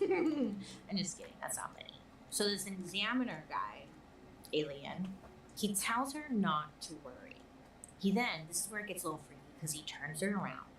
He then unzips her dress. Yeah. Then he tells her to lay down on the examination table, face up. Listen, I was like, what is going on right now? I want to know. Okay, but it wasn't good because he examines. Sorry, Paul. I'm imagining dirty things with your kind. Let me erase it. I apologize. So he examines her for a little bit, and then he turns around and he tells her not to worry. He's like, we're just gonna do one more little test on you, okay, sweetie? Close those eyes. So when he turns around, he's holding a huge syringe, like a big ass needle. And he then says he's going to insert this needle into her navel. I was like, no, he is not. No. I was into this until you did that shit, Mr. Alien. Oh, Examiner. Okay, so right away, obviously, because all of us would be freaking out, Betty was freaking out. This creature Examiner guy, he takes a syringe and he slowly, like, inserted into her navel. Ouch. Betty starts crying out in pain, you know, she's telling them that it hurts. And then another creature comes to her. She's yelling on the table. She's like, no. The creature comes to her and he stands by the top of her head and he tells her not to worry. She won't feel any pain. And he puts this like creepy ass little creature hand, probably looks like this or some shit, over her face, right? And then that's it. That's the last time, or that's the last memory she has, like on the spaceship. This is all what she said during her hypnosis. So I believe it. Why not? You got nothing to lose. I believe it, Betty. While Betty was recounting the last horrifying detail, she also told the doctor that she still had soreness like in her navel area. She also claimed that when she asked one of the creatures like where he was from, he showed her a star map. And he's like, we're from over here, showing her on that map. When Betty was doing the hypnosis, they asked her to like recreate the strange star map, and she did. Okay, so I looked at the strange star map right now, and honestly, it looks like a dick. It looks like she drew a dick and balls, and it was all over the universe. Betty, I don't know if I can get behind you on this one. He just drew a dick. Really. It's kind of beautiful. Really, Betty, wow, art. After Barney and Betty came out of hypnosis, their stories, they ended up being compared by a man named Dr. Simon. And even though like he had supervised the hypnosis, Dr. Simon was not convinced of what they uncovered. He thought the entire abduction story was a shared delusion based on a nightmare that Betty had. He also pointed out that there were differences in their stories. For example, Barney said the creatures who abducted them like didn't have mouths. No mouths. While Betty said that they spoke English. Okay. So at this point, like you might be thinking this whole alien encounter, it sounds familiar. I mean, it's been around. It was like the hottest thing in the media at the time. And since then, a lot of UFO encounters have been very similar to what they reported. There's this theory called accidental awareness. And when I heard this, I was like, wait a minute, I've never heard of this before, and it kind of makes sense because an analyst named David B. Forrest has pointed out something very interesting. The stories of alien abductions are like actually very similar to what you would experience in an operating room when you're being put under anesthesia. Okay, but think about it. It sounds a little kooky, but listen. You're under a bright light, being poked and like prodded. People are speaking English, but when you're getting put under, it's like, are they speaking English? Because it's kind of like, you're like, I think that's English. And then you just respond to the doctor, yeah, do it. And then you wake up with big tits. I'm just kidding. Okay, but listen. Even Barney's version of aliens not having mouths could be explained by the surgical mask that doctors wear. The greenish gray color of aliens, same color of like the scrubs that would be worn by everyone in the operating room. It's kind of making sense. Barney was asked if the alien encounter felt anything like the tonsillectomy he had gone through, and he confirmed it was, quote, like that, end quote, but his eyes were closed. Wow. Accidental awareness is something that is actually still studied today, but usually it doesn't come in the form of remembering alien encounters. It's typically about any situation where a patient is aware while a surgery is going on, which honestly sounds more awful than an alien abduction. But many who experience this live with like PTSD and experience flashbacks. And like sometimes these are brought on by something that might stimulate their brain in the same way, you know? So maybe a bright light sent Barney into a flashback of the surgery he'd had, and he later remembered it as like an alien abduction. We don't know. Maybe he really was abducted by aliens and that just triggered a flashback. I don't know. Don't ask me, I'm just like talking. 60 years later, and the jury is honestly still out on what like Barney and Betty experienced that night. To this day, there's a plaque. Yeah, there's a cute little plaque like on the New Hampshire road where the incident took place. Send me a picture. if you see it.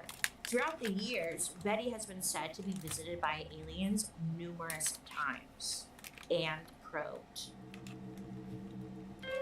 Ooh, shopping always sounds like such a fun idea, but somehow it turns into a not so great idea because I end up scrolling on my phone because you can't find anything in store now, right? Okay, thank you. So then you're on your phone and everyone is a model. So if you're like me at all, the word accidental awareness made you immediately think of sleep paralysis. Nope. I think it does. It does. It makes sense, right? That's If not you've what I never thought heard of, though. it or like experienced sleep paralysis, lucky you, okay? Because what I'm about to tell you seems so out there. You're gonna be like, no way. No. But it's true. But it affects 40% of the population, and there's no known cure. Slap my ass and call me a donkey. Because today I'm talking about sleep paralysis. Okay, my breath. Sleep paralysis, it varies from person to person, but the defining symptom that everyone has in common is atonia. I know, it sounds like a really cute name. Atonia? Atonia, come here. Maybe for a dog. Come here, Atonia. No, a girl. Atonia, it's time for school. Give me credit if you name your kid that. Thank you. Atonia is the technical term for like when you're suddenly not able to move or speak. Most often say it happens when you feel like you've just woken up from like being asleep. You're very groggy, everything's heavy, and you're not fully like, you're just not like awake yet. But you are. Imagine you wake up. You can see everything in your room. And everything looks normal, but you can't move your body at all. It's horrifying. People who experience sleep paralysis sometimes also report like difficulty breathing and even chest pains. Like, that's terrifying enough, but it is also usually accompanied by something, by seeing something. Okay, it's spooky. What people see can vary, but it always is something absolutely nightmarish. If you've heard the phrase sleep paralysis demon, then you already know where I'm going. To most people who experience sleep paralysis, they see what like they describe as a demon, a succubus, an imp, or Brad, their neighbor. He's always at the end of my bed. Anyways, so this is like when they see this thing, they can't move. And this is accompanied by like a feeling of overwhelming fear, dread, and suffocation. Yeah, so it's not really. That's what happens when Alice gets in my bed. Now, people can like really see a lot of different things when they're experiencing this, but across time, literally across time in various cultures, many people report on seeing the same thing, a demon. But the weird thing is that the incubus phenomenon has been around for like ever. Like as long as we've known. There are many sleep demons that appear throughout different cultures that are pretty similar. During the Middle Ages in Europe, there was one extremely common nightmare that was written about. People would wake up and find a, quote, supernatural entity sitting on their chest, attempting to take a shit on them. I'm just kidding, not that kind of demon. This is a different demon. It sits on their chest and it like attempts to suffocate them. So then a little later, during the Enlightenment, a man named Henry Fuseli, who was a Swiss English painter, he created a piece called The Nightmare. Oh, it's spooky. And this painting shows something super similar to like what all of these people for years have reported seeing. An impish creature perched on the chest of a sleeping woman. On top of that, in this painting, there's also a terrifying horse in the background. Terrifying horse, which I don't think has anything to do with sleep paralysis, but like a terrified, is that you right now? Terrifying Girl, horse or a terrified horse? It's her, I think. You can't prove me wrong. Prove me wrong. Exactly. Anyways, lie here right now. All the way around the freaking African globe is Brazil, right? There's a creature that's known for standing on people's chests, haunting them in their sleep. And it's called Pisadira. Pisadira? Come on, tell me like there's like correlation. Pisadira. Pisadira has been described as a quote, a crone with long fingernails who lurks on rooftops and tramples on the chest of those who sleep on a full stomach. Dun dun dun. I love cereal before I go to bed though. I mean, look, it's like there are just a lot of coincidences, right? In a part of Canada called Newfoundland, they call the sleep paralysis demon an eggrog. I think that's how you say it, eggrog. I don't know. You guys will always let me know. And in Egypt, they believe that this demon is caused by gin. Not the drink, I know. But too much gin does make me feel like a demon squatting on my chest. Thank you. I'm here all day. Okay, jinn are evil spirits that traditionally take snake form. Ugh. But apparently they can also like become scorpions, lizards, and even humans. And then they get freaky because even the jinn can engage in sexual affairs with humans and produce offspring. Hot. I don't know how else to put it. Like, okay, what are we doing here? Oh, let me tell you my story because I unfortunately have experienced sleep paralysis one time, and I hope that's it never again because it was the scariest thing I've ever felt. All right? So I was home alone, sleeping in my bed, just being cute, thoughts and prayers, and I wake up, right? I wake up. It had to be like 2 or 3 in the morning, and I could not move my body. I was like, okay, I'm awake. I was like, move. That's like what's happening. I was like, what the fuck is going on? So I'm just laying there like, this is weird. And then I hear the stairs creaking. It was like somebody was taking a step. It was like somebody heavy. I swear to you. And I couldn't move. I was like, is someone coming? And then I could hear it getting closer and like coming up the stairs. It was coming, and I was like, wake up, wake up, wake up. But I couldn't wake up. It was so stupid. I was like, listen. And then one of the things I was also thinking was like, thank God I locked my door. That demon or whatever it is can't get in. Whatever it was, it stopped right outside the door of the room that I was sleeping in. And I was alone. Did I say that? So I was. And I swear to you, I was just laying there like, please stop. And I could hear my door thing jiggling. I don't want to experience this again. And I swear it was like, whatever it is was big and heavy and it was coming towards me and I couldn't move. Okay? And that's my review. Thank you. I give it 2 out of 5 stars. Would not recommend. I give it 2 stars because it was kind of thrilling. Like, I felt like I was in a horror film. I was like, I get it now. So that's my experience. And I know some of you out there have had the same thing. So as scary as it is, because it's terrifying, nobody gets hurt or has been killed by sleep paralysis, right?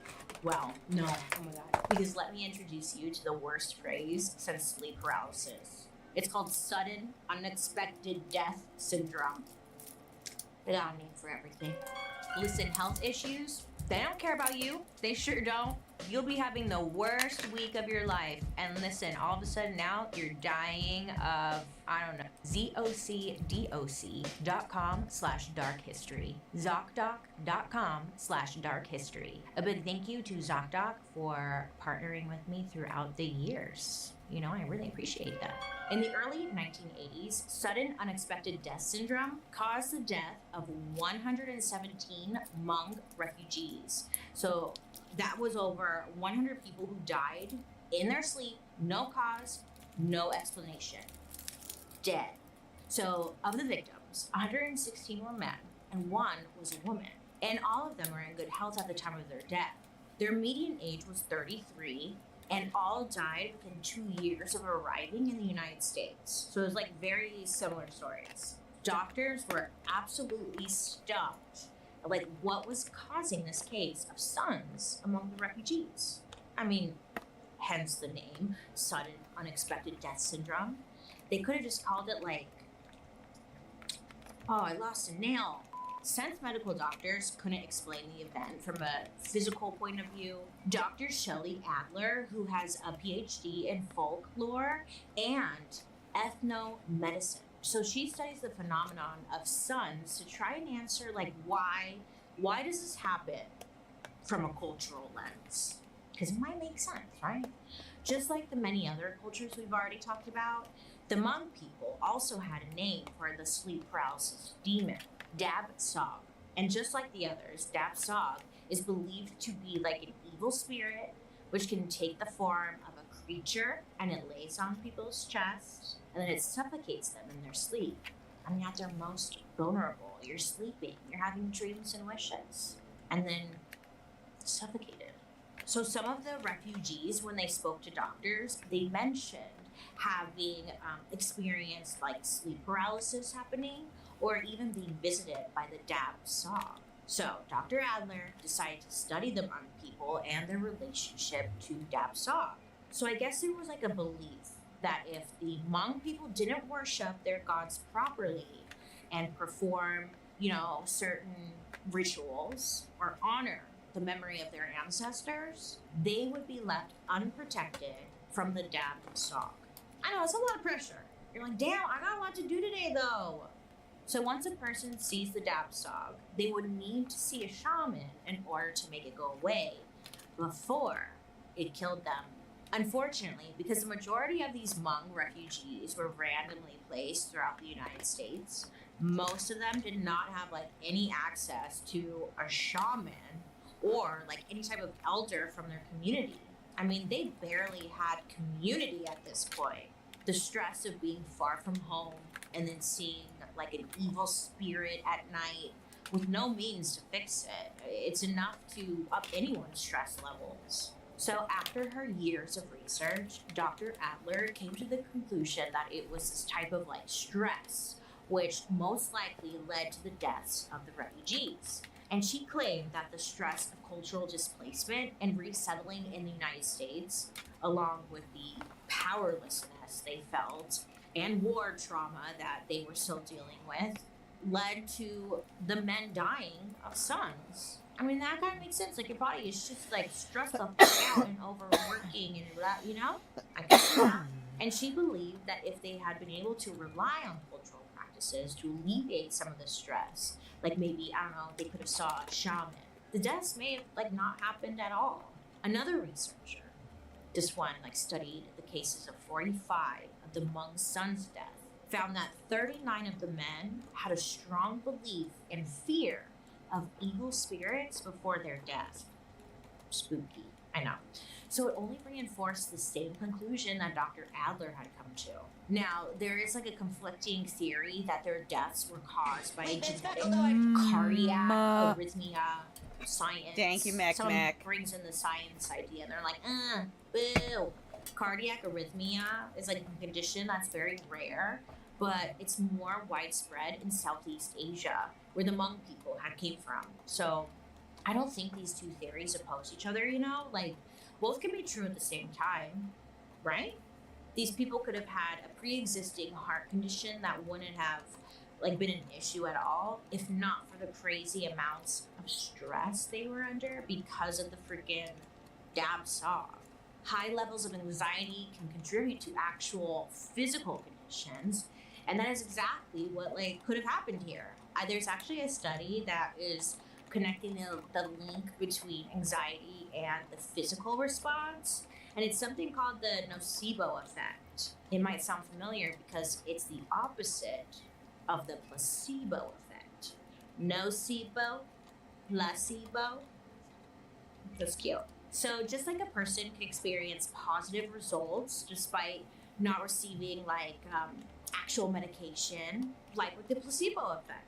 Patients who are told they are being exposed to something negative can experience like real life negative side effects. So like if you're thinking bad, you're gonna get bad. If you're thinking good, you're gonna get good. It's that same mindset, right?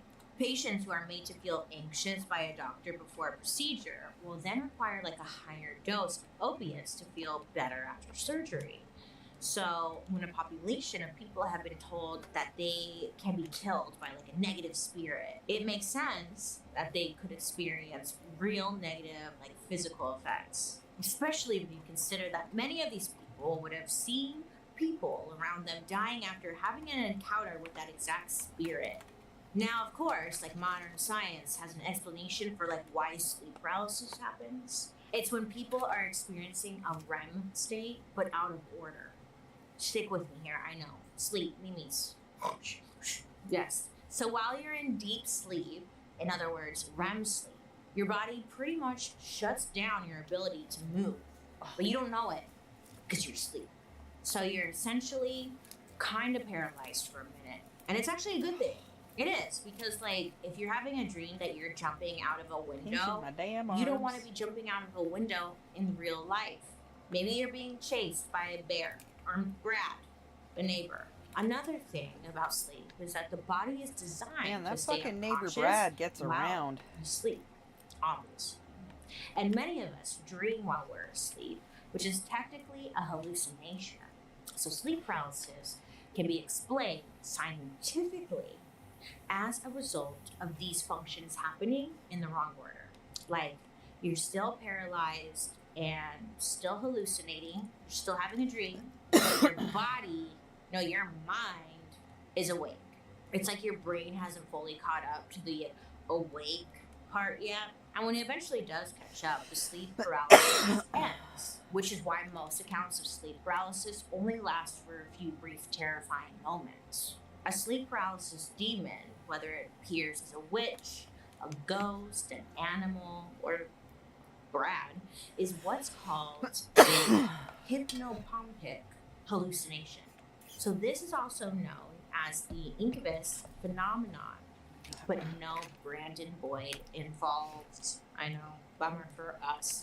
According to Dr. Mark Mollendijk, a psychologist at Leiden University in the Netherlands, the incubus phenomenon is rare.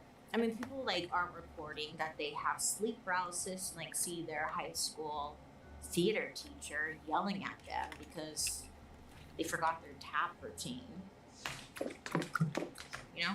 People just don't seem to be seeing goofy shit or even like scary animals during sleep paralysis. It's always just demons. Rude.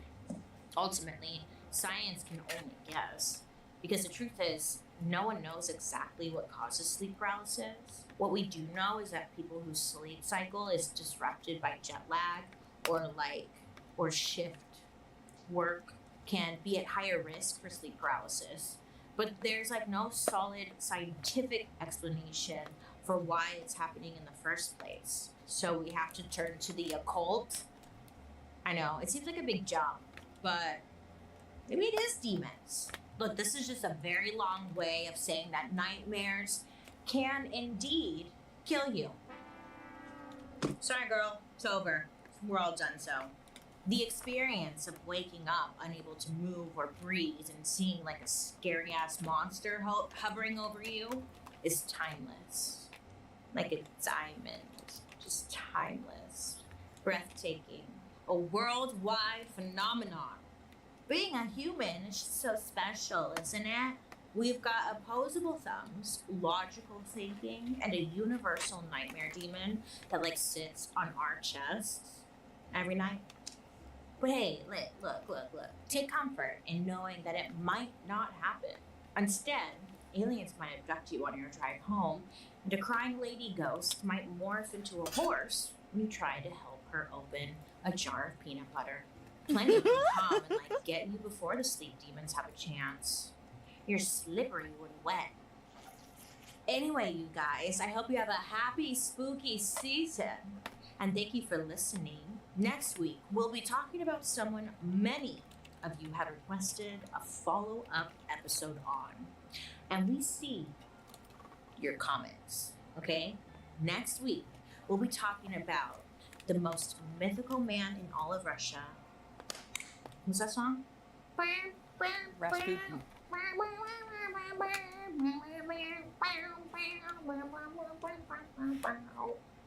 It's kind of a bop. Oh, he's known for being close to the royal Romanov family. And I hate to burst your bubble, but he never had a talking bat named Bartok. Or a kick-ass musical number. Honestly, a bop. If they played that in the club, you'd catch me. Okay, but I will say this. He does have one hell of a story. So what you're going to need to do is tune in next week because we're doing an episode on Rasputin. Hey, Rasputin. Can I call you Spute? His penis Sputy? is in a jar. I hope you learned something new in today's story. Don't take candy from strangers. And remember, you It's can in a join me over on my museum. YouTube where you can watch these episodes on He's Thursday whang. after the podcast airs because maybe you want to see what I look like. I don't know why. Here I am. And then while you're there, I don't. what you're also going to I think his do head is too catch somewhere. my murder, mystery, and makeup because it's like true crime and there's makeup. Great. I hope to see you there. I can't wait. Now, I'd love to hear your guys' reactions to today's story, so make sure to use the hashtag #DarkHistory over on social media so I can stalk you and see what you're doing. I will get my binoculars out. I am serious. Now, let's read what our viewers have to say. Dara Temple had a little suggestion for a new show.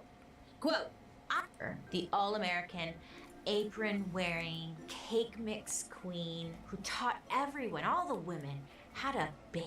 Women would write letters to her, and Betty Crocker would write back. She gave women just like how to be a great home wife and bake and all this stuff, and it was fun and it was easy, and everyone loved Betty Crocker. To this day, she Betty's never a actually cracker. existed. So, let's talk about the corporate invention that broke the hearts of housewives all across America.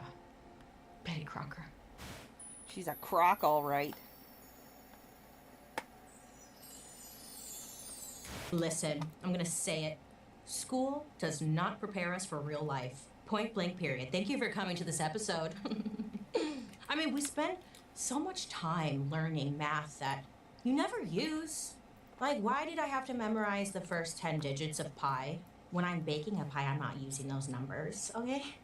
And like, where was the class, or where was like the, I don't know, the semester in the class where like I learned how to fill out a W-2? Do you know? Now, I'm not saying math is useless, but let's be real. Most of us maybe need a little help with some life skills. Okay, the basic ones I'm talking about, right? I know I do. Like cooking? My God. What happened to those home ec classes they had back in the day? I know there are like some schools out there who still have home ec classes, and you guys are so lucky because I would have loved to learn some like basic life cooking / baking skills, because most of the time when I go into the kitchen, I start a kitchen fire. I've mentioned this numerous times on my channel. Hi, if you haven't heard it. I've started quite a few kitchen fires. Okay, look, but then I was introduced to the Betty Crocker like cake mixes and whatnot. Not recently, you know, back in the day. And I was like, my God, where has this been all my life? All you have to do is mix in 1 egg and like some water and like maybe some oil. Sometimes, I'm not sure. Mix that shit up and bitch, you got a freaking cake. You feel like you are just Miss Susie Baker. Am I right? Boom. You feel incredible. Cake. It's really a confidence booster, I would say. Don't got an egg? But what I'm Applesauce. getting at is Don't got Betty applesauce? Crocker has been around Avocado. for freaking ever, right? And she's been saving Avocado. the day since I don't even That's know what how Alice says. long, but she's been saving the day. And that got me wondering, like, who the hell is Betty Crocker? I want to thank her. I want to shake her hand and say, thank you, Betty. You sure did, you know, save Thanksgiving that one year when I started the fire, and we all just wanted a little cake to celebrate the fire. That led me into today's episode. I just wanted to know everything about this American icon, right? So naturally, what do? I got to Googling, of course. And I gotta tell you, I found out some wild things about who I thought this lady was. Yeah. Are we surprised? Well, grab that tub of frosting you've been saving for an emergency, because with Betty by your side, you've got it made. This is the story about Miss Betty Crocker, the American icon. The year is 1921. The First World War had just ended and still fresh on people's minds. I mean, that shit was crazy. Everyone was like, did you see that shit? That was wild. You'd think that humanity wouldn't want to do that again, but America loves a sequel, right? Well, during this time, America was going through an interesting transition. She was growing. It was going from the Gilded Age into the Roaring 20s. But there's one part of American life that people have always looked to for stability, and that is the home. Am I right? The home? The dinner table? During this time, there was a very popular magazine called the Saturday Evening Post. And I believe Norman Rockwell, the artist, he would like make the cover. I have a bunch of them because my grandma used to collect them. Yeah, they're actually really incredible. Anyways, that's not the point. The point is, the Saturday Evening Post, from what I believe, was read by like everybody. Everybody read this magazine. So if there was an ad in there or they were selling something, you know, everyone trusted it, right? One day, like an ad appears in the magazine, Saturday Evening Post, and this ad was run by a flour company called Washburn Crosby Company, which was like based somewhere, and they would sometimes have recipe cards in their bags of flour. So it would be like a box of Cracker Jacks, but the prize inside was a recipe card for like corn muffins. Back then, no internet, right? No Food Network. So these little freebie recipe cards were very valuable to people. I mean, especially housewives who are they're at home, they're cooking, they're baking, and they were called homemakers, you know, because they're making the house a home. So Washburn Crosby, that big flour company, they thought it would be fun to put a little jigsaw puzzle in the Saturday Evening Post in that magazine. So they're like, if you cut out the puzzle and you put it together and you mail it back to us, you will get a prize. So people are like, oh, fuck yeah, we love a prize. You know, there's nothing else to do. Hell yeah. So naturally, I wanted to know, like, what is the prize that you would win? And it was a little pincushion shaped like a little flour sack, which sounds really cute. Pincushion for all the pin that you use for sewing. I'm sure someone out there is like, what's that? Because I was just like, what's a pincushion? Anyways, people Literally, must have it's loved a pincushions cushion that you because put pins 30,000 in people for when ended you're up writing sewing. in. But guess what? They weren't just mailing in those jigsaw puzzles. The Washburn Crosby Company also received thousands of letters asking for advice. The public figured that this was the company making those recipe cards. I mean, of course they figured that because it's in their flour. So they must have some idea of how to mix their casserole or like, you know, my husband won't eat the Jell-O salad. What should I do? They're writing and asking. Now, all the questions were different, but they all had one thing in common. These people that were writing in, they were desperate for help in the kitchen. They needed help with like cooking and stuff. They needed advice. This is like the 20s, okay? So back then, everything was frowned upon, all right? So if you were a housewife and you went to your neighbor and was like, hey, I don't know how to make a casserole, that bitch next door would be like, you don't know how to make a casserole? That's so unfortunate. You know, so it was like kind of looked down upon if you asked anybody for help. So when people were writing into this flour company, they were writing anonymous letters. So they were just hoping they'd get a response and then not also be outed for not knowing how to make a casserole. You know, like it was like this perfect combination going on. So during this time, you know, women were kind of groomed for the role of homemaker. You know, like I mentioned earlier, that class Home Ec, it stands for Home Economics. It's a class you can take in school where you can learn how to make a pie, sew a button. I don't know, because I never took it, but I wish I did. Well, back then, it was essentially required if you wanted to get your lady card. And it wasn't just cooking and cleaning. Home ec also included stuff like learning how to build a budget, child development, home design, health and hygiene, which honestly, that should be mandatory for all of us, right? Like, this actually sounds like a great idea. Well, for women at this time, high school was usually the end of their education. I mean, only about 7% of women in America went to college, and most of them just got married right after graduation and just banging out those babies, you know? So, a woman not knowing her basic home ec skills was a big source of shame. Like, that's the one thing you're supposed to be good at. Quotes, like allegedly, you know, I'm not saying that, that's what they were believing. So they were always looking for tips wherever they could get them without having to feel bad or embarrassed about it. What a wild time, huh? Now you could go up to anyone and be like, hey, how do you make that pie? You wouldn't think twice about it. Wild times, huh? Well, that flour company, Washburn Crosby, they were swamped with letters. And they were like, what the hell are we supposed to do with all these letters? They're acting like we're Santa or something. The men in charge didn't feel comfortable answering any of the letters. They were like, this is a job for a woman. Not me. I work on cars and stuff. But there was this one manager in the advertising department. His name was Samuel Gale. Well, he decides, there might be an opportunity here, and maybe he should step in. But the one thing Samuel realized was that getting responses from a big, large company doesn't really feel personal, especially for these letter writers who are feeling very vulnerable. So he decides that there needs to be some sort of mascot that these women could relate to, right? They don't want to hear from a man. They want to hear from a real woman at home, a homemaker, just like them. Samuel first decided this mascot needed to be an everyday woman who had all the answers, right? Someone confident, realistic, but essentially magical, who had the time to respond to every single one of these letters and weigh in on their problems.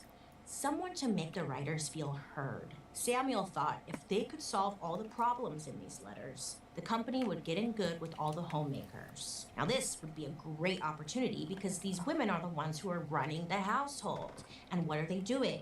Spending money to run the household and take care of their family, right? What does this mean for a company? Profit, you know?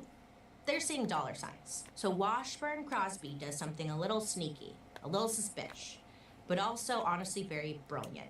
They invent an everyday magical, all-knowing homemaker to lovingly answer all these letters. It's a homemaker Santa Claus. She would give some pretty solid advice, but she'd also win over the hearts of these women. She would even handwrite and sign all of these letters with an authentic signature. So who was this godsend of a woman? Well, guess what, bitches? As you've probably guessed by the title of this freaking video, it's Betty Crocker that they invented. Yeah, that's right. Betty Crocker is not a real person. I know, quit, leave, everyone, bye, world's over. Betty Crocker's a fraud. She's not even real. She's not even a real person. This whole time, I was like, oh my God, I love her, an icon, a legend. Wow, she's like amazing. She saved us in so many different situations. She's not real. She's made up. Yeah, how do you feel about that? Everything you know is a lie, Barbara. She's a figment of corporate America's imagination. But here's the thing. America had no idea, and the creators of Betty Crocker wanted to keep it that way for as long as possible. Oh my God, yeah. I know I keep making references to Santa Claus, but this was like my Santa Claus moment when I learned that she was fake, and I was like kind of devastated. Like when we were doing the story, I was like, oh, I can't wait to learn about Betty Crocker. And then it's like, she's not real? So everyone's just been lying? It's just so sad. So you're probably wondering, well, how did they come up with the name Betty Crocker? You know, that's step one. Okay, so the company gets together and they're brainstorming, right? We need some names, you guys. You got some names? Mary? No? Okay. Gertrude? No. Linda? No? Okay. Well, in 1921, another very popular name, Betty, not too young, not too old. Betty, sweet sounding. You can trust the Betty. Do you know a Betty who's a bitch? No, I don't know a Betty who's a bitch. They come up with the name Betty Crocker. I don't know how they got there, besides Betty being like a really popular name. Great. So then they know that they need a signature. Now back then, remember, like before computers and all that, everyone hand wrote everything. Like handwriting is an art. And we're kind of losing it more and more every day. That's besides the point. But they knew that they needed to have like a true feminine looking Betty Crocker signature. So remember the guy who kind of came up with this whole thing, Samuel Gale? Well, he decides to hold a competition amongst the women in the office place, okay? Whoever comes up with the best signature for Miss Betty Crocker wins this competition. What do they win? I don't know. But a secretary named Florence steps up and knocks it out of the park, bitch. Oh, she creates a beautiful signature. It's not too snooty. You know, it's not sloppy. You can read it. It's perfect. It's exactly how a housewife would sign something. This employee did amazing. They're like, we're using your signature. Congratulations. I don't know what she won. I don't think she won anything good. She should have, but she didn't, the employee. Anyways, from there on out, every single letter was signed, cordially yours, Betty Crocker. But it was in Florence's handwriting. Now, I don't know if they used a stamp. Was Florence actually signing every single letter? I don't know. But if she was, she probably got carpal tunnel, that poor woman. I hope she's okay, bless her soul. But this signature is actually still used on their packaging to this very day. Shout out to you, Florence. So they have the name, they have the signature, And in order to really build the stronger identity, you know, people could actually relate to this person, she needed to feel like a real woman, right? Someone who had already mastered everything a housewife might need to do in the kitchen. But Samuel and a team of men in the flower advertising department, they didn't know anything about home economics, so they're like, you know what, we need to hire a team that can specialize in this and figure it out for us. So they came up with this idea of hiring about 25 women. And these women were gonna be like their experts, and they were gonna start writing back to all the letters that were coming in. Not only could they get back to more people, more letters, but also these women knew everything there was to know about mixing, baking, broiling, basting, anything that had to do with baking, cooking, whatever, you name it. This team, this department, they could do it. And they could also guide other women on how to do it at home. You know, like, they're just like the people you want to ask and hear from. Thanks to their hard work, the letters were answered. Almost overnight, Betty became like a trusted source of information for women all over America. I mean, it was a judgment-free zone, and they were making women happy. And learning how to cook and stuff. It was great. So naturally, women were like, I wrote to Betty Crocker and she wrote me back. Did you know that? Word of mouth amongst all the friends, you know, spreading around. And people are like, do you have a question? If you have a question, you should write to Betty. She writes back. Now people are writing in, right? If you had questions about fondue, you know, Betty, she's got an answer for you. Your kids, they're dying for a snack. You don't know what to do. Well, Betty's got your back. Betty slowly started to build a diehard base of loyal, technically customers, but they felt like friends and stuff because Betty seemed like she cared. Ugh, it's all a lie. The perfect example of this can be seen in a letter I found from like way back in the day. There's this mother who wants to send her son some treats while he's serving in the U.S. military and while he's away at war.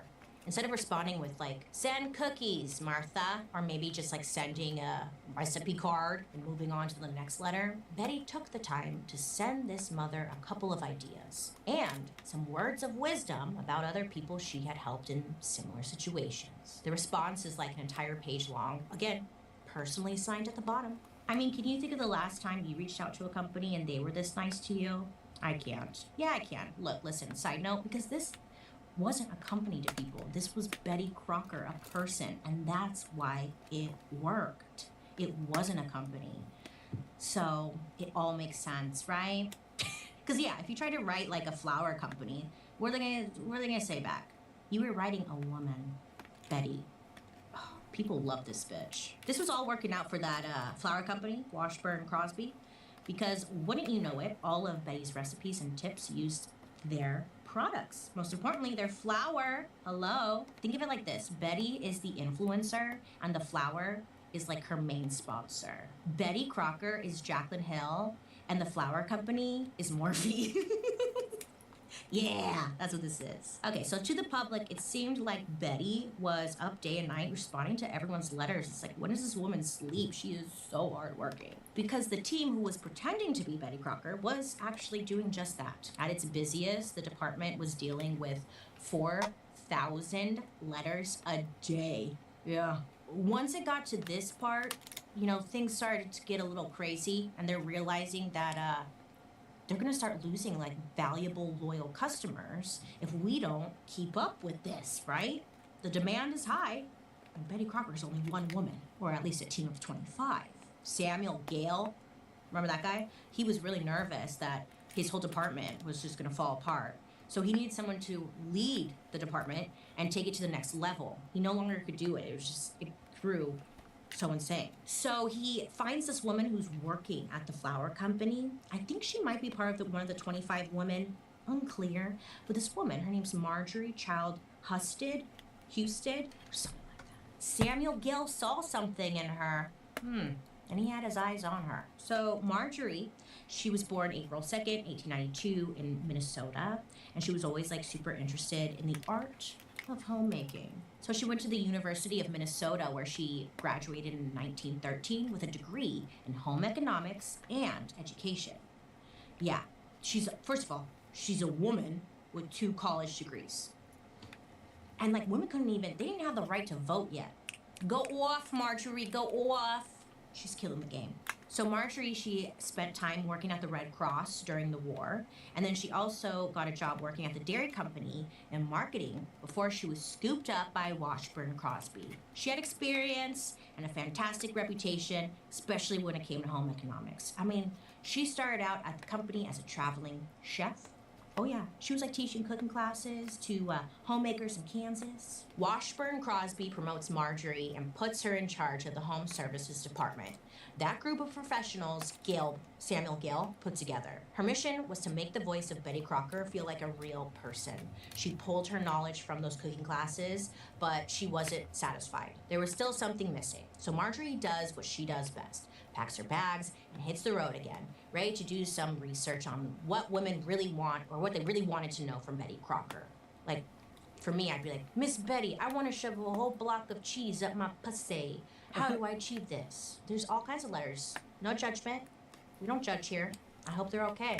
Marjorie was like, you know what? If I'm going to be in this industry, I need to know the everyday woman and the everyday families. So she drove around Minnesota doing her own little case study, I guess. I don't know. Survey? Would that be the word? I think so. Just going around the Midwest, going, knocking on doors, bitch. seeing what's up with the You everyday spooked American me, family. girl. She was taking Thank notes on how they you. were actually cooking at home, how they were actually running their households, and really trying to understand what the everyday American family or homemaker wanted to know or You like needed my help lumps? with, you know? Thanks. She was learning about the customer. I think she really elevated the Betty Crocker brand to the next level. Like, yeah, We they were love doing our some Ducky cute shit, Queen. writing letters back and signing it, but now they were actually trying to fully understand their audience, their customer, and really take this to something much bigger. You know, Betty Crocker, the brand, had a loyal fan base, and the company knew it. So it was time to really take it to the next level and make her a celebrity, get her in front of more Americans. What do we really America. want? Money. So let's be real. Like, they're just like, how can we make more money with this? And the best way to do this, like to become a celebrity in the 1920s, it's the radio, baby. They know they gotta get on that radio. So back then, Americans were listening to the radio a lot. Okay, think of it like today, we're on our phones all the time. Back then, they had radio. So they're listening to like 5 hours per day. So if you wanna like market towards the everyday American, bitch, get on the radio. TV's not a thing yet, okay? Radio is where you went for everything. Homesick from school, you turn on the radio. You interested in some like hot cowboy drama? Well, you're gonna find that on the radio. Sports?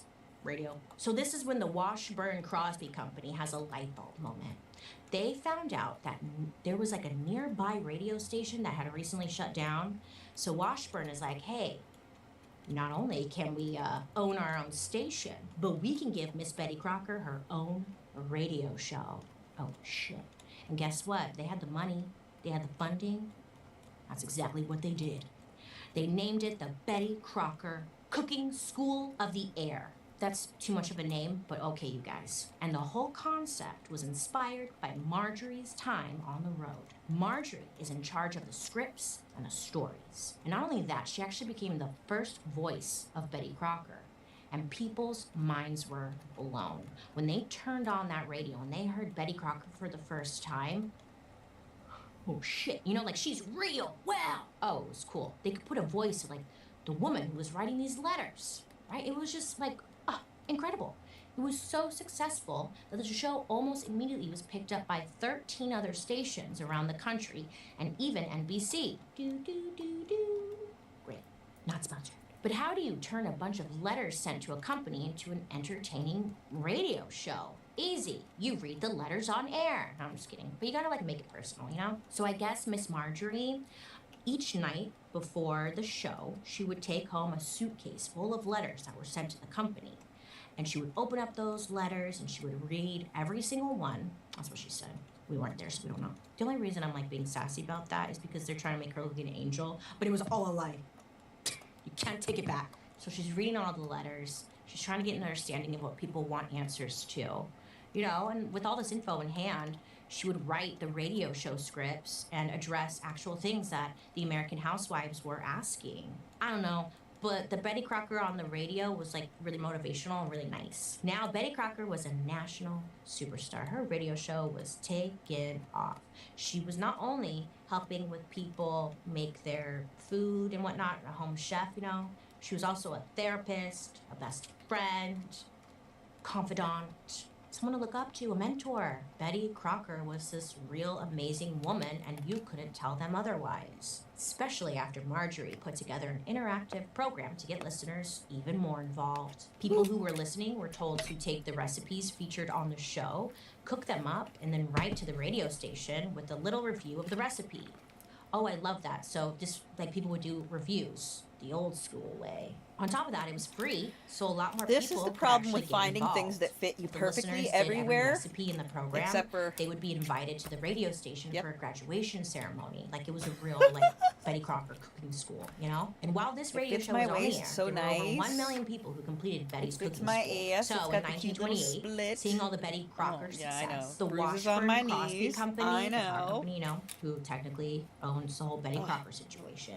Are you They just gonna knew it stand was there and time hold for, my like, the shirt next closed? step in their business. It's not gonna and work. company, right? So they end up merging with a couple of other businesses, and they end up rebranding as General Mills.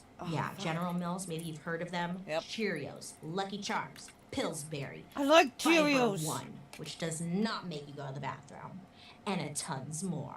So yeah, things are going great for the I'm Betty Crocker brand. It's in trying every to- American home. People are listening But- in on the radio show. They're getting involved. They're having Yeah. fun. They're baking. They're I taking give care up. of their homes. I know, I give up. They're Yeah, loving shut up. I give what up. I Betty has understand, to right? I say. already get it. But then comes something no one could have predicted. The entire country grinds to a halt with the Great Depression. During this time, people lost their jobs, their money, and they didn't have a way to even feed their families. It was said that people were fighting for scraps of food in the garbage. Lines were hours long at soup kitchens everywhere in the country. Food was scarce, groceries were expensive, and everyone was looking for ways to save where they could. So during this time, it wasn't so much about being the perfect housewife. It was about freaking surviving, right? Just keeping your family alive. It was tough times. So what does this mean for the Betty Crocker brand? What's the point of a baking show when no one can even afford food? Well, they've got to brainstorm a bit over there, right? Marjorie and her whole team of Bettys were on it. So the Betty Crocker radio show starts giving tips on how to save money and also still make good food if you don't have a lot of money or a big budget to spend on your cooking, right? Now, this was groundbreaking because nobody was doing this at the time. And one of the ideas with the Betty Crocker brand was like something called the depression cake, which sounds like something I make on Tuesdays, you know? Depression cakes were literal chocolate cakes people could make without milk, butter, or eggs. Wait, how? Well, Betty taught people how they could substitute those things with vinegar and water. Oh shit, really? Wow. With all of our episodes here at Dark History, we run it through experts, people who just know their shit, okay? Look, experts. And for this episode, we had an expert, her name's Krista, and she swears by this recipe, the vinegar and water situation. Have you guys made a cake this way? I feel like it would stink, no? Nope. Anyways, doesn't matter. I'm just curious. The vinegar smell But anyway, yeah, so this cooks cake off, and it actually works was a really big good. hit, okay? And it was there for the people when they really needed something sweet during a dark time. Betty's voice on the radio was like reassuring to people that everything was going to be okay. And because of this, she was just loved by everyone. So in the 1930s, Betty Crocker heads to Hollywood where Marjorie is Betty Crocker, okay? So Marjorie heads to Hollywood to act like Betty Crocker and gives an interview to some like A-listers, Hollywood stars like Cary Grant, Clark Gable, Joan Crawford. I know. You're Crowford, but it's like, it's kind of the same, you know? You guys are twins. I didn't know you knew Betty like that. So I guess the whole goal of this trip was like to make people think that celebrities are just like us, that they love making Betty Crocker banana nut muffins and cookies, that they too are familiar with the Betty Crocker brand, that they like peasant shit like us, you know? And so that was like some PR thing, I think. I'm not even sure. But they did that. Now, because Betty Crocker was rubbing elbows with like some Hollywood elites, she enters a new level of status. And the company decides, like, we need a face to go with the name. Something we can put on our products, our magazines, our posters, something our customers can spot from a mile away. At this time, like, no one had actually seen Marjorie or Betty Crocker, like, because it was always through the radio. And even when she interviewed all the Hollywood stars, it was through the radio. So the company was like, we need to create a woman, like a painting or a drawing of what Betty Crocker looks like. So what do? They hire an artist, and they instruct this artist to go look at all the women in our factory. Okay, look at them, and then if you can kind of draw a portrait of what Betty Crocker is going to look like maybe a mashup of all her faces. They wanted Betty to look like everyone and like no one at the same time. So they would take like a little bit of that girl's butt chin, right? Or like the eyebrow, just mixing everything up. And eventually they create the Betty Crocker version of the Mona Lisa. It's an iconic image people will remember forever. She had a classic conservative, oh, I'm sorry, Joan. I know, I keep blocking you. Joan's been getting jealous because I keep blocking her. And she's gotta have her light, you know? She's such a diva. Anyways, so they create this image, right? Probably wondering what she looks like. Well, she's got that conservative housewife haircut. It's like brunette bob situation. Her skin is as white as the company's flower. And she's not old, but she's definitely not young. She looks confident. She looks approachable. She's kind of smiling, but not too much. She's not that happy, but she's happy. She kind of reminds me of a kindergarten teacher, just really sweet and innocent.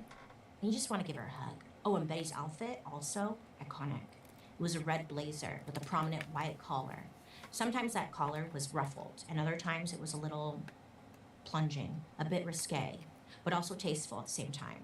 Over time, Betty needed a makeover. So there have been 8 different portraits of Betty over the years, all white, all brunette, and all with a red blazer. So they've kept that consistent at least. The 1965 Betty Crocker has big Jackie O vibes, complete with a pearl necklace. I really like the Betty Crocker portrait from 1986 because the outfit features a pussy bow, and any chance I get to say pussy bow, I'm going to take that opportunity.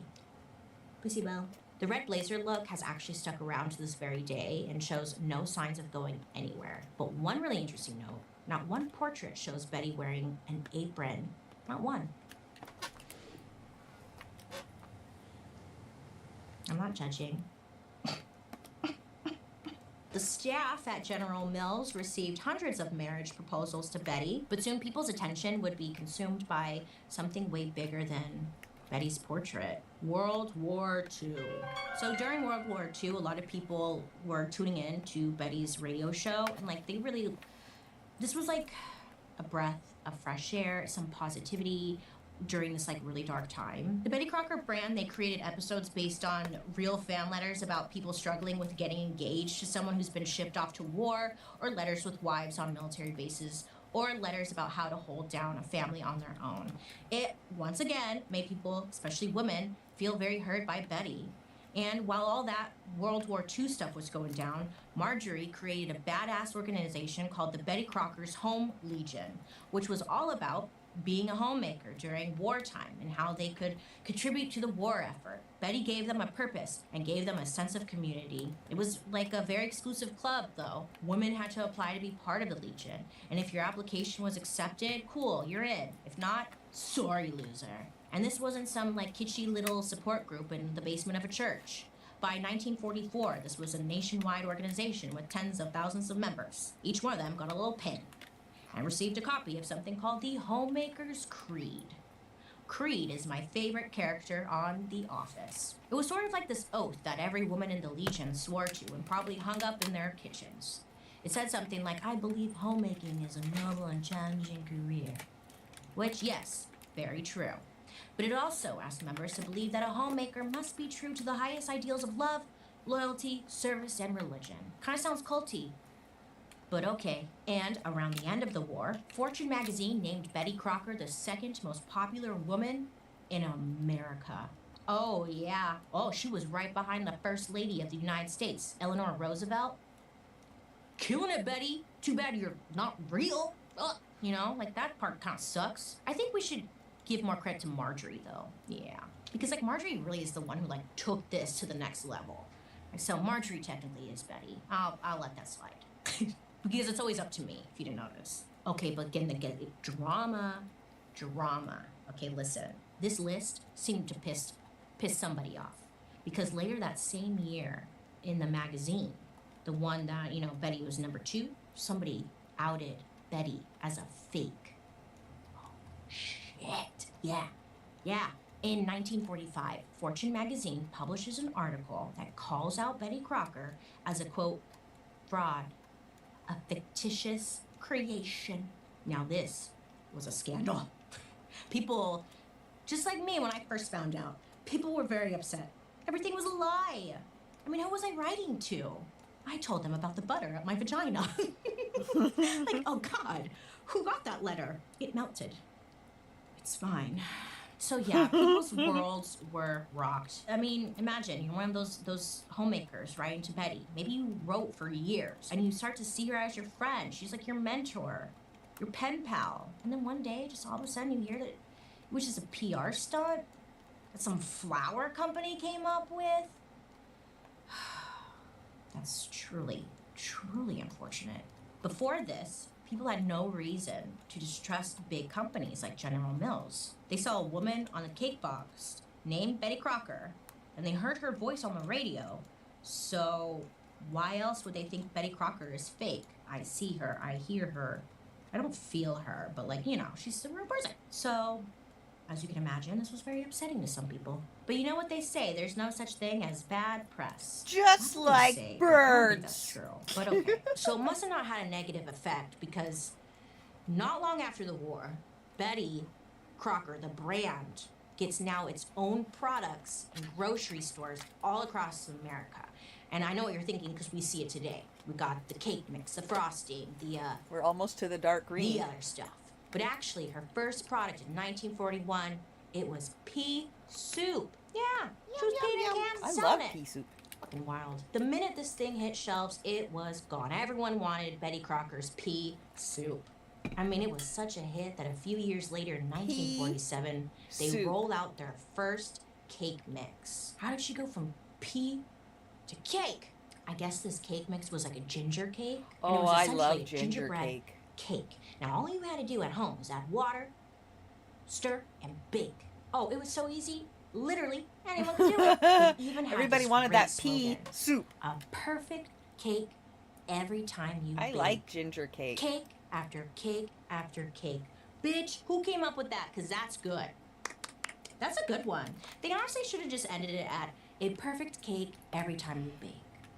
Period. That should just be it. Like, that's beautiful. Because it's true. I mean, you can't fuck that up. To most. I guess this cake was a hit. I mean, people thought it was actually quite delicious. So back then, Yeah, remember, ginger like, cake I know is all of awesome. us kind of are familiar with the cake mixes, right? Because we all grew up with it for the most part. But back then, like, making a cake and everything took so much time. And then on top of that, you had to take care of the kids. You had to clean the house. You had to look good for your freaking husband, right? So it's like when Betty Crocker's cake mixes Nah, showed up. I'd rather look good for this was y'all. like when America went from covered wagons to cars. Like, incredible, right? Time was saved. People are losing their shit. I can make a cake really easy. Oh, man. And homemakers everywhere had one less thing to deal with in the kitchen. If the Betty Crocker brand had stopped at this point, they would still be an icon, right? But they want more. They want to take Betty Crocker into this legend status. And how are you going to do that? A cookbook. Yeah. Okay, so in order to get Betty's recipes, you had to be listening in to the Betty Crocker radio show where she would verbally give out recipes. You'd have to be listening and write them down. And if you missed it, you're shit out of luck, right? Or another way to get recipes was by getting the local newspaper. Now, they would list a couple of recipes in there, and you tear them out and just hope that no one threw away your little tear-outs, right? Like, there just wasn't an easy way to get a recipe. It was just this whole ordeal. And General Mills, they knew this. They were like, we're seeing people do this, okay? So in 1950, they created the Betty Crocker Picture Cookbook. Oh, we love a picture. I love a picture. Give me a picture? Okay. Helps me see. What am I making? So people are losing their shit. Everyone, these cookbooks hit the shelves. Oh, and people are loving it because for the first time, there's this book, and it's a fat book. She's a thick one, okay? Where you could open it up and just have so many different recipes. I'm talking different dinners. We've got baking stuff, pies, cakes, bleep, blah, bloop, dinners, lunches, snacks. People are excited. Right away, this book starts being called the Kitchen Bible. Like, it was a staple in a lot of people's houses. In the first 2 years that this book was released, it sold 2 million copies, and it showed up on the bestsellers list right next to the actual Bible. Dude. To date, it has sold over 75 million copies around the world. So after this cookbook is released, Betty Crocker, I would say, is solidified as part of American culture. I mean, she steered the country through both the Great Depression, World War II. You know, she empowered millions of American women by helping them feel seen and heard and valued. And not to mention make their lives a little easier by giving them recipes and reassurance that it's okay. If you mess up, it's okay, you know? It's okay. In 1948, President Harry Truman gave Marjorie Husted the Woman of the Year award for her work as Betty Crocker. She deserves that shit. You killed it, Marjorie! So Marjorie wins this award, okay? Naturally, you know, you're thinking, like, how come they don't name it after Marjorie? Like, how come not more of us know about Marjorie's name? And of course, this is corporate America, where women really aren't treated the best. And despite all of her amazing work, Marjorie allegedly has never been paid properly. The salesman at the company she helped create made 4 times as much as her. Marjorie then retired from General Mills in 1950 and went on to create her own successful company. Good move, too, because surprisingly, the Betty Crocker brand went through some rough patches over the next couple of decades. We're rolling into the 1950s, and TV is the new radio. Okay, look, Betty Crocker, smash hit radio show. So of course it would be a TV hit. The only minor detail, who would play her? Betty Crocker, aka Marjorie, didn't work for General Mills anymore. She was like, bye bitches, I'm gonna go make some real money. And plus, on top of that, she was doing most of the legwork, you know? And people thought they would be just fine without her, and she showed them. They need Betty to be on TV. If they're gonna keep this going, they know they have to get ahead of it. So what do? They find an actress that looks like the portrait of their Betty Crocker. Boom. The Betty Crocker Show was born. Not only did Betty have her own cooking show, but she also appeared on live commercials and guest starred on other popular programs at the time. The cooking show was mostly shot at the General Mills, like they had a test kitchen, and it was modeled after like the real life cooking classes that Marjorie had taught. Betty would like sit at a desk and give instructions to a woman named Ruth, and the audience watching at home could identify with Ruth and like learn a recipe, all from the comfort of their living room. The woman hired to play Betty was an actress named Adelaide Cumming, who, fun fact, had 0 cooking experience. That's a shame. There was one big difference with the show, though. While Marjorie was in charge of the Betty Crocker division, she had made supporting women a huge priority because, like, it was a pivotal moment in American history.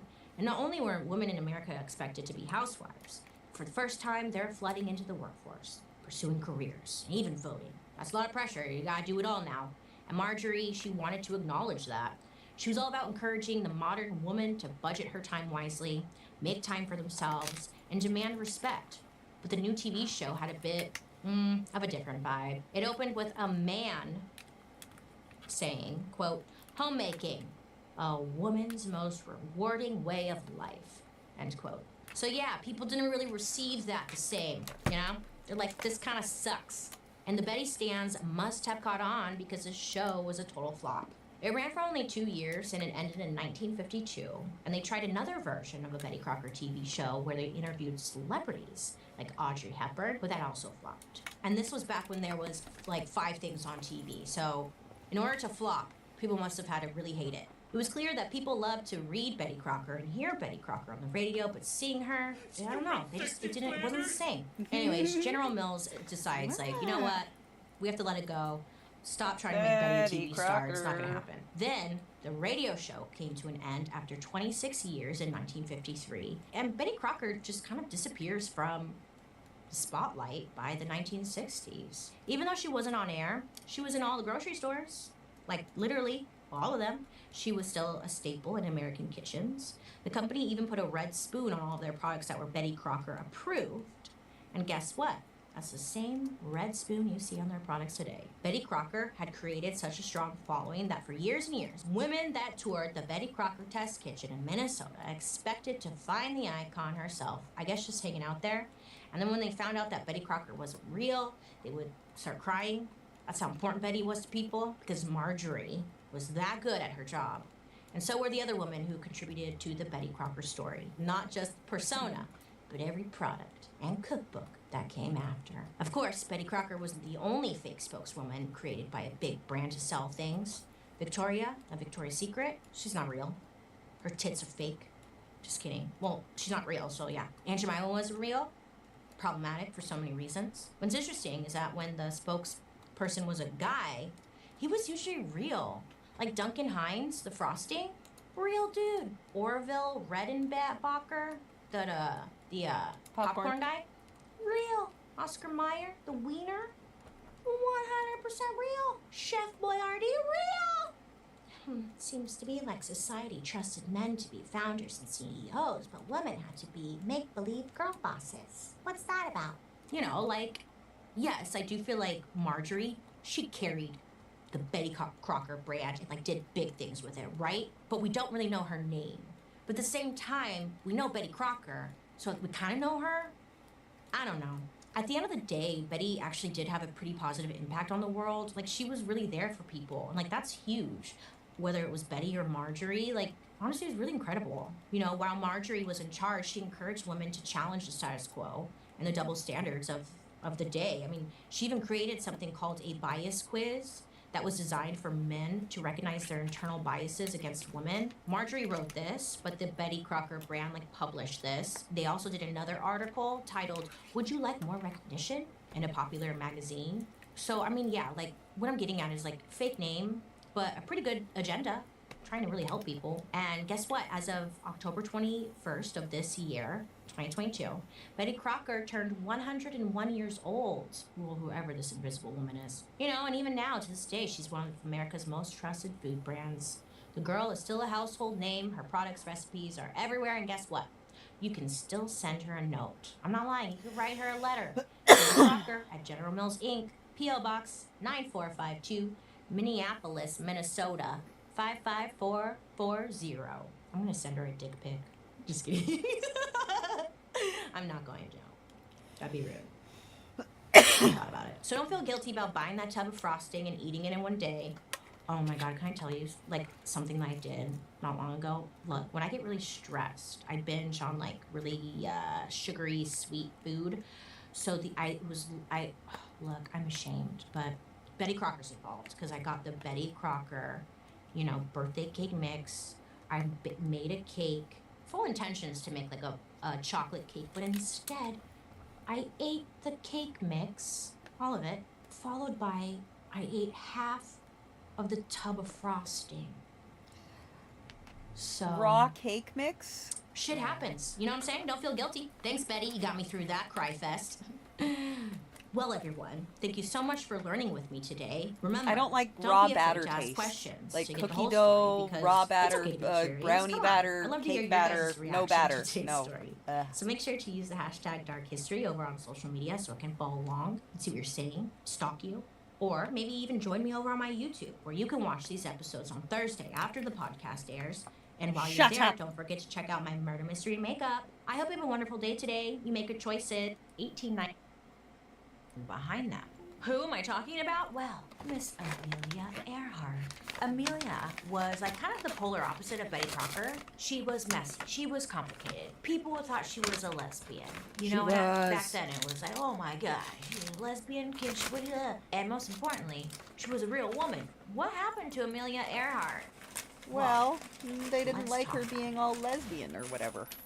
And an awesome pilot.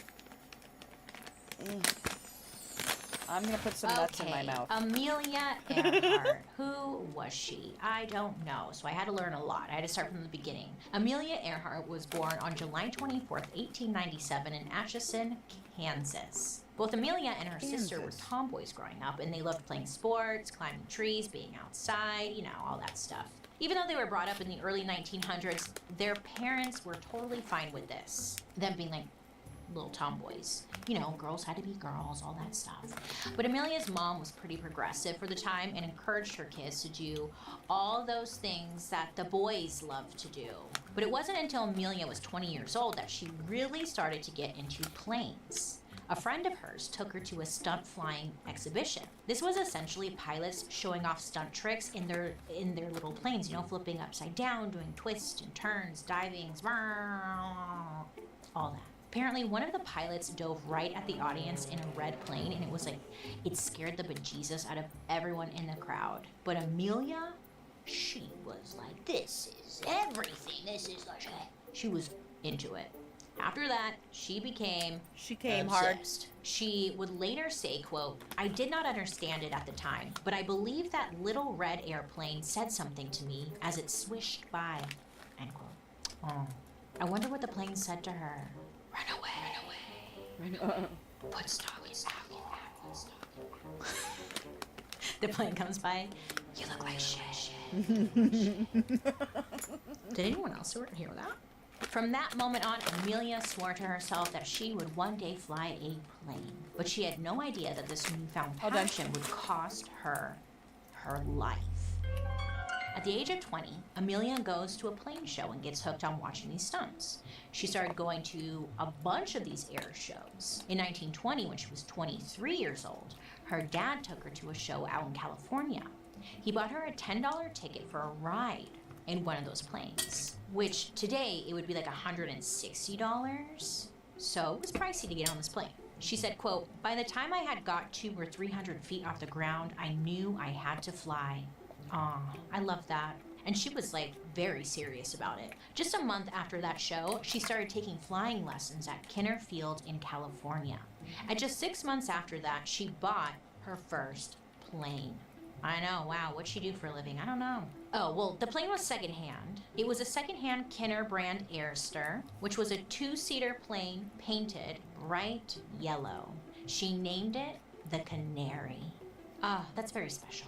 And to Amelia, it was like the perfect starter plane. I guess the Canary was pretty rickety and old-fashioned at that point, so many of her pilot friends actually told her, do not buy this. Amelia's flying instructor even told her, like, look, I'm not flying in this, okay? Nope. Eventually, Amelia sold her starter plane and upgraded to a larger plane that she could take on longer flights. In 1922, with the shaky old Canary, she even set a woman's altitude record by flying all the way up to 14,000 feet. You go, girl. In 1928, she set another record when she became the first female passenger to cross the Atlantic in a plane. Breaking news, it made headlines everywhere. But Amelia honestly had some mixed feelings about it. Obviously, she was like, this is exciting. She was in the paper. She was a pioneer of aviation. She was really making a name for herself. But she had only been a passenger on that flight across the Atlantic. You know, it was still flown and operated by a man, and he was getting all the credit. She was just the passenger. She called herself, quote, just baggage, like a sack of potatoes. I do feel like that at times too, girl. I do feel like that. Amelia wanted to start setting her own records as a pilot, not just as a passenger potato sack. So she started entering competitive races. This got the attention of a publicist named George Putnam. Now, I guess George had already knew about Amelia because he was the publicist for the famous 1928 Atlantic flight. He liked Amelia and he saw her potential. He allegedly told her he believed that one day Amelia Earhart could be a household name. As George and Amelia worked together, the relationship got sexual. Good for her and him, I guess. I don't know. But George actually proposed to her 6 times. Amelia always saying no. Not because he was a bad guy or anything, but because Amelia didn't love the idea of becoming a traditional wife, and that's what it was at the time, you know? She didn't want to put her career on hold when she had so much going for her. One thing I did not know was that Amelia, she was a pilot, yes, but she also worked as a social worker. Apparently, she was even planning on writing a book about social work before leaving for her infamous flight around the world. She was a lecturer and counselor of aviation at Purdue University.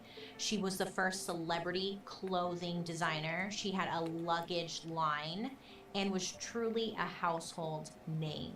So then in 1931, George proposed again, and Amelia finally said, okay, fine, I'll do it. When they did eventually get married, Amelia wrote her vows, and I just want to read them to you because they really capture who she was. Who is saying that as a now? person. My answer is no, I'm good. Quote, No, you I'm must good. know I'm good. my reluctance to marry. Like, we can hang In together. our life together, I shall We not can hang hold together. you to any But I don't want no medieval code marriage. of faithfulness to me, nor shall I'm I all- consider I- myself bound to you. Nah. I may have to keep some place where I can That go has to been be officially myself, ruined for me. For I cannot Hell guarantee to nah. endure at all the confinements of even an attractive cage. So romantic, yeah. That's so special. Feel free to use for your wedding vows. So yeah, Amelia's wedding vows, you know, she's literally saying like, I'm not sure about this, we're gonna sleep in separate rooms. Is that cool? As it turned out, Amelia wasn't wrong about what marriage would do to her career. Newsreels at the time started calling her Miss George Putnam, even though she hadn't taken his last name. I'm not going to spend too much time talking about her marriage, but just know that her relationship with George was just as much professional as it was romantic. It turns out being married to your publicist had some major perks. So by now, not only does Amelia have a really good publicist as a husband, but she's breaking records left and right. In 1932, she became the first woman to make a non-stop solo transatlantic flight. What does that even mean? Transatlantic. She did that. She set another altitude record, became the first person to fly from Hawaii to California. The first person to fly from Hawaii to California, and became the first person to fly solo from Mexico to New Jersey. That's very impressive, huh? She was fearless. The president at the time, President Hoover, even awarded her a gold medal from the National Geographic Society. She was the first woman to earn the Distinguished Flying Cross, which was a big deal because this was a military medal only given to men who had done, quote, acts of heroism. And Heroism. Amelia would often return from flights to giant parades in her honor. And by 1935, Amelia Earhart was one of the most well-known names in the entire world. Not only was she known for, like, flying, right? But she was kind of an it girl in pop culture. She was a great speaker, and she told really interesting and fun stories about her flights. After she was forced into an emergency landing on another voyage, she said, quote, after scaring most of the cows in the neighborhood, I pulled up in a farmer's backyard, end quote. Emergency landings and crashes, very common at this time. Apparently, Amelia survived tons of minor crashes What do you call throughout her career. masturbating But even after all her cows? achievements, there were still doubts about her ability to fly planes. I mean, she is a woman. You know, what if she has her period in the air? What will happen? I mean, couldn't be trusted. What if she got like cramps or something in the air? What if she had like a mood swing? Stroking off. I don't know. You know? People wondered if she was actually skilled or just like having a moment in the spotlight, which is so dumb. It's like she flew an airplane to Hawaii and back and stuff. Like, what do you mean if she's skilled? You do it then. You know? But Amelia was determined to prove herself. So in 1937, just 3 weeks away from her 40th birthday, she decided to go for a big record. One that would make everyone really appreciate her. Amelia wanted to be the first woman to fly around the world. So Amelia is determined to prove, you know, the haters wrong. She wanted to prove once and for all that she was worth the name that she had built for herself. But she knew it was not going to be easy. I mean, flying around the world is a wild idea. For this flight, it would just be Amelia, the plane, and one other person on the journey with her, a navigator. Amelia was working with a navigator named Fred Noonan. They ran in the same circles in Los Angeles, and Fred had a lot of experience working at Pan Am, and he was considered the best of the best. Fred was what's called a celestial navigator. I didn't know this was a thing. By the stars. That's why I love learning here on Dark History. So a celestial navigator is someone who like relies heavily on the stars to tell them like where they're going. Pretty cool. On June 29th, 1937, Amelia and Fred began their journey from a place called Ley in New Guinea. The plane Fred and Amelia were taking was a Lockheed Model 10E Electra. Maybe you know what that looks like. Apparently, Purdue University sponsored the purchase of this plane. The idea was that Amelia would come home and continue in her position as an aviation lecturer there, which would motivate more girls to come to Purdue and study STEM. Now, this plane, the Electra, was 38 feet long, about 10 feet high, and had a 55-foot wingspan. Even though that may sound big to us, it wasn't even big enough for Amelia or Fred to stand up in. Doesn't matter though, they just need to fly. During flight, Amelia was the only one in the cockpit. Fred would sit near the back and they communicated with what was basically cups on a string. Now, one major question many of us had was how did they go to the bathroom? Because there was no toilet on the plane and there was no autopilot. So they open a little hatch under their butts, slide their butts, poop and pee at wherever they're flying. Maybe. On top of that, what about staying awake? You know, they're going around the world. Well, apparently Amelia didn't like tea or coffee, so she would use the next best thing, smelling salts. Does smelling salt really wake you up? I'm gonna go home and sniff some salt. I'll let you know. I'll report back. They did bring canned food to eat, so at least they had that. And yeah, so go team. So a month in, the trip is going pretty well. The most challenging part of the journey is the fact that Amelia and Fred have to stop and refuel the plane every 24 hours. That was to be expected. Plus, I bet it was nice to like get out, stretch, move the body, maybe take a dump if you've been holding it for a while, you know? Amelia and Fred were bracing themselves for the most challenging part of the journey, landing on Howland Island. Now, this was a teeny tiny chunk of land in the Pacific Ocean, and they needed to land on it in order to get more fuel. Now, when I say teeny tiny, I mean this island was about half a mile wide and less than a mile and a half long. So, if you need a better visual, it's a little bit bigger than 3 football fields. Now, if you look at a map of the area, you might actually notice that there are a lot of other islands in the same vicinity, and a lot of them were bigger and probably easier to land on, so why didn't they choose a different island? Well, at this time, in the late 1930s, tensions were really high between the US and Japan, and those islands surrounding Howland, called the Mandates, were owned by the Japanese government. So the islands themselves were a big part of why tensions were so high in the frickin' first place. I guess the Imperial Japanese Navy had banned Americans from visiting the Mandates way back in 1920. So Amelia knew that they weren't welcome, which made Howland pretty much their only option. It was their only option.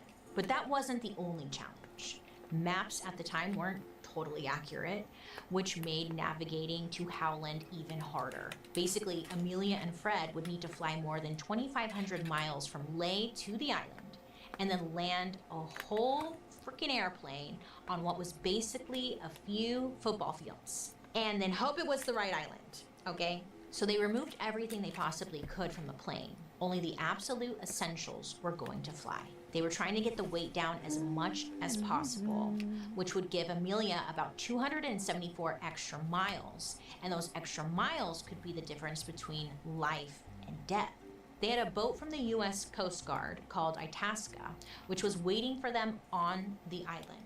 Plus, they had 2 other U.S. ships along the route turn on every light they had so that the team could see them from the air. Now, communications between Amelia's plane and the Itasca weren't great from the start. It seemed like the staff on the Itasca could hear her fine, but they slowly realized that Amelia couldn't hear them. Not ideal, because this was a very dangerous situation. You know, communication is key. So on July 2nd at 10 a.m. local time, Amelia and Fred take off from Leh. Weather reports told them that they were in for an easy ride. But early on in the flight, there were cloudy skies and some rain showers. Now this made it even harder for Fred to navigate. As they're flying along, Amelia calls the Itasca to report, quote, cloudy weather. Cloudy. That's what she said. She asked them to take bearings on her or calculate her location. So they did. The Itasca sent her a bunch of transmissions, but she still could not hear them. But Amelia is telling herself everything's gonna be okay, you know? She's in control. She's Amelia Earhart. Everything is gonna be fine. She's like I'm fucking Amelia Earhart, okay? Nothing's gonna stop me. All she has to do is find the island. After 20 hours in the air, Amelia and Fred reached the location where they expected to see Howland Island. So they're looking and looking, but it wasn't there. And neither was the Itasca. At 6:14 a.m., the Itasca gets a message from Amelia that they're within 200 miles. Now, I imagine everyone is like sighing with relief. Amelia is okay and communications seem to be working again. Great. Then at 7:10 a.m., things start to go not great. Okay. The Itasca record states, quote, Earhart now says she is running out of gas. Only a half hour left. Cannot hear us at all. At 7:28 a.m., 18 minutes later, the signal strength is good and Amelia is close to the island. This was around the time Itasca had expected the plane to arrive. So they're looking. But it hasn't landed. So Amelia tells Itasca, quote, we are circling but cannot hear you. Now, original radio transcripts from this exchange have the word circling typed over a different word, drifting. So some people think the radio operators misheard Amelia and corrected drifting to circling. They think she might have actually said, we are listening but cannot hear you. They can't really make out what anyone's saying, okay? But that last part makes sense because it seemed that Itasca was receiving Amelia's messages, but she wasn't getting theirs. At 7:42 a.m., the Itasca gets the message, quote, we must be on you, but we cannot see you. Fuel is running low. Been unable to reach you by radio. We are flying at 1,000 feet. At 7:58 a.m., Amelia still can't hear Itasca. She asked them to send the loudest signals they can so she could get an accurate location. And according to the Itasca reports, they did. They sent out their loudest signal, even using Morse code. Now, Amelia acknowledged that she got the signals, but couldn't tell where they were coming from. Oh, nightmare, right? So defeating the whole purpose. She's like, I hear it, but I don't see it. Where am I? The stress. At 8:45 a.m., Amelia says, we are running north and south. And baby girl, that was the last transmission from the Electra. And then it disappeared without a trace. Rescue efforts started pretty much as soon as the Electra went missing. In fact, the search that followed Amelia and Fred's disappearance was the most extensive air and sea search in history. The U.S. government spent $4 million on this search and covered 250,000 square miles of ocean, searching for literally any sign of Amelia, Fred, or the plane. Now, it's said over and over and again that they tried really hard. But after just 2 weeks, they pretty much run through all possibilities. But the Navy didn't search the mandates, those Japanese islands that Amelia would not be allowed to land on. Amelia's husband/publicist, George Putnam, did his own digging too. George hired local authorities on nearby islands to do like some private investigations. He even hired his own private boats to search the area. His search actually brought up some new information. He discovered that on July 5th, 1937 at 5 a.m., 3 long dashes had been received on a radio transmission on Amelia's wavelength.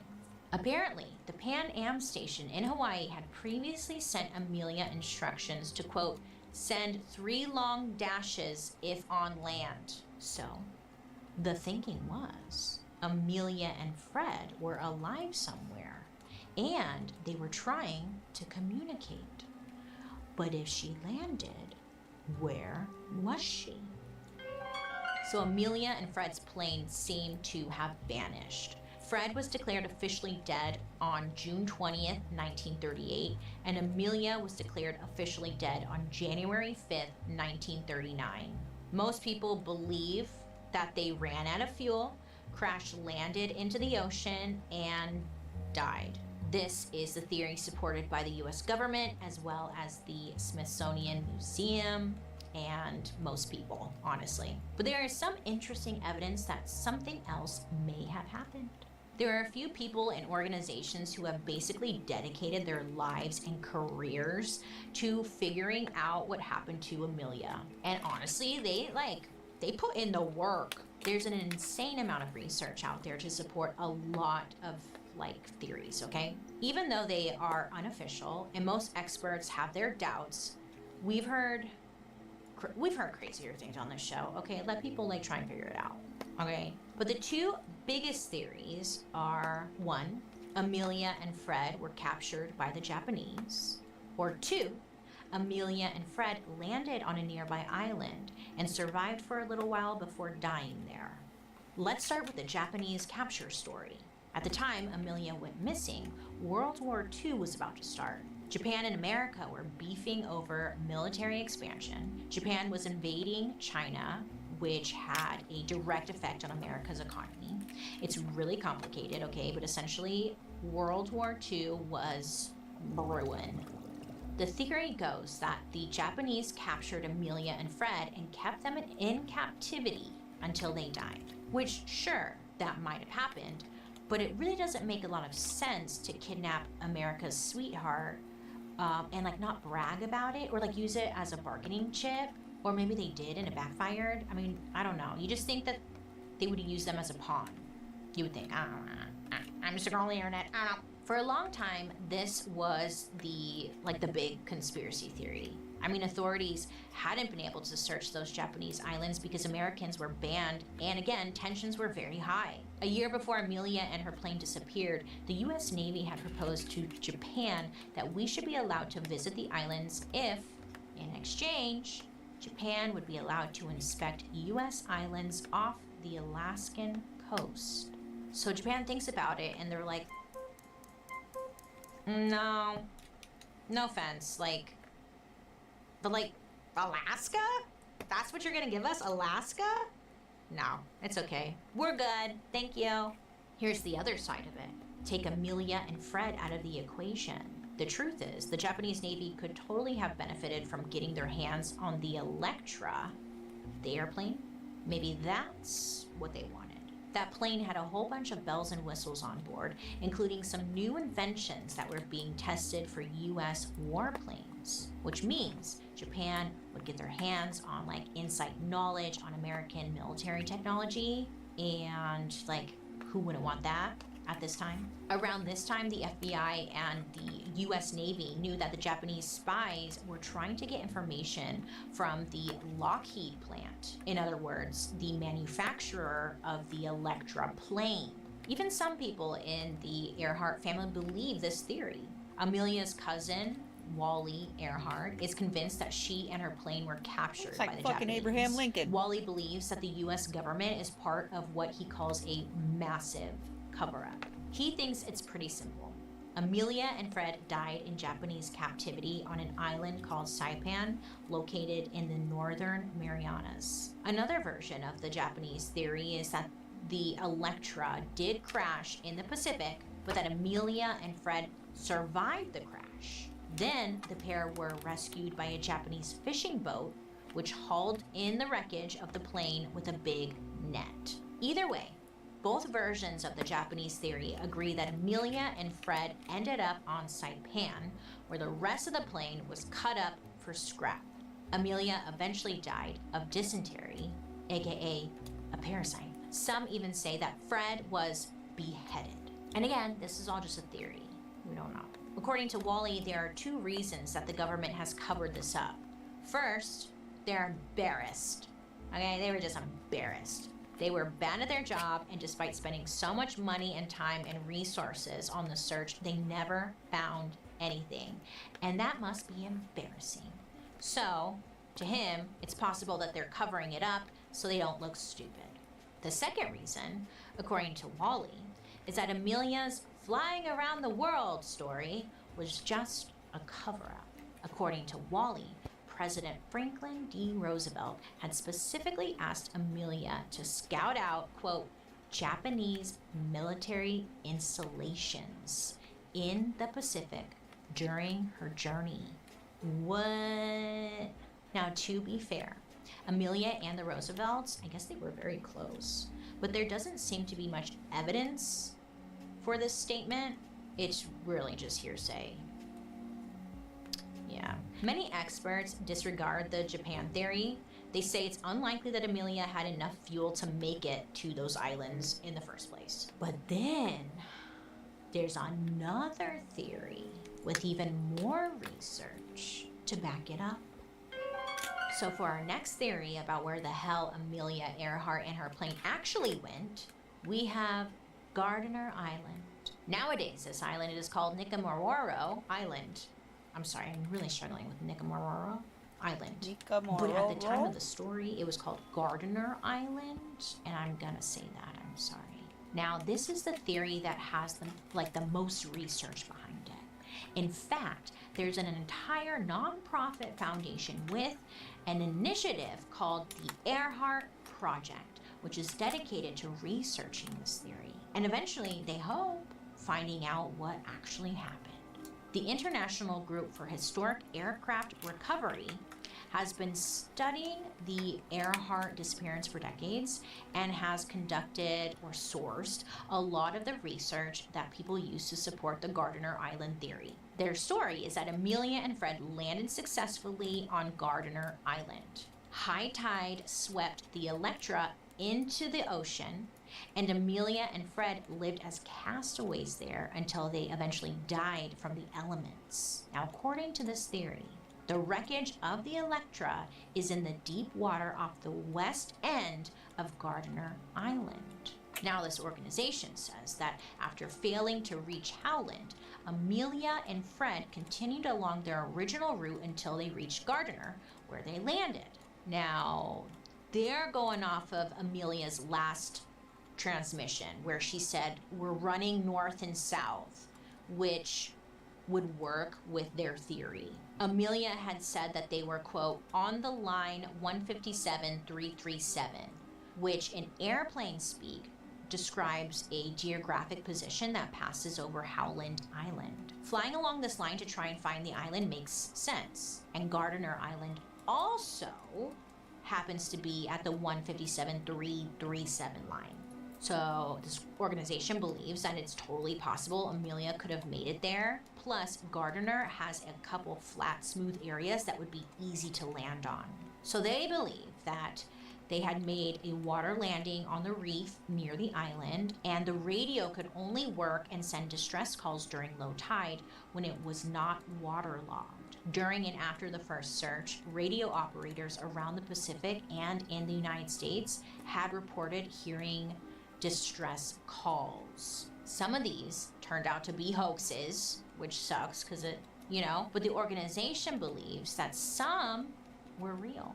Plus, one of those verified distress calls had apparently mentioned rising water, which fits with the theory that they were on Gardiner Island and that the plane was eventually swallowed up by the tide. In fact, photos of the area from a British expedition 3 months after Amelia's disappearance shows an unidentified object on the reef edge. Gasparilla. Organization researchers say that ships in the area were also picking up new signals on Amelia's frequency. So, could it be that the plane had actually landed safely and that Amelia and Fred were alive, trying to get help? Wow. But it gets crazier. Apparently, the U.S. Navy saw signs of people living on Gardner Island, which they wrote off as island locals. Now, the organization reports that archaeology done on the island showed that anyone who may have been living there had access to airplane wreckage, which they used for, quote, local purposes, which I can assume here. I'm assuming, here I go, maybe it's to make tools, shelter, I don't know. You know, they had to get crafty. This is real life Castaway. I guess some of the aluminum and plexiglass that they got off of the island is consistent with the materials that were on Amelia's plane. That's very interesting. Now, personally, I think the most interesting evidence for this theory is what was discovered on the island 3 years after Amelia disappeared. So when the British were colonizing Gardner Island, they noticed some pretty intriguing stuff. They found the bones of a castaway, along with a campsite, parts of a woman's shoe, a man's shoe, and a box for a sextant, which is a flight navigation tool. There you go. Case closed. What do you guys think? I know. That's gotta be it. Listen, these shoes were similar to the shoes Amelia had worn. The sextant thing was the same kind that Fred used for backup.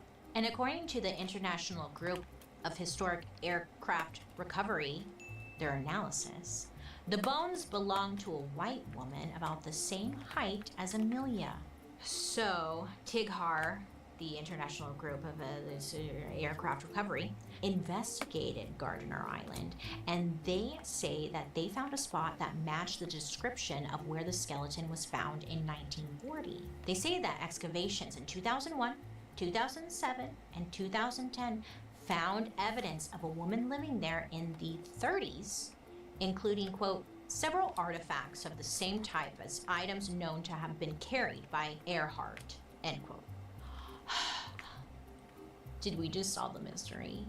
And their research shows that the serial number reported to have been on the sextant box matched the one that would have been on Fred's sextant. And honestly, that's the smoking gun, right? Doesn't that feel like that's it? We solved the mystery? It's closed? They were on an island? When's the movie come out? That all seems pretty convincing. I am convinced. At least I was pretty convinced after reading all this research. I mean, we've got bones, shoes, artifacts, serial numbers. I mean, people seem to be building something out of like an aircraft. I don't know. It has to be them, right? So why has the Gardner Island theory not been accepted as the official conclusion? Well, Bailey, listen, I hate to be a buzzkill, but experts say the theory is impossible. All those experts say that Amelia wouldn't have even had enough fuel to get to Gardner Island in the first place. But we don't know that. Shut up. Official analysis of the measurements of the bones found on Gardner also showed that they belonged to a short, stocky guy. So, not Amelia. And Fred, her navigator, was said to be tall and skinny, so it couldn't have been him either. Maybe there's another guy. I don't know. It seems like a pretty solid theory, but here's where I put my tinfoil hat on. Because the official explanation says that the bones belong to a short, stocky man, not Amelia.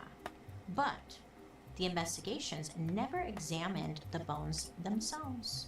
They were going off like old recorded measurements. So there's a chance, as time and science and doctors and people and everything's gotten a little bit better and smarter, there's a chance like maybe it wasn't accurate. Maybe we should circle back.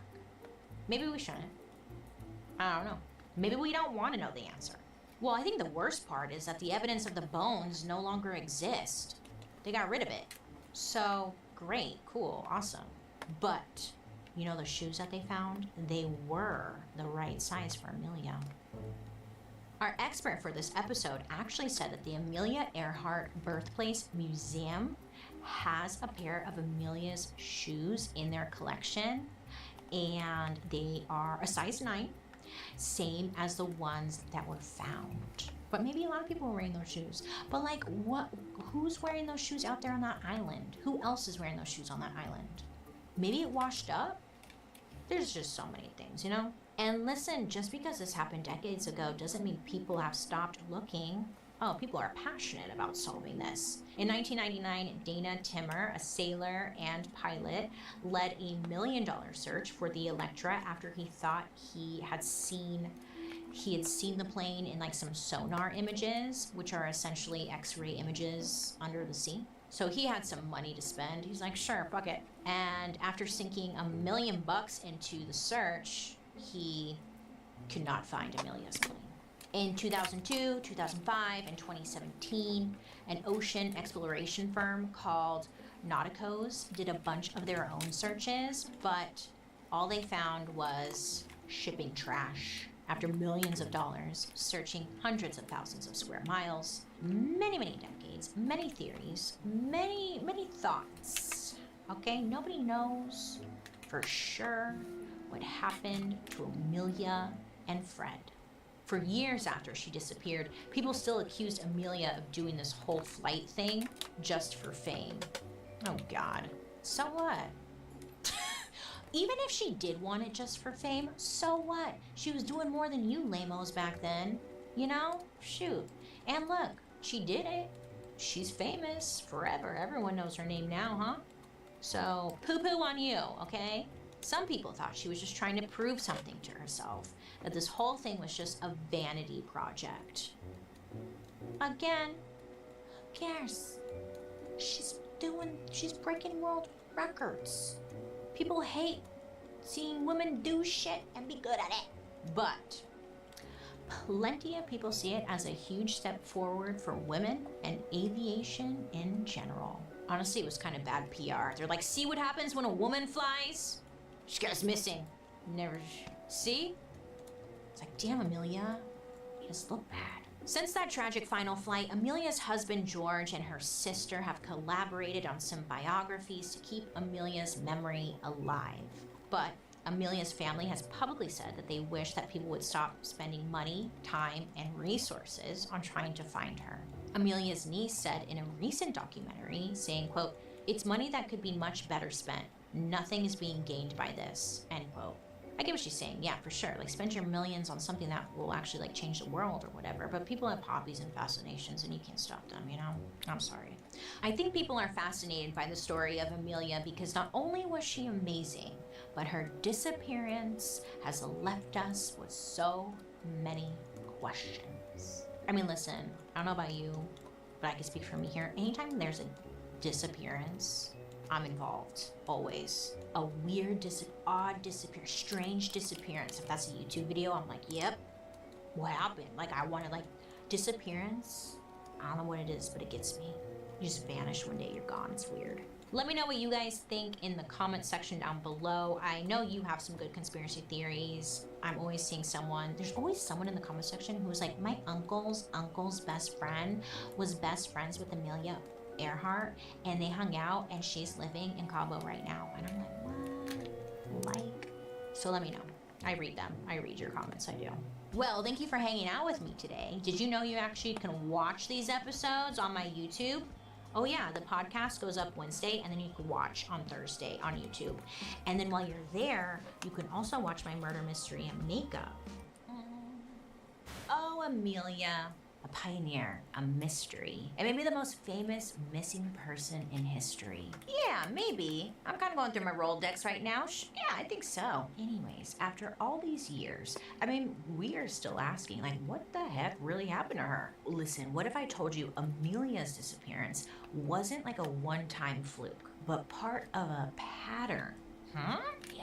Because listen, something funky's going on in Alaska. There's a stretch of land where people disappear constantly. Not like 1, 2, 3 people, cute, whatever. Thousands of people go missing in this area every year. Thousands. Bears. Planes vanish, hikers go missing.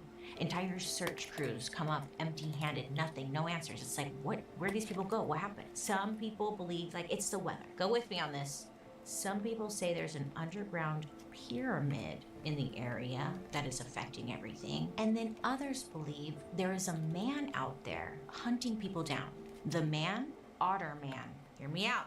It's an otter. It's a man. But he's stalking people. It's weird. This is what we're working with right now. Weather, pyramid, or otter man. Buckle in, okay? Grab your mittens, okay? Because we're gonna head north to Like the a pyramid. extremely mysterious and very cold Alaska Triangle.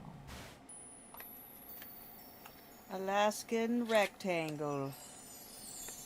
Oh, There's a lot going on. goodness. We got aliens. We got okay. So maybe yes, we've all heard about the Bermuda Triangle, right? Listen, we actually did a Dark History episode about it. I'll link it down below if you wanna listen. But today we're talking about a different triangle. Oh yes, there's more than one, and this one is much further north, much colder, and much more. I like suspicious. Asophiles. Now, to compare the two triangles, about 900 people have gone missing in the Bermuda Triangle in over like a 200-year period. But in the Alaska Triangle, that many people go missing not every 200 years, but every 2 years. What? Yeah, I don't even know why we've been talking about the Bermuda Triangle. The Alaska Triangle was... something's going on. I'm talking about an area of land that covers 300,000 to 400,000 square miles from Barrow, also known as Utqiagvik, to Juneau, down near the coast. It's a big area. This specific area is bigger than California and almost the size of Texas. And, this area itself is like one big obstacle course. In the Triangle area is the Alaska Range of Mountains, which is home to the tallest mountain in North America, Mount McKinley. Then there's glaciers, which I always thought a glacier was an iceberg. Something that like lives in water, but no, I was so wrong. A glacier is like a slow-moving river of ice that moves on land. I know, I was like, what? These things can creep downhill under their own weight and pull rocks and like anything else into it, like cold quicksand. It's crazy. And then like on top of like the moving ice and the mountains and all that, there's avalanches, the snow, and then you can also like run into swamps and bogs. And in all of those areas, bears. Of course, there are wild animals just waiting to eat you, Now, because of all this, it makes sense that the disappearance rate in this Alaska Triangle is more than double the national average. It's not somewhere you really want to go missing, because you're going to be hard to find, okay? But that's exactly You like how what I hold happened my loom? to the Douglas. Pervert. So, it's January 26, 1950. Everyone in the United States was living in a state of constant paranoia because of something called the Cold War. Brr. I'm not going to get into the weeds of the Cold War in this episode, but basically, this is when the Soviet Union and the US were in a standoff because they both knew that they had nuclear weapons, and everyone was freaked out that in a second, like someone was going to drop a nuke. There you go. There's the quick little TLDR. Now, Alaska was the only thing between the US and Russia, which back then was called the Soviet Union, okay? So at one time, Alaska belonged to Russia, okay? And then in 1867, America, the USA, they bought Alaska for $7.2 million from Russia. And this was called the Alaska Purchase in 1867, which to me was like, well, why'd they want Alaska so bad? There must be something going on there. Gold. But whatever, we bought it, so it was ours. Since there was just Tons like a of tiny gold. sliver of ocean separating Alaska from the Soviet Union, Alaska basically became like a watchtower. So, the military started building air bases, radar stations, and early warning systems in Alaska that would warn us in case there was a Soviet attack coming over the Arctic. So, there were a lot of like US military planes flying like all over Alaska in the 1950s. And one of them was a C-54 Skymaster called the Douglas. Now, this was a big military workhorse plane. It had 4 engines, and it was just a big old flying tank. Now I'm talking big. It was 117 feet across and 94 feet long. On January 26, the Douglas was scheduled to fly from an Air Force base in Anchorage, Alaska, all the way down to Great Falls, Montana. So, holy shit. On this plane, there were 8 crew members, 34 military servicemen, and 2 civilians. It's the lip a woman gloss. named Joyce Espy and her baby Victor. The lip So in gloss total, and there her were fluffies. 44 people on this plane. Now, going from Anchorage to Montana was not like a quick and easy flight. The flight path was known to be long and pretty dangerous. So, you know, good luck. The Douglas was supposed to take off in the morning, but one of its engines needed repairs, so they had to delay it a bit. And then finally at 1 p.m., the plane takes off. Now, it was said to be a beautiful day in Alaska. It was minus 25 degrees, so perfect. And for the first 2 hours, everything's going good. At 3:09 p.m. local time, around 2 hours after takeoff, the Douglas made a routine report. On the radio, they're like, We're flying over this place. Just checking in. Goodbye. they said they were flying at 10,000 feet over the small town of Snag in Yukon. Snag. Anyways, and they expected to reach the next radio station at Ishukik in Yukon in about 30 minutes, and then they would check in again. We're in Ishukik. So everyone's kind of waiting around, and that next check-in never came in, and no one heard from the Douglas again. But still, it was an industrial military plane, so people still expected them to land. You know, it was okay, maybe they're still gonna land. But when the Douglas doesn't show up in Montana, people start to panic. The military launched Operation Mike, which was named after the pilot, Lieutenant Mike Tissick. Now, this was a serious manhunt.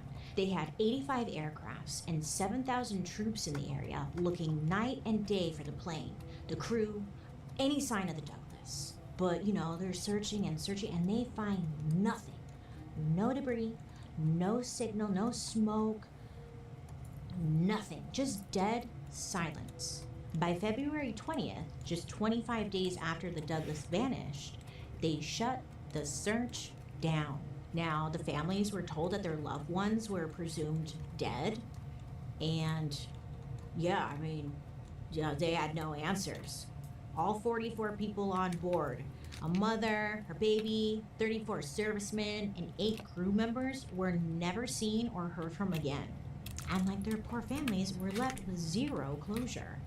The only explanation was that the plane vanished, But how does a big plane like that just vanish into thin air?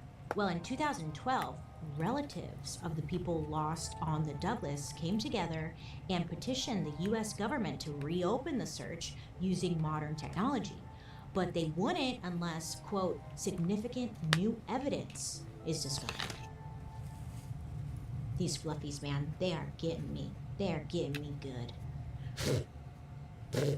So the organizer set up a Facebook page called Operation Mike, where to this day they still fight to get the case reopened and answers for the families.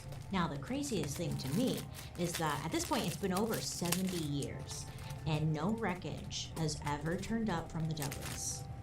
And again, we are talking about some huge plane, okay? So a big plane, not a little helicopter. Was it David Copperfield, the magician, who made one of the pyramids disappear or something? Maybe he was involved. Yep. Because it's getting He mad. was. How For did he do sure. that? Was it? Pardon my crunchy noises right at the microphone.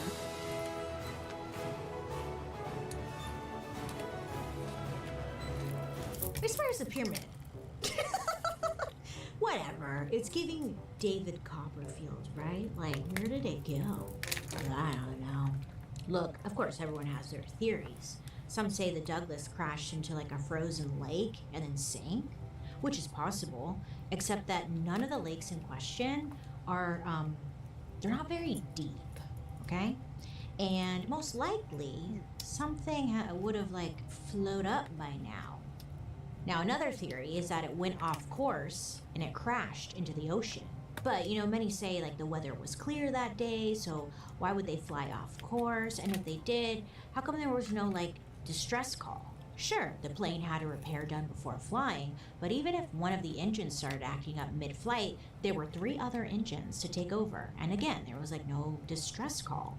But then, not even 2 weeks after the Douglas disappeared, another plane went down in the triangle.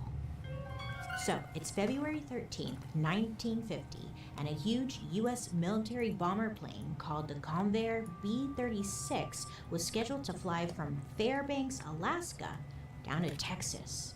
Now, this plane was one of the biggest bombers ever built. There were 17 military crew members on board, but the plane was also carrying something else. A huge nuclear bomb. Yes.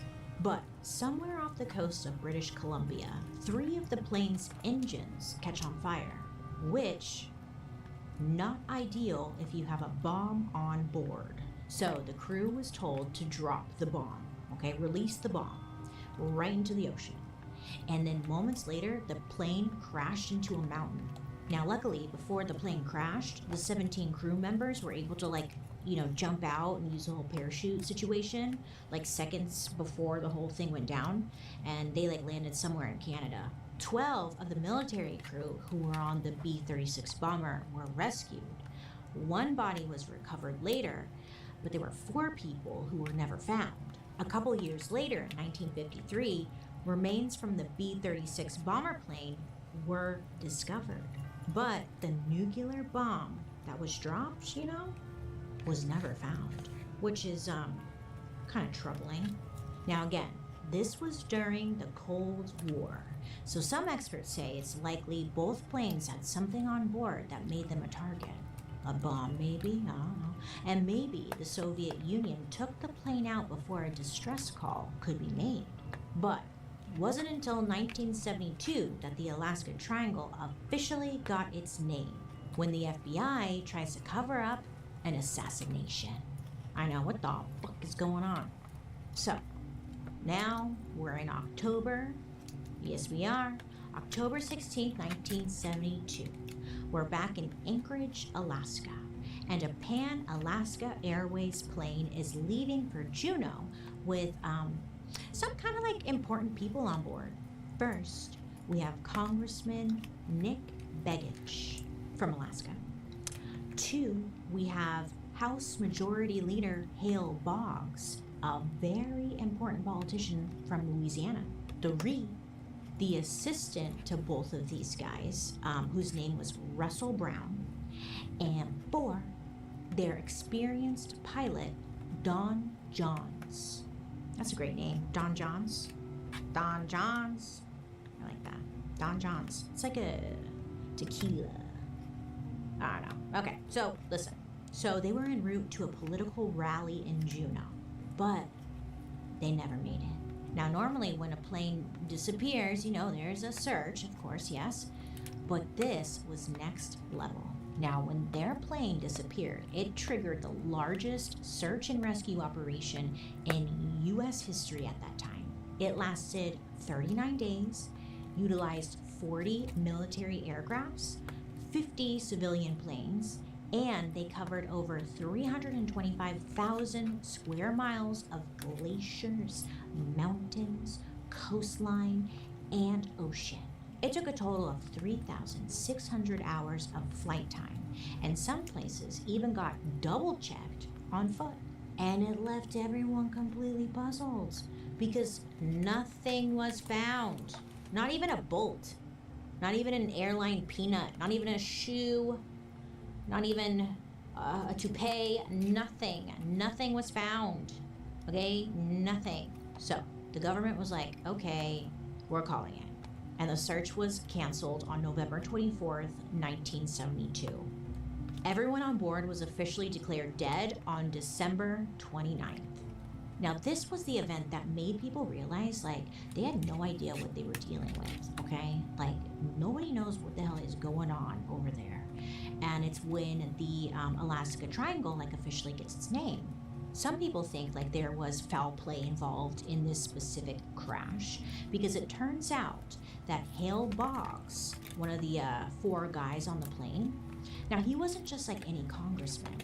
He was on a special commission that was dedicated to investigate JFK's assassination. And Boggs knew something was fishy with the whole situation. So publicly, Congressman Boggs, he supported the conclusion that like Lee Harvey Oswald had acted alone. You know, he was like, yeah. But behind closed doors, it was said he actually like didn't buy it. And he was really trying to like reopen the case. Now, this was going against the FBI's wishes. Congressman Boggs told people that the FBI, they were tapping his phone and other members of Congress, and he said that he had proof they were doing it. And Mr. Boggs, he was not holding back. He was calling out J. Edgar Hoover, the head of the FBI at the time, demanding for him to resign, believing that he had too much unchecked power, and that guy just needed to go, okay? So, you know, Mr. Boggs was vocal, and yeah, I mean, he made some enemies, some big ones. And there was evidence that someone wanted him dead, and that someone was the FBI.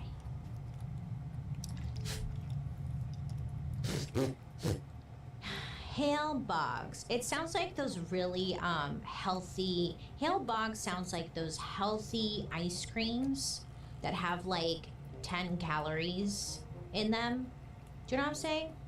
I don't know. I just think Hale Boggs sounds like a healthy ice cream alternative, but it tastes like crap. Or it's just giving me ice. Maybe because we're in Alaska right now, like shaved ice. I want a Hale Boggs. I gotta get rid of these things. If you're watching over on YouTube, I have to let the mittens go. They are releasing fluff in every direction. It's up my nose, it's in my mouth, it's in my eye. I'm so sorry. You know, I was committed to the idea, but I have to let it go. Okay, thank you. I'm sorry. I'm sorry, mittens.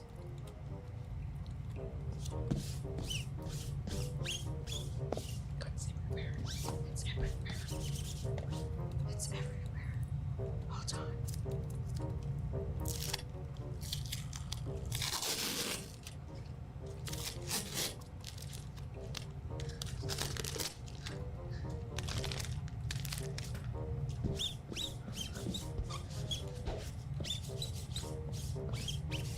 This is a terrible idea.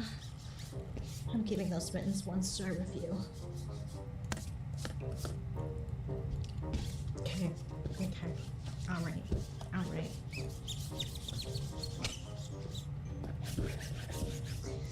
It's not coming on.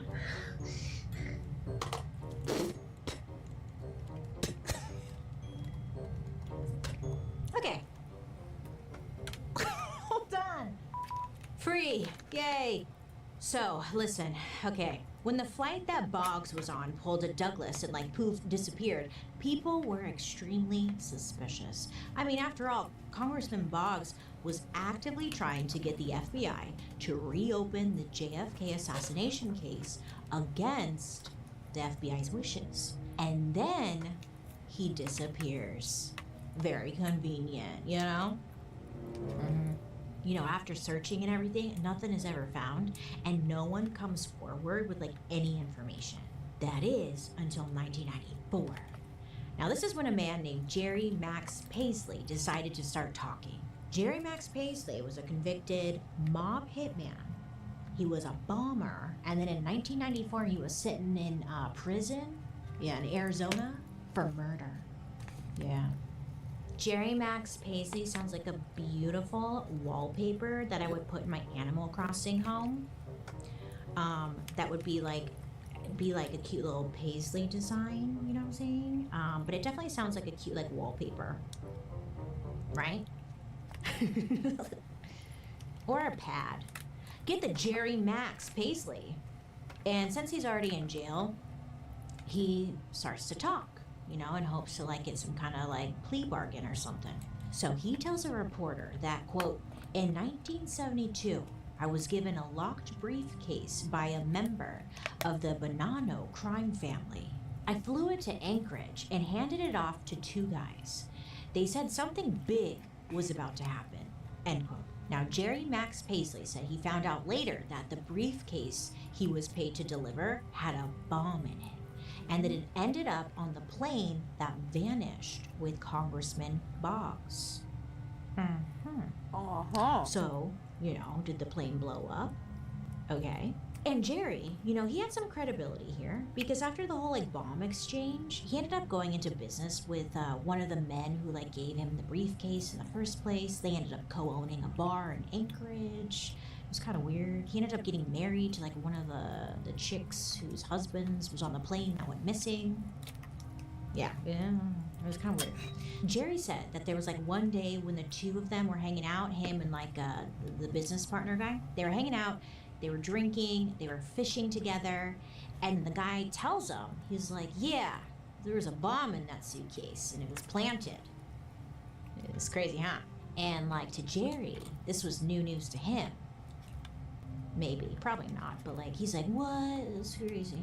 You know, the guy's like, hey, remember how we had you like bring us that suitcase? Well, guess what? It was a bomb. They didn't even see it coming. That's crazy. And then they just like keep fishing, you know?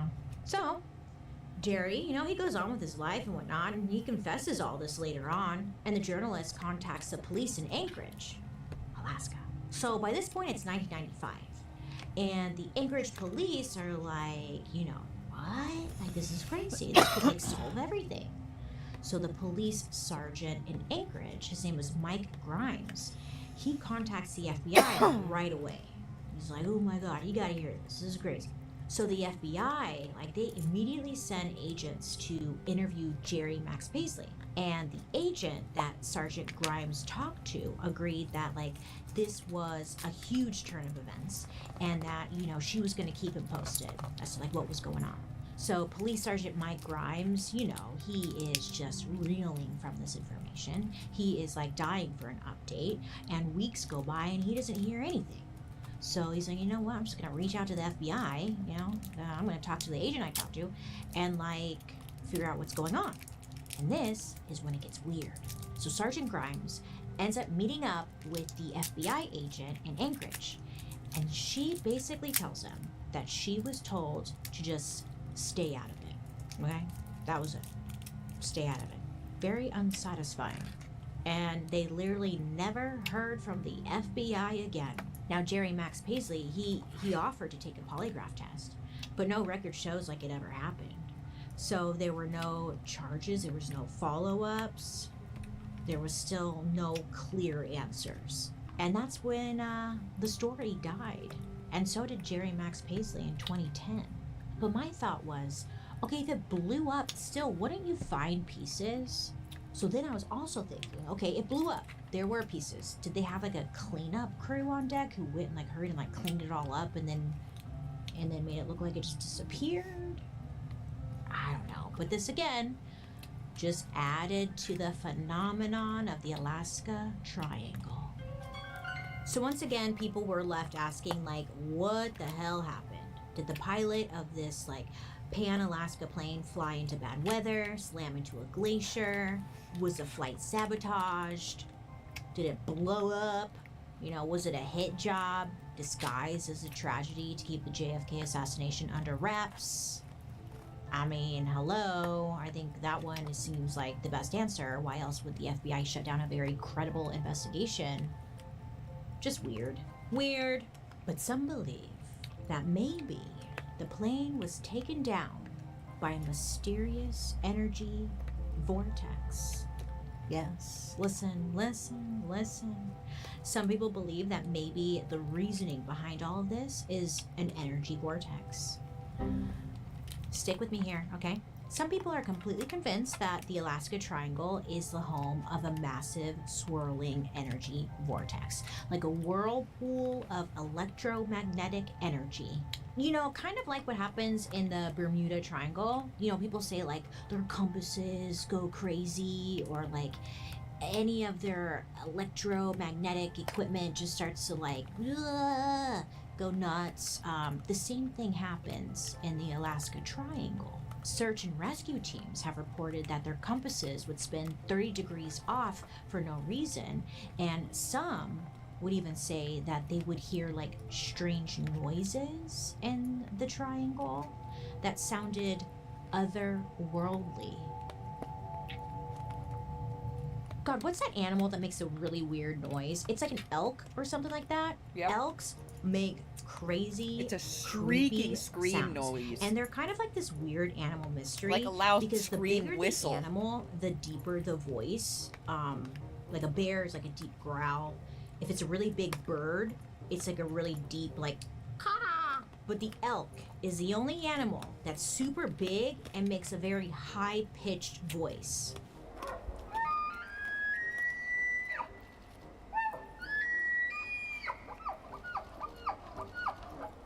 I have elk knowledge for some reason. I don't know why, but this is a fact. I have elk knowledge. So maybe it was an elk. Because I have It's a shot mystery. them. An animal I am mystery. a Canadian. Ooh, new show, Animal Mysteries with Bailey Sarian. Otters, they hold hands when they sleep. So Let they me know don't down float below away. if you want to see that?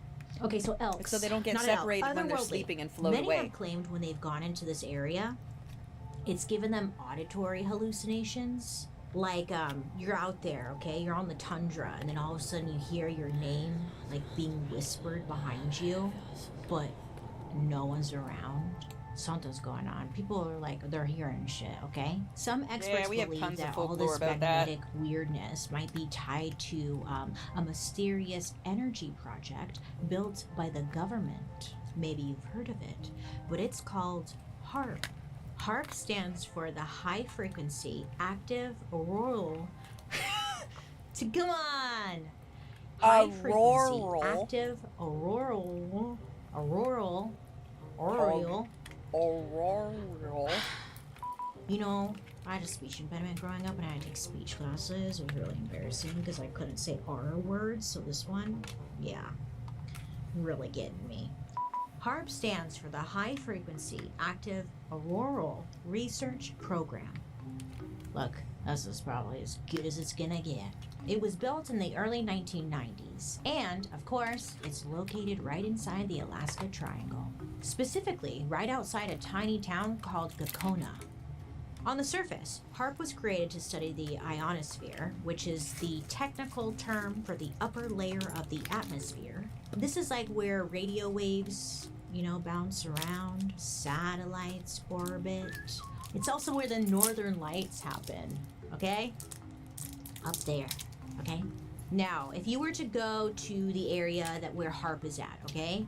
Which, honestly, I'm not even sure you're allowed to do that. But if you did go, you would see like a giant metal forest. It's made up of 180 radio antennas lined up in rows, all blasting high-frequency energy straight into the sky. So, when they flip the switch, HARP can literally make artificial auroras. It's like their own like Northern Lights show. Yeah. They say that they do these experiments to like help scientists figure out how like a GPS works, how to predict storms, how to keep military communications safe, which is why HARP has been paid for by the Air Force, the Navy, and DARPA. Now, DARPA is basically America's mad science lab. Officially, it's the Defense Advanced Research Projects Agency. But really, it's the US government's way of funding like wild, futuristic ideas. So, very official. But is HARP really just like studying the atmosphere, or is there something like more going on there? And if there was, would the government even tell us? Of course they wouldn't. But if you ask the internet, or even like your uncle who collects a lot of like old radios, HARP isn't just beaming energy into the sky. Many believe, many say, it's controlling everything. Oh, yes. There are theories that HARP is actually trying to weaponize the atmosphere. So they're literally trying to figure out how to cause storms, steer hurricanes, and even trigger earthquakes. That's what's believed. Some people swear that HARP can even beam low-frequency waves right into our heads, messing with brain function and behavior. So, I mean, people have a lot of beliefs as to like what the hell HARP is, okay? Did you ever watch that movie? It was on Disney Channel. It was called, what was it called? Christmas. It was a Christmas weather movie where this kid had this machine and it can control the weather and everything. Imagine if you had the power to change the weather. It's giving that. Like, that's what HARP would be. Do you know what I'm talking about? It was a Disney Channel original movie, and it had this little, like, weather machine, and, the guy, he wanted it to be, like, Christmas forever, so then, like, this machine would control the weather, so it was snow, and it was, like, Christmas forever. And then, of course, the lesson was, like, hey, that kind of sucks. You don't want it to be Christmas forever. But that's what HARP reminds me of, kind of. But, like, it was like a cute Disney version of HARP. But this is Alaska, so HARP is like only the tip of the iceberg. There are people who think HARP is just like a distraction, and that the real source of all these electromagnetic disturbances, missing planes, and vanished hikers isn't like that weather harvesting This is what's left. antenna farm. But many believe And then I gotta there's add it to something this buried ball. So I deep think I'm gonna start in the adding it to this ball. Alaskan wilderness. A massive underground structure known as the Dark Pyramid. It can wait. The rumor is that there is like a top secret energy source hidden in the Alaska Triangle, which people have been calling the Dark Pyramid. Now, this pyramid is allegedly 4 times the size of the Great Pyramid of Giza, and allegedly so powerful and so secret that the government has scrubbed it from satellite images entirely. Duper secret. Okay, so if it's been scrubbed, then how do we know about it? Well, Loud in bitches told us. 1992, I guess Loud China, bitches told us about it. They That's got how doing we their know. thing, and they performed an underground like nuclear test. And then geologists in Alaska, they were like studying the shock waves created by this test when they that's when they came across something weird. And they realized there was something buried like 700 feet below Alaska. Something huge. So they do more testing. And when they do more testing, it revealed that this something was pyramid-shaped. Listen, so like years later, there was an anonymous retired naval captain. He called into a show called Coast to Coast AM. This was a very popular radio show, especially for like those who enjoyed like a little conspiracy theory here and there. Paul, for sure, you know, he loves a conspiracy theory. He even came today with his full chart, ready to talk about the Alaskan Triangle, because he did his research, okay? He made a whole presentation. Sorry, Paul, we don't really have to get into it. I don't know what John Benet Ramsey has to do with the Alaska Triangle, but okay, Paul, you know, he's into it. We like the effort, okay? As long as it stays a hobby and it doesn't consume you and take over your whole personality. But, you know, this naval captain guy, he calls and on air, he said that back in the 80s, he was working just hard on candies. government radar systems in Alaska. And he kept running into, like, this mysterious Japanese hard candies. electromagnetic interference. And none of his, like, superiors could explain it. He said this interference made planes glitch and messed up communications. And over his time working there, he became convinced that the source of all of this unexplained energy was this dark pyramid. So the guy, he goes and he tells his higher-ups about his theory. And when he did that, they threatened him with a court-martial and told him to, like, stay in his lane. In case you don't know, like, a court-martial is like getting suspended or even expelled from the military. So people who subscribe to the Dark Pyramid theory think that the government is keeping it secret because it is such a powerful source of energy. Many also believe that this is where, like, all the aliens live. This is alien home. I don't know, could be. It's kind of weird. Why not? Life is short. So one man named Nathan Campbell, he actually attempted to find the pyramid. Good for him, you know? He's like, you know what? I'm gonna go see. So back in 2020, he hired a charter plane to drop him off as close to the coordinates of the pyramid as he could get, and then with him he had 4 months of camping equipment. Now Nathan, he was 41 at the time, and he had a wife and kids back home, so he brought like a 2-way satellite communicator so he could like send messages while he was away, let them know, Hey, I'm here. you know. And on his way to Alaska, he told his pilot, a guy named Jason, all about his plan to find the pyramid. So, you know, they fly out there, and on May 27th, 2020, Nathan was dropped off, and he was feeling confident, right? The pilot, Jason, he arranged to pick him back up on September 15th before the weather would get, like, too cold. So he's like, see ya, good luck, bye, and then, like, flies off. But by mid-June, Nathan's family stopped getting his satellite texts, and he was never seen again.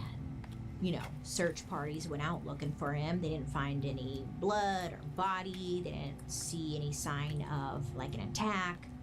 But they did find Nathan's journal. In the last entry, he said that he was leaving to get water. And that was it. Yeah, a little anticlimactic. I know. It was kind of like a boring journal entry. Not to judge. Like, I'm going to get water. Yay. Yeah, but that was it. He was going to get water. Maybe he fell in and like froze or something. I don't know. Nathan's disappearance left a lot of people convinced that he got like too close to something the government like doesn't want us to know about. Of course, you know, that is one theory. Another theory is that aliens got him. Another is that bears got him. Another is that, I don't know, he went to get water and just decided to never come back. Anything could have really happened to poor Nathan out there. There are plenty of boring explanations for why so many people go missing, you know, out in this area. Like the geography of Alaska, which we talked about. It's nature's booby trap out there, so yeah. But in case you need one last reason to stay away from the Alaska Triangle, allow me to introduce you to the ancient legend of the Otter Man.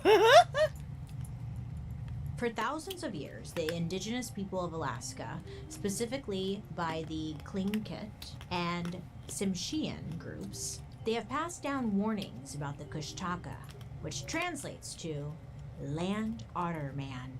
I know, I love otters. Oh, they're so cute. You know, like when they sleep at night, they hold hands so they don't float away from each other? That's really precious. We don't deserve otters. According to native stories, the Kushtaka is a shapeshifter who can take the form of a human, but usually looks like a harmless otter. Based on this image, it does not look like a harmless otter. It looks like freaking a buff man with an otter head. It's very confusing. Yeah. Hi. You know on the cover Look, of those romance novels? we've tried. Where it's like a Fabio all buff and like the hair's blowing through the wind. He's holding the woman. It's kind of what this sour otter looks like. He's all buff and manly looking. He's got It's a dress that fits me perfectly except for my giant boobs. Kind of hot. Yeah, I know. Okay. There's nothing I can do All right. about it. The Kushtaka stalks the Alaskan I mean, there's stuff I can do, but I don't give a fuck. Sniffing out Just enjoy the lost boobs. hikers. And it doesn't just like lunge at you out of like trees and then eat you or something. Oh no. According to the legend, the Kushtaka plays with its food psychologically. Like an orca. They play with their food too. Yes, they do. Animals, huh? It'll shapeshift into your friend, your sister, a crying child, whatever it takes to like earn your trust. Then it leads you deeper into the woods. And that's when you either get ripped to shreds or you turn into a Kushtaka yourself. Aliens. It's all going back to aliens, huh? So, a lot going on in this Alaska Triangle. A lot of theories, a lot of ideas, a lot of claims, you know. But even the most boring version of the story, with like no aliens, no pyramids, like just facts, it still reads like the FBI might have like carried out a hit, you know, on a sitting congressman and like erased every trace of his plane from the sky. And if that's the baseline, then honestly, like, what is impossible? When you add in the magnetic vortexes, the disappearing aircraft, the ancient underground pyramid, pulsing energy no one can trace, Otterman, a government-powered weather machine. Whoop, we gotta you start change. to realize that Alaska, It's about to be over. seems We gotta change it. fun. Honestly, though, it feels like every attempt to explain wanna this watch more- place just kind I of wanna opens watch more a dozen murder. more We're doors, gonna watch and more each one murder. is just like more insane than the last. You go on.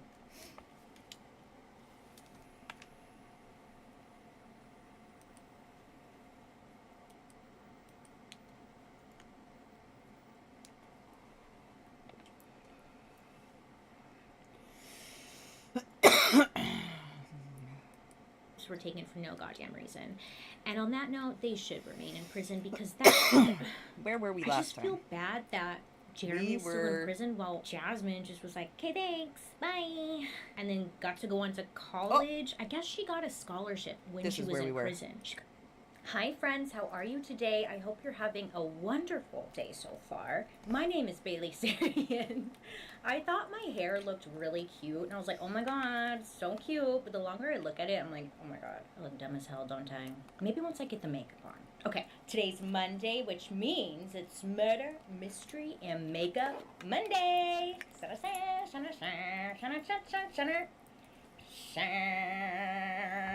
If you are new here, hi, welcome. My name is Bailey Sarian, and on Mondays I sit down and I talk about a true crime story that's been heavy on my noggin, and I do my makeup at the same time. If you're interested in true crime and you like makeup, I would highly suggest you hit that subscribe button because I'm here for you on Mondays. If you're ever curious to know what I'm using, I will list it down in the description box down below. Let's get into today's story. Today's story does involve Satanism. Today's story is not a reflection of the whole Satanism religion, you know, like we're adults here, we can separate the two. I just have to say that because it never fails. Whenever a religion is mentioned, they think that I'm suggesting that it represents the whole religion, and I am not. We're separating the two, right? I forget to mention that in a lot of these stories, and I need to remember that because it never fails. There's bad seeds no matter where you look. Sean Sellers. Talking about him. Have you heard of him? Well, let me tell you, drama, because he was like the youngest guy to ever be executed in the United States, and I'm totally jumping ahead, but that's why the story is like, wow. So, who's Sean Sellers? Let me tell you. Sean Sellers was born in California on May 18th, 1969. Sean's mom, her name was Vonda. Now, she was only 16 when she had him, and his biological father was said to be very unstable and a bit of an alcoholic. But at the age of 3, Sean's mother and father, they ended up separating. And then Vonda quickly met a new man who was a truck driver named Lee. His real name's Paul, but they called him Lee. So Lee, okay, he's a truck driver. Cool, they meet. And after meeting, the two of them just ran off together, got married, and Sean's mother left Sean behind with his grandparents in Oklahoma. Now, Sean's mother and stepfather would spend their time driving across the country, and then they would stop by every so often, like every few weeks, to visit Sean. So at the age of 8, Sean's mother and stepfather, they ended up moving to Los Angeles, and they took Sean with them. So he went from living in a small town with his grandparents in Oklahoma, remember, and now he moved to Los Angeles, where he said it was a lot more hectic, and like they went into this small apartment. So it was just a really rough adjustment. Sean said, though, he was happy because he was living with his mom again, and also with Lee, who Sean considered his father. By the time Sean was 16, he had moved around 30 different times. So he's jumping around from town to town for reasons related to his parents' jobs. Now, it was rough because Sean was never able to make friends, have a stable home. You know, if he liked a place, he knew like he couldn't get attached to it or get comfortable because they would probably be moving again. Like 30 times is wild. But over time, Sean just stopped trying to make friends and preferred just being alone because what was the point? They were just gonna move again. Sean would say that in the family household, he would suffer beatings from his mother as well as from his grandfather when he was living with him. And then there was a short period of time when Sean was living with his uncle, and this uncle did not like that Sean would wet the bed at night, so he would force him to wear diapers when he went to bed. I guess that's fine, right? Normally, like, they wet the bed, wear a diaper at night, it's fine. But Sean was around the age of 12, 13 years old, so this was just humiliating to him. Sean would say that if he wet the bed 2 nights in a row, the uncle would force Sean to wear the soiled diaper on his head for the day. So that uncle's a little not right, you know? Sean would say that he was a pretty intense guy. Like, he would take Sean hunting and teach him how to kill the animals by doing certain techniques. I won't go into graphic detail, but he would teach him how to kill the animals. And Sean would say that he would watch his uncle kill animals in a pretty brutal way. And if Sean was grossed out at all or like didn't want to watch or participate, the uncle would make fun of him, calling him a wimp, telling him that he's pathetic, and was just really mean.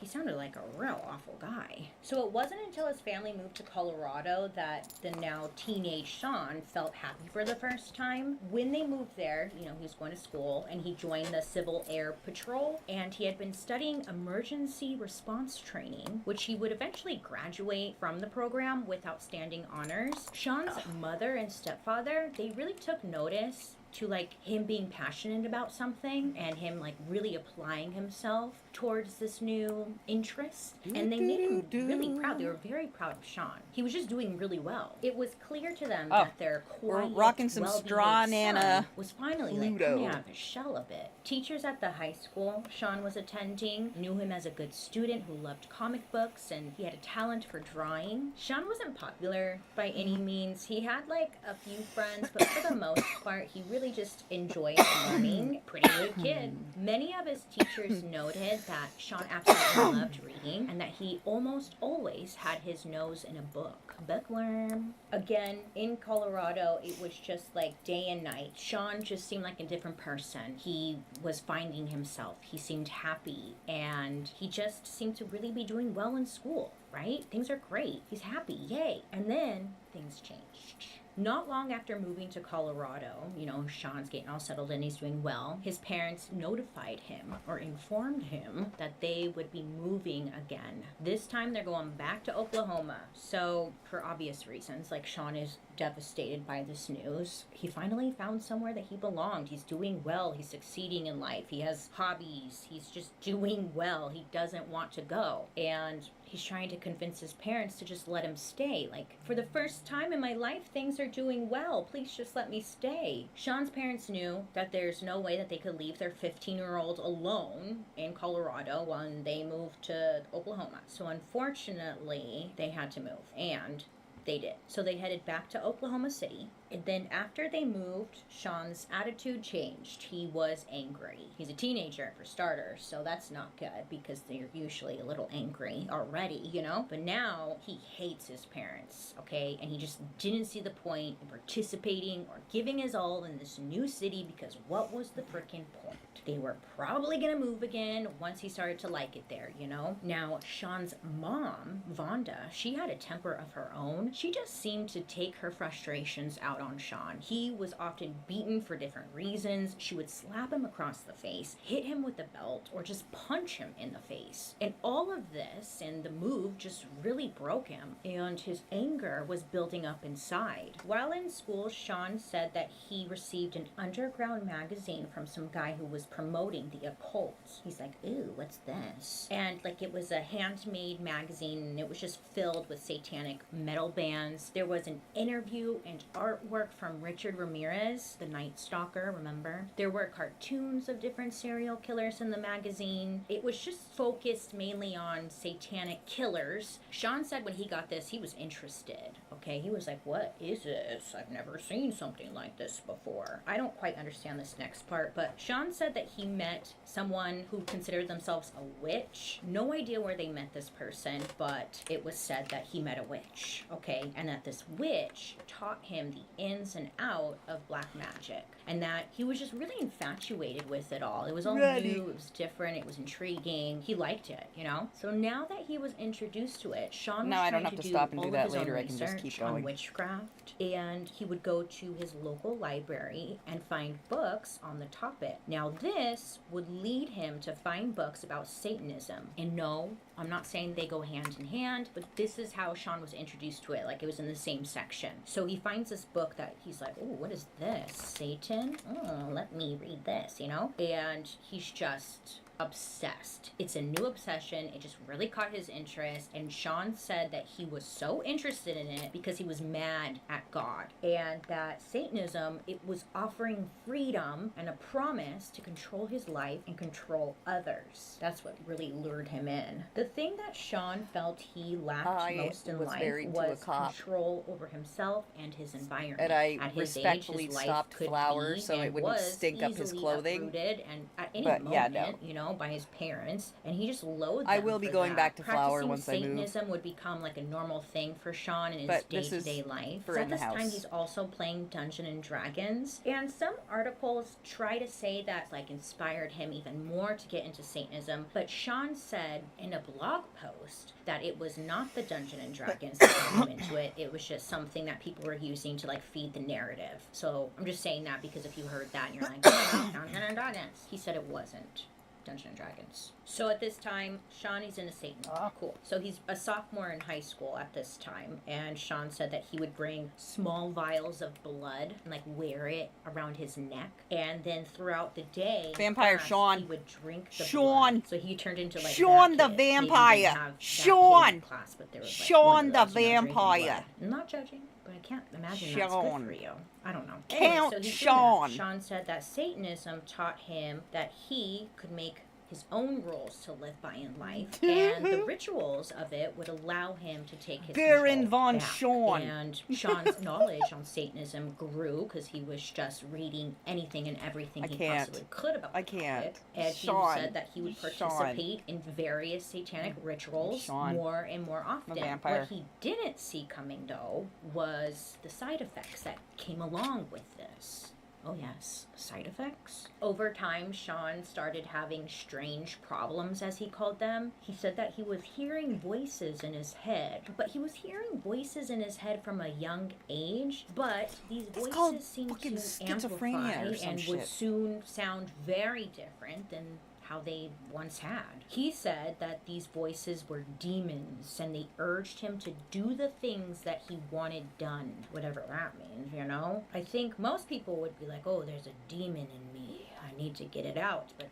not Sean. There's a maybe. demon He would say that these voices didn't scare Jekyll him and at all. Hyde, It just Five-Finger Death solidified Punch. the idea Fucking that good Sean song. was doing something right. He's communicating with these demons. Soon after, Sean realized that the demon voices were showing up in his mind more and more. And he said that he began having blackout periods in which like a light switch of his awareness would be flicked off for a period of time and he just wouldn't have any memory of like what happened. After these blackouts, Sean could not remember what he had been doing exactly. He said that he felt like his mind was like constantly jumbled. He couldn't calm the voices down. He couldn't calm the thoughts down. He couldn't focus on anything. And these voices were actually becoming more of a serious problem for him. So at first the voices aren't bothering him. He's kind of like, oh yeah, it's like proving to me that I'm on the right track. But I guess the voices just keep going on for so long and it's becoming such a problem for him that he goes to his mom and he tells her like, Mom, I'm hearing these voices in my head and I think that I'm going crazy. This is what he tells his mom. His mom's a dumbass and she's like, oh,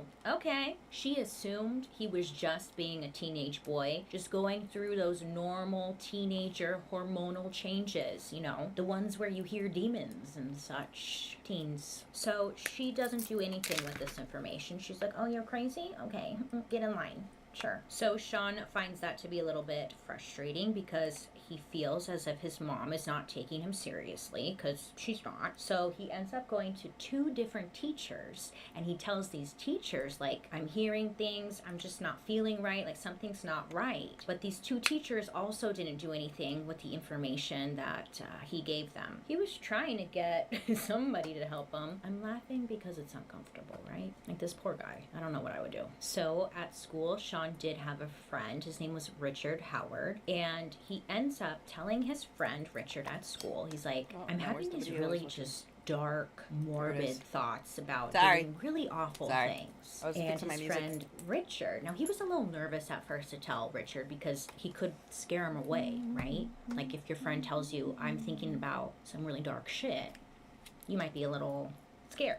I don't know. So Richard's listening to this, and instead of like offering any type of advice or anything, Richard tells Sean that he needs to embrace the thoughts and that these thoughts aren't bad. They're actually cool because I have them too. This is what Richard's telling Sean. Richard tells Sean, I too am interested in Satanism. I've always had these dark thoughts and they're powerful. Let's keep them. Richard, he too was deep into the darkness. Sean said that Richard was way more evil than he had ever been, and that Richard was the one who initiated a lot of their evil discussions that they had between the 2 of them. Instead of talking about whatever teen boys talk about, sports, love interest, or what, I don't know what boys talk about. But Sean and Richard would discuss potential crimes that they wanted to commit. They would go into like great detail about different murders and robberies they wanted to commit, and then they would talk about how they wanted to rape certain people before killing them. In a later interview, Sean would say that like all of these discussions, this conversation, they were all hypothetical. They weren't like serious about it. It was just for fun. They were using their imagination. He also said that the 2 of them never had any real intent to commit these crimes. They just thought that these stories would be cool to do. Over time, though, their friendship, it grew pretty damn dark, and their chats just became more and more serious. Like, they weren't joking around anymore. According to Sean, Richard absolutely hated his girlfriend's father, whose name was Al Hawks. Now, Richard found out that this guy, Al, had beaten his daughter over an argument and left her heavily bruised. So Richard tells Sean, like, hey, you know, maybe we can borrow one of my grandpa's guns and use that to murder Al Hawk together. Wouldn't that be fun? Now, it didn't take much convincing for Sean to then agree. Sean mentioned that he did want to, like, offer some sort of sacrifice that would grant him power in the afterlife with Satan, you know? So he's like, yeah, we should do that. In order for the 2 of them to feel equally accomplished that evening, Richard said that he would only kill Al after Sean killed someone else first. That way they're even, you know? The 2 went back and forth trying to decide who would be their first target. Finally, Richard suggested that Sean kill the night shift cashier at the local Circle K. Now, at this point, Sean didn't really care who his victim was. He just wanted to know what it felt like to kill. The Circle K cashier, his name was Robert Bauer. He almost always worked the midnight shift during the week, and Richard, he would usually stop by that Circle K location on his way home from seeing his girlfriend most nights. Richard said that him and the Circle K cashier, Robert, they were like friendly with one another, but there was one time when Richard was trying to buy a beer. Mind you, he's 16, so like that's not gonna happen. He thought that Robert and him were cool and that Robert would allow him to get the beer, but instead Robert told him no, and this was enough for Robert to move to the top of the boys' kill list because they couldn't get beer.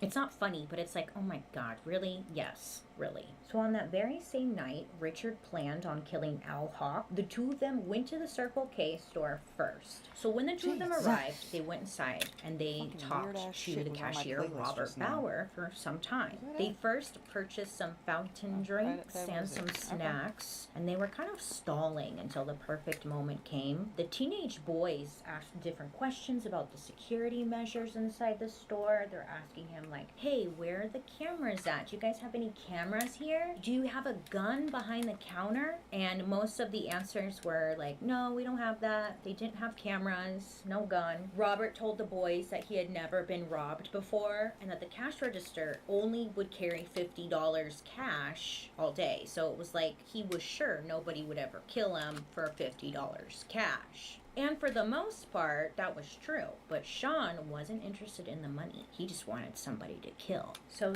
Sean said that he exited the store and he walked out to the truck where he got the revolver that they had gotten from the back seat of the truck. Sean said for a moment he stood outside and he was thinking like, I don't think I can actually do this. Like, I don't think I'm actually capable of killing somebody. And then Sean said that light switch in his head flicked and these voices just flooded in, telling him that he needed to stop being a coward and that he just needed to go do it. So once Sean got back into the store, Robert was up in his spot behind the counter, and then Richard was walking up and down the aisles pretending to like look for snacks. And Richard held up a random product from the shelf and was like, hey, how much is this? And Robert's back was towards him, so he turns around, and when he turns around, standing right there was Sean holding a gun to Robert's face. Like, nothing was really said. It was just Sean shoots the gun. Luckily, he misses, and Robert is trying to get away, but Sean keeps shooting and keeps missing. There's like a struggle. It really goes on for a little bit of time. It's quite sad. And then Sean shoots again,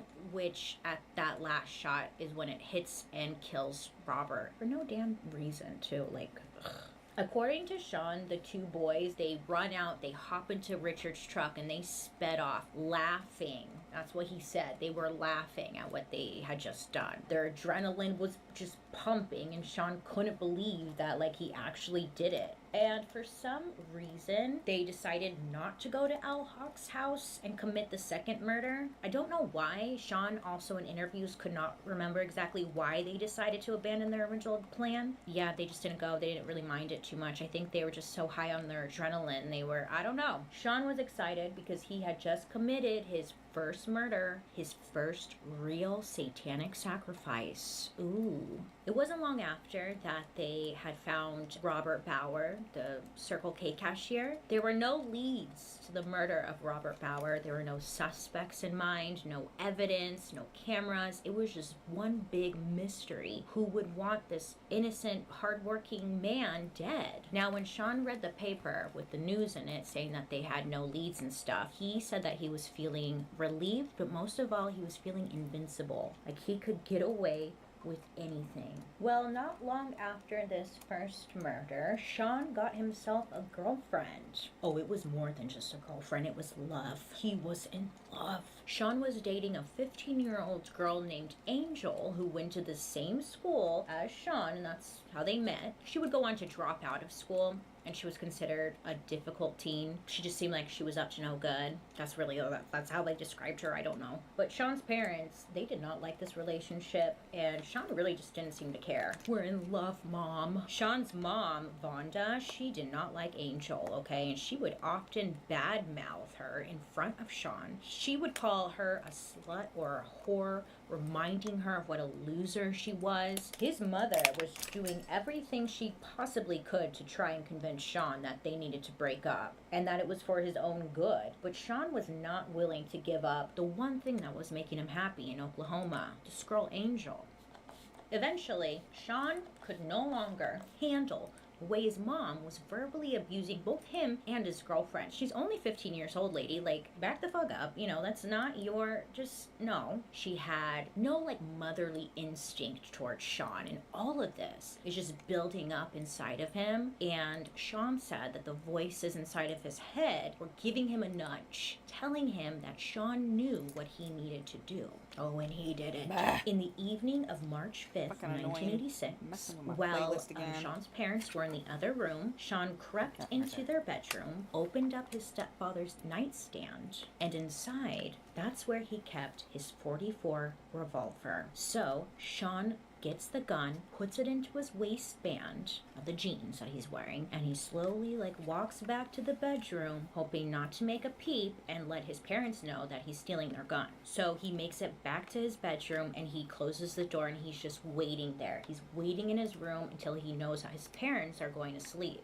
Sean said that while he's waiting for his parents to go to their room, he stripped down all into his black underwear and performed one of his rituals. Out of my own curiosity, I was trying to figure out what was this ritual he was doing, because I was like, what are you doing? He was spanking it. But I He was couldn't spanking figure it. He it was out. spanking He it. didn't say. And He was spanking before it. stepping out of his room, He was doing a dance. Sean convinced himself He was that doing he a wasn't dance to a committing Madonna murder. song. He was just removing an obstacle from his way. He hears his parents In his black go to panties. bed, and he waits a little bit. He does this little ritual, and he's in his underwear still. He Keeps creeps it. back into his parents' room with the gun in his hand, and he said that he made the last-minute decision to kill his stepfather first. So he gets right next to his stepfather, Lee, and he points the gun at his head, and he shoots. Yeah.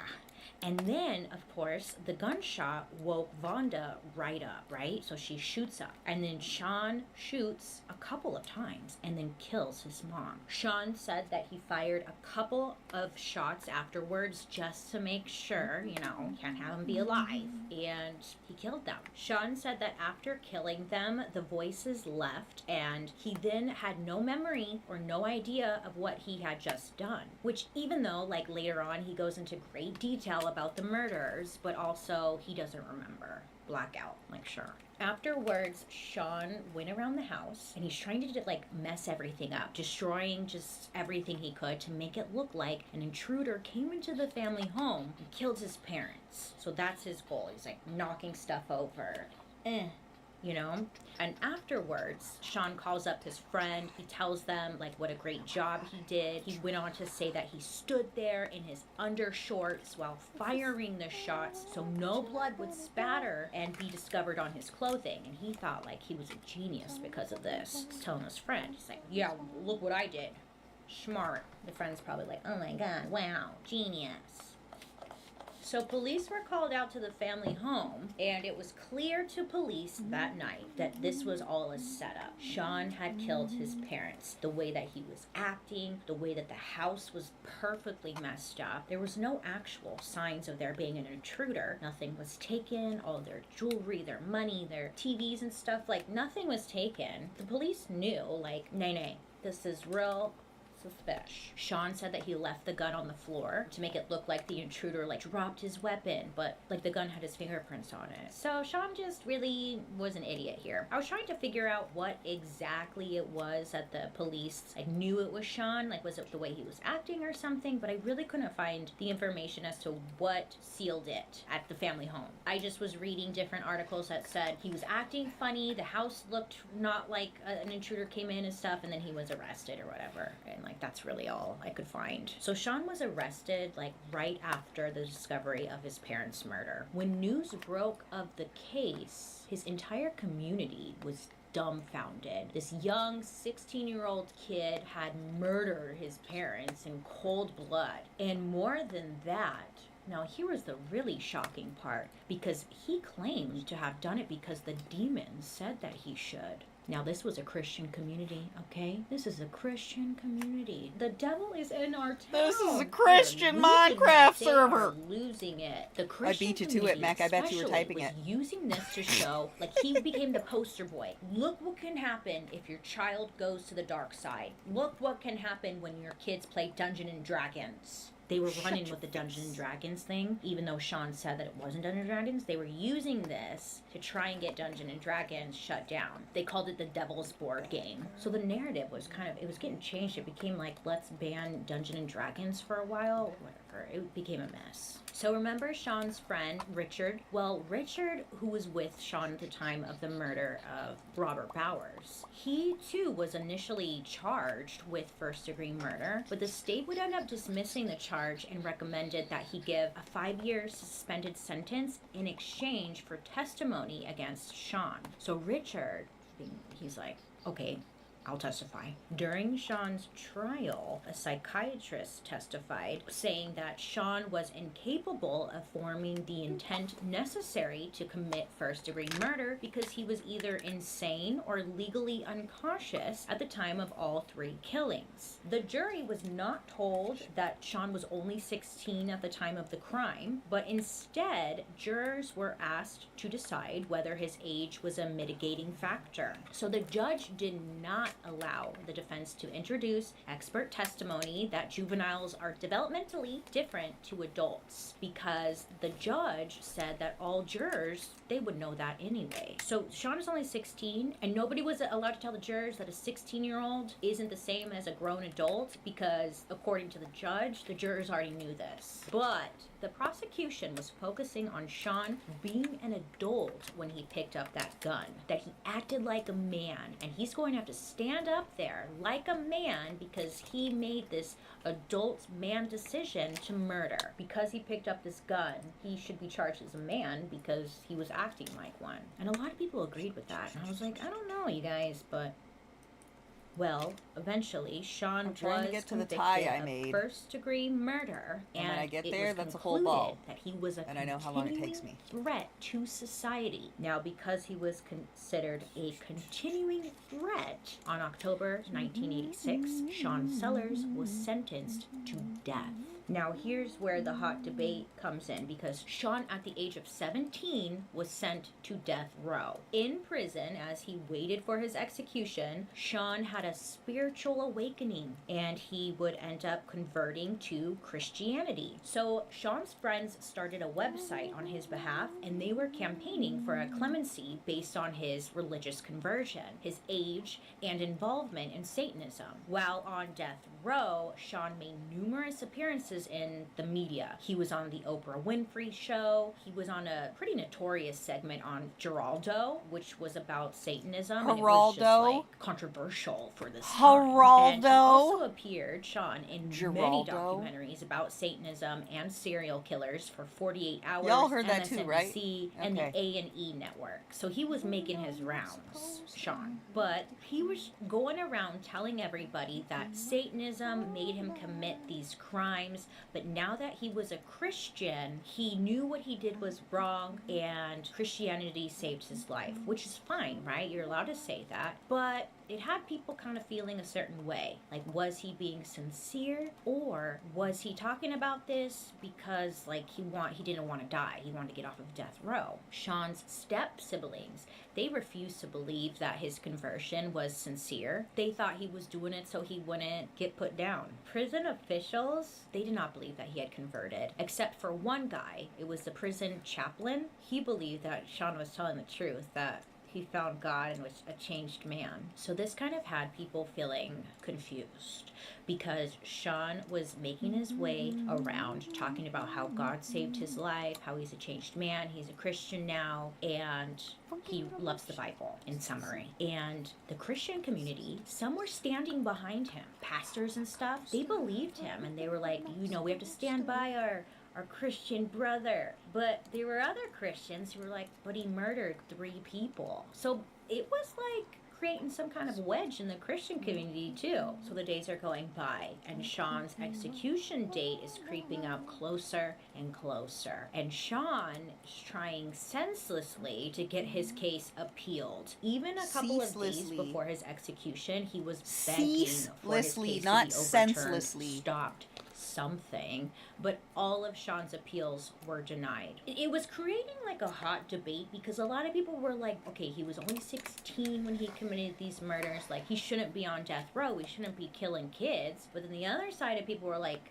he killed 3 people, it doesn't matter, once a killer, always a killer, put him down. People didn't know how to feel about this one. And death row, it's a very slow process. You sit there forever. So Sean sat on death row until February 4th, 1999, and he was now 29 years old. So now he's 29 years old, and a lot of people are like, well, should he be put down for the crime that he committed when he was only 16 years old? You know, like, he's grown, he's changed. He says he's his change. The Christian community heard Sean's cries and believed that he had changed, and some were fighting for his freedom. Others really didn't know what to think because he was a murderer, and this is America, and you know how America feels about murderers. So the crimes that Sean had committed, everyone could agree they were absolutely horrible, tragic, awful, but his punishment was a bit much. That's what the people are saying. At this time, Oklahoma had never executed a prisoner for a crime committed when they were under 18 years old.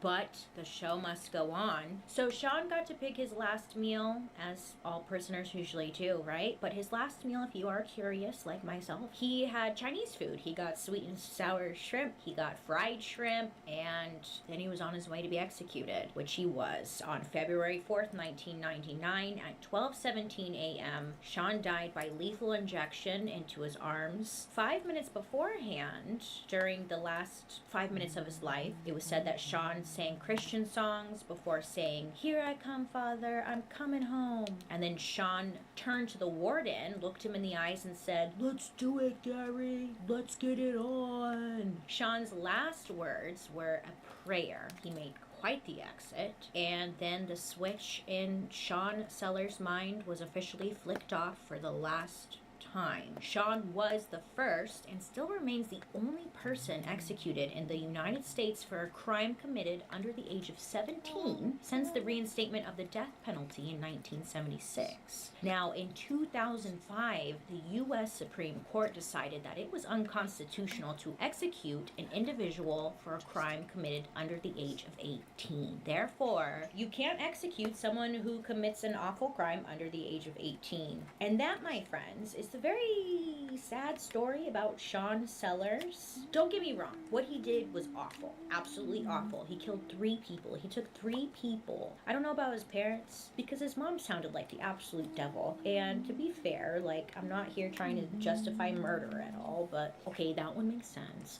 But I'm saying, like, the gas station, Robert Bauer, like, innocent man, he died and he did not deserve that, right? What Sean did was awful. I just don't know how I feel about executing someone under the age of 18. Like, that is really sad, but he murdered 3 people. So it is a really, I don't know, just a wasted life, honestly. Because of Sean's case, though, the U.S. Supreme Court stepped in and passed a law saying that you can't execute anyone under the age of 18, which I think is good. I don't freaking know. I don't know. I don't like to play God. I don't like to say when someone should die, when someone should not. I don't know. Some people deserve the death penalty, truly. And then sometimes I'm like, nah, just let them rot in prison. That's worse than the death penalty in my eyes, you know? But I don't freaking know. I'm so torn on the death penalty. It's a weird one. I would love to hear down below your guys' thoughts. Do you think somebody who commits 3 murders, like Sean here, under the age of 18 should be executed? Or do you agree with the U.S. Supreme Court by banning it? I would love to hear your guys' thoughts on that down below. The death penalty is so strange. Oh my god, I just thought of something. Do they have the death penalty in other countries? I didn't even think about that. I know some countries do for sure, but it's not a thing everywhere, huh? Or is it?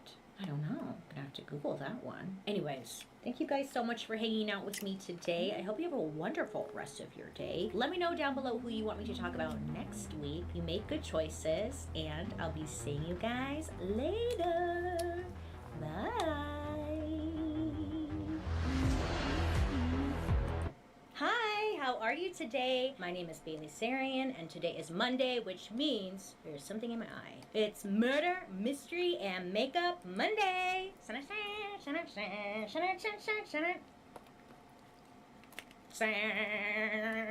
If you are new here, hi.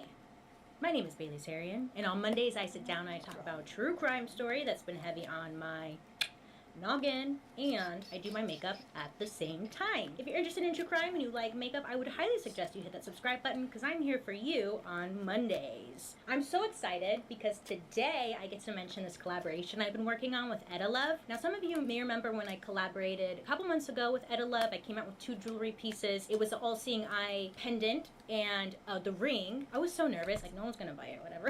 I was so nervous, and it sold out, and I was like, oh my gosh, like this is so cool. It's so cool to create stuff that people really like. This is just really cool, you know? And Etta Love wanted to do another collaboration, and I was like, hell yeah. So this time, bees. Bees! Maybe you've been seeing me wear these for like, man, it's been like a good amount of time I've been wearing these because I've been trying out different sizes and whatnot. But I've come out with a bee collection. There's a story behind it. Maybe you've caught me on Instagram Live a couple of times professing my love. Is it professing? Confessing? My love? Professing. I love bees. Can I tell you? I love bees. Bees are incredible. Bees! Do you know them? I'm a believer, okay? Let me show you these two pieces. I have to zoom you in on my pimples. Hold on. Oh, wait, yeah, we're in here. So I've mentioned this before. I had my ears stretched, and I never got them, like, sewn up or anything. I've just let them be, because it doesn't really bother me. So my ears look like cat butthole ears. I've mentioned this before. So ignore that, okay? But here's the bee earring. Isn't it so cute? I love these.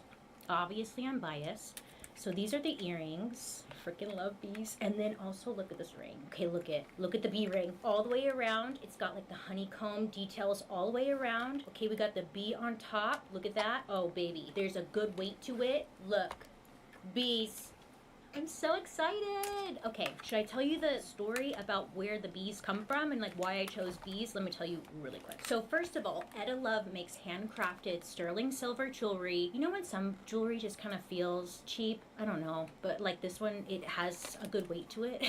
I think I mentioned it in the last collab I did, but that's very true. Well, Etta Love makes like very unique pieces, but they're still like badass. So they're cute, but creepy, but like fun and different. Just love it. So right now we have the bee ring as well as the earrings plus the restock of the previous items, and the ring sizes have been expanded from size 3 to 11. Okay, so why bees? Well, let me tell you my little story really quick as to why bees. So when we first moved into this house, there was like this stuff running down the front of our house. It was like dark and gross looking, and then we noticed that there were swarms of bees everywhere, and then bees started coming through our vent in the kitchen, and I was like, heck no, there are bees coming into the house. I was a bee hater. We have to do something, call an exterminator or whatever. So we call this like bee specialist guy. He comes out here and he's like, that stuff dripping down the front of your house is honey. So I was like, what the f-? So he gets on his ladder and he goes up there and he sends us pictures of what he's seeing inside of our roof. Inside of our roof, there was 15 pounds of honey. There was a whole shebang shaboodle of bees living in our roof, doing their damn thing. Now me, being an ignorant bee hater at the time, I was like, again, this was like a year ago, I have changed. You can grow, you can change. I was like, oh my God, kill them, like, just get rid of them, whatever. The guy just looked at me like, no. And I was like, okay.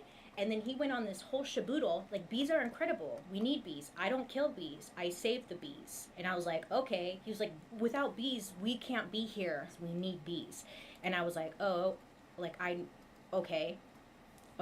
So then he saves the bees, and then he takes the honey and like would give us the honey back. We didn't get the honey. Something happened and we didn't end up getting the honey, but he saved the bees. Okay, great. So then Fernando and I were like, okay, so we obviously don't know a lot about bees because like that was weird, and we were smoking a little bit of the devil's lettuce, and we were like, hey, we should watch a documentary about bees, like, because we don't know anything about bees. So we watched this documentary about bees and our lives were changed.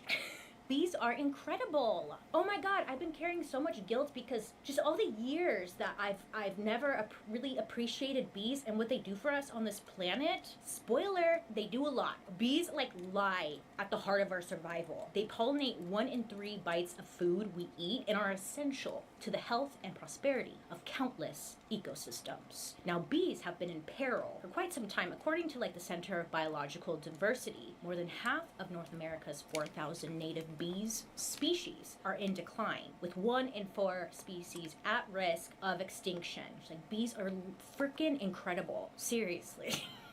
They are incredible. They do so much. And without bees, we wouldn't be able to function. So now every time I see a bee, I'm like, I love you. I appreciate you. You're doing amazing. You're doing amazing, bees. And I just root them on. I'm a believer. So I wanted to do a collection based off of bees because, I mean, it's like good luck, too.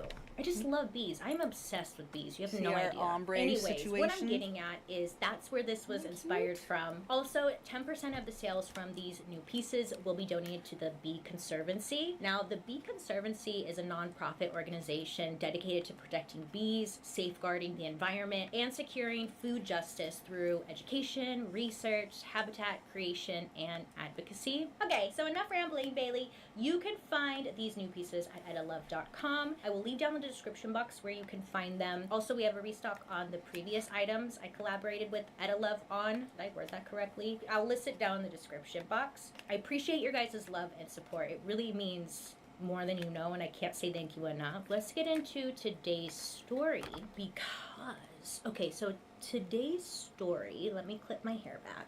Today's story is bizarre because, once again, people just really shock you on what they're capable of, right? Like every week I feel like I'm shocked because what the hell is going on? Anyone know what the hell is going on? Because I don't sometimes. So, if you're curious as to what I'm using, I will list everything in the description box. But other than that, let's get into today's story. So, Julie Kibuishi, she was born on Valentine's Day in 1987. She was the first daughter to her mother June and her father Masa. She was the baby girl that they had been dreaming of. She was treated like a princess of the house, but growing up with two brothers, it brought out more of like the tomboy traits, you know? She was super athletic, and it was said that she loved sports, but when she was 5 years old, that's when she really got into dance, and dance became like her passion. She did every kind of dance. She did tap dance, lyrical jazz, and ballet. Plus, her artistic passions really didn't stop with dance. She was just like overall a very artistic girl. She loved design, and she also enrolled at Orange Coast College in Southern California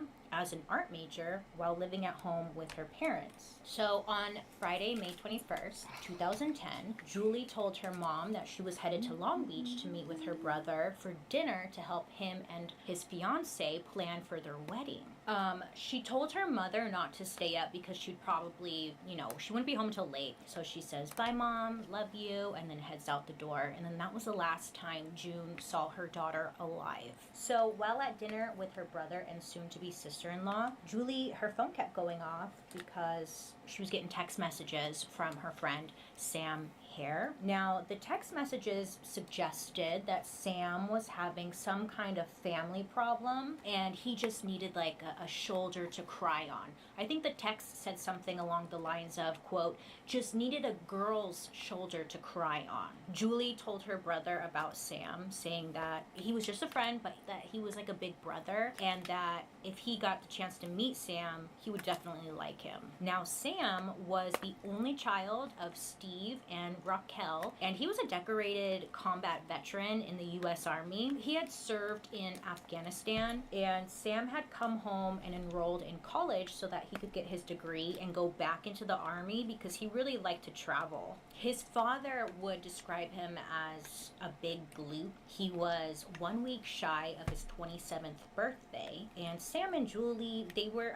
just friends. Sam was like a big brother to everyone and always there for anyone who needed him. He was just like an all-around good person, it sounded like. And Julie ended up tutoring Sam in anthropology, and she helped Sam get an A in that class. And Julie, she was very loving and a giving person, the kind of person who would bend over backwards for a friend. So they just really cared about each other. But Julie was feeling a little concerned about Sam because of the text that she had received. So she tells her brother, like, "Hey, I'm gonna go over to Sam's apartment and kind of see what's going on with him because he doesn't seem like he's doing too well." So she ends up leaving her brother's place and she heads out to Sam's apartment. So the next morning comes along. It was Saturday morning and Julie wasn't home. So her mom wasn't like immediately worried, but she sent out a text to Julie asking like, "Hey, where are you at?" But she knew that like if Julie had been drinking at all, she would often stay at her brother's place because, don't drink and drive. So she wasn't like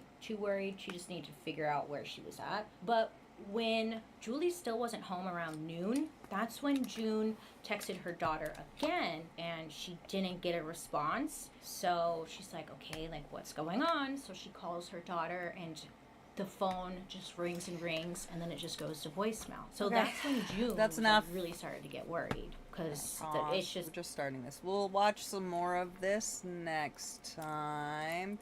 But I think that's enough.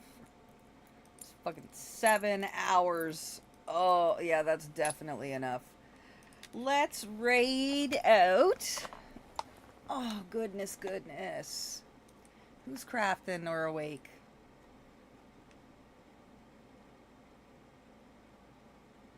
You know what?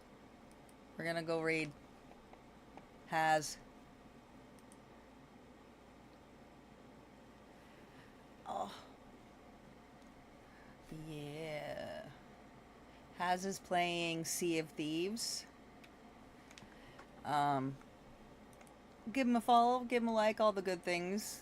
Y'all know how it is. But yeah, thanks for stopping by. Appreciate you being here. Don't forget to check out social medias for updates and whatnots. And I will see y'all next time. Okay, bye. Love you.